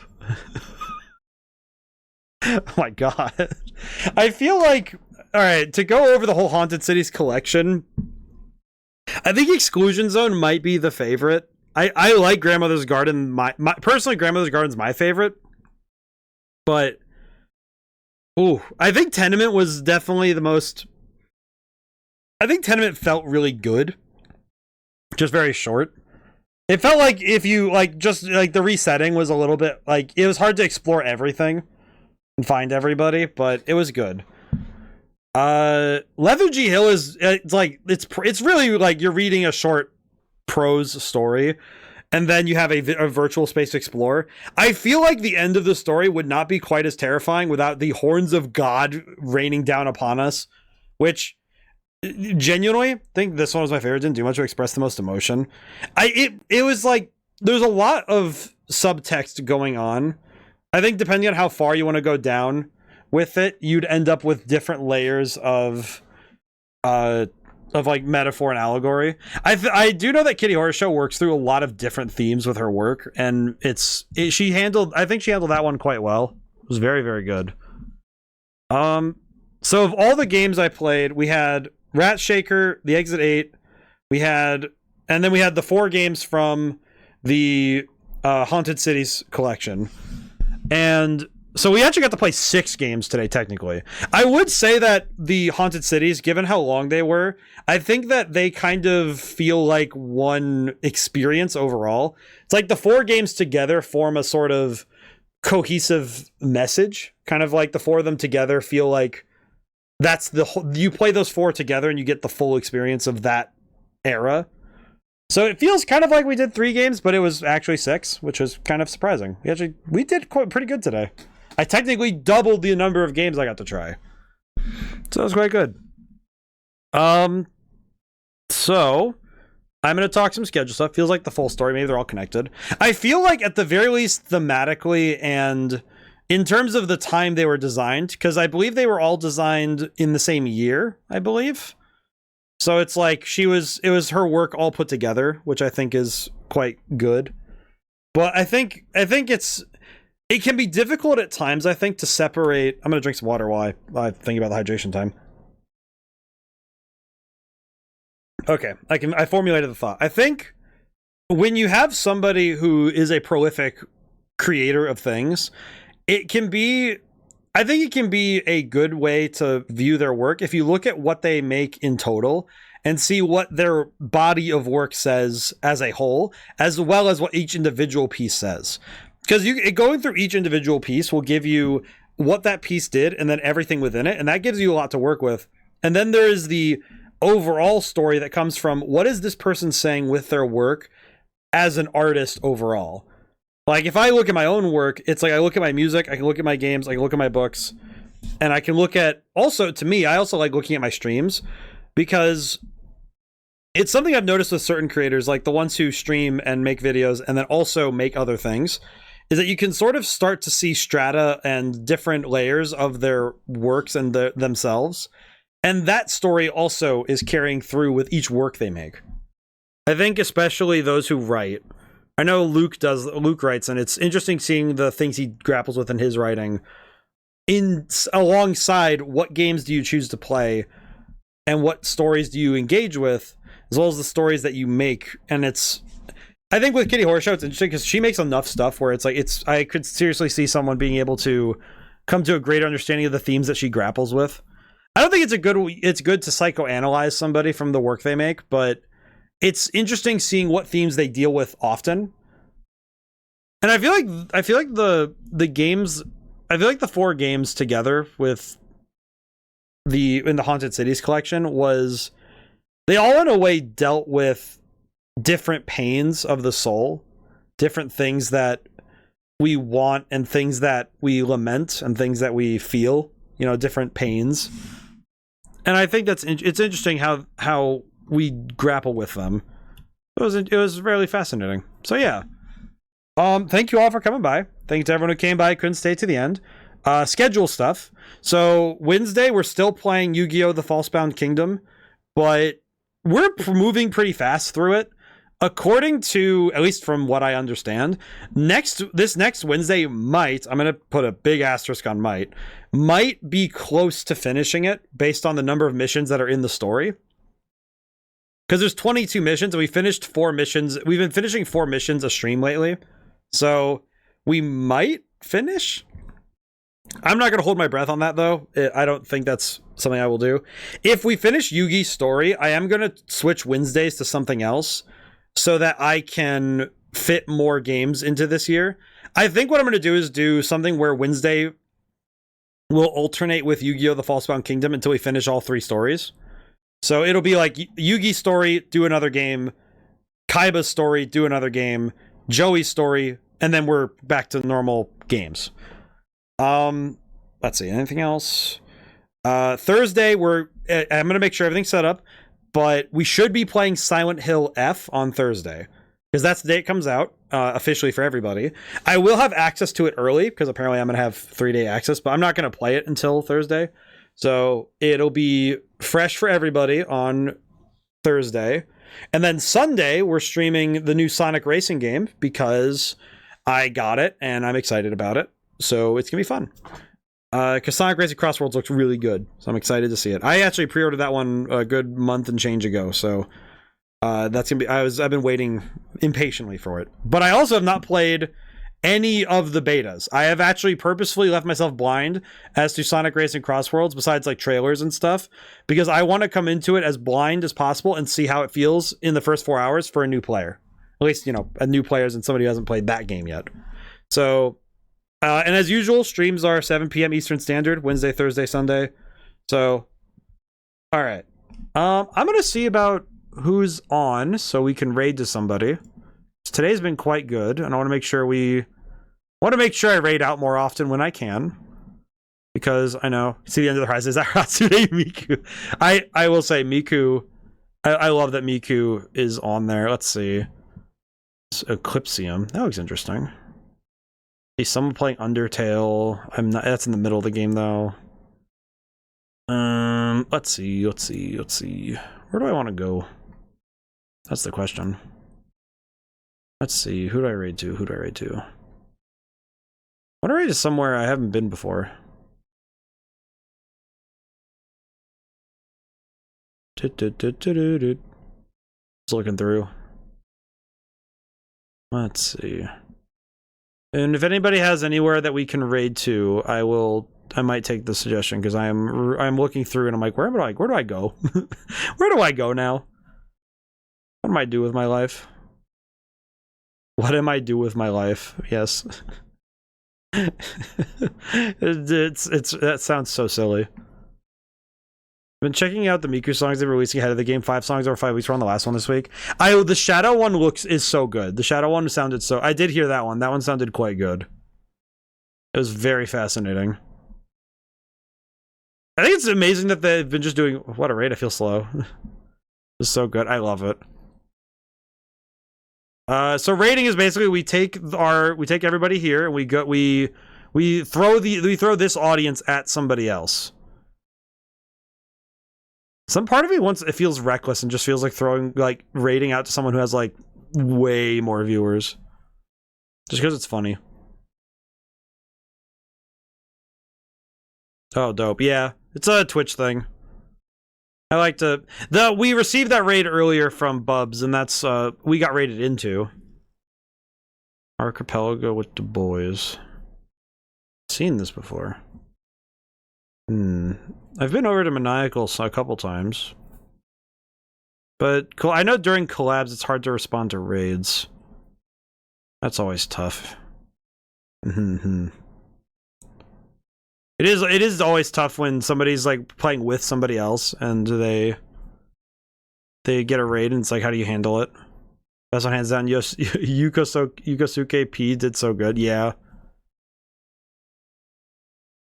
It's amazing how well they've been handling the music. I did hear they did a remix of Supersonic Racing because Emeraldo sent me that, and I was kind of like, yeah, I know another streamer named Piper is going to be losing her mind when she hears it. Dare you to raid into Moist Critical? I don't think that. I guess that's the thing. Do I raid over to? Do I just like press the button and see what happens? Because there's a couple of streamers I follow that are big that I could go jump to. Even if it's a bad idea. I don't know if I'd raid into Moist Critical though, because I don't think I watch him enough to know what I'm doing. Oh boy, I don't know Moist Critical well enough. I need to watch more of his stuff. The ones I did not like as much to the fourth song was a Chow one. Oh, that's true. Yeah, I know that the Chow one was kind of like, it's okay. Let's see. I know I'm dilly-dallying a little bit. I think it's just because I'm like, whew. I'm still recovering. I will say I'm kind of recovering from the the end of Lethargy Hill. That one was like, okay, let the heart rate come back down a little bit. let the heart rate come back down a tiny bit. The horns of God came in and it was like, okay, hang on a step. That's a lot. That's a lot to go. That's a lot going on. That's a lot to take in all at once. Those trumpets, bro. Yeah, exactly. Alrighty. I think there's gonna be more Project Voltage song EQX Pokemon. Oh, that'd be sick. Jeez. That would actually be really cool. You know what? I have a reckless feeling in my soul. Where is... What places do I go? You know what? I think I'll just go. I could just go right over to Maniacal because he's always really welcoming. I think, you know what we'll do? If I ever do a subathon or some sort of marathon stream, the end of that, I'll raid over to somebody who has like a massive count. I think that's what I'll do. It'll probably be after Madman's Dice that I'll do some sort of like big blowout stream. You know what? You know what? I'm gonna write that down for later.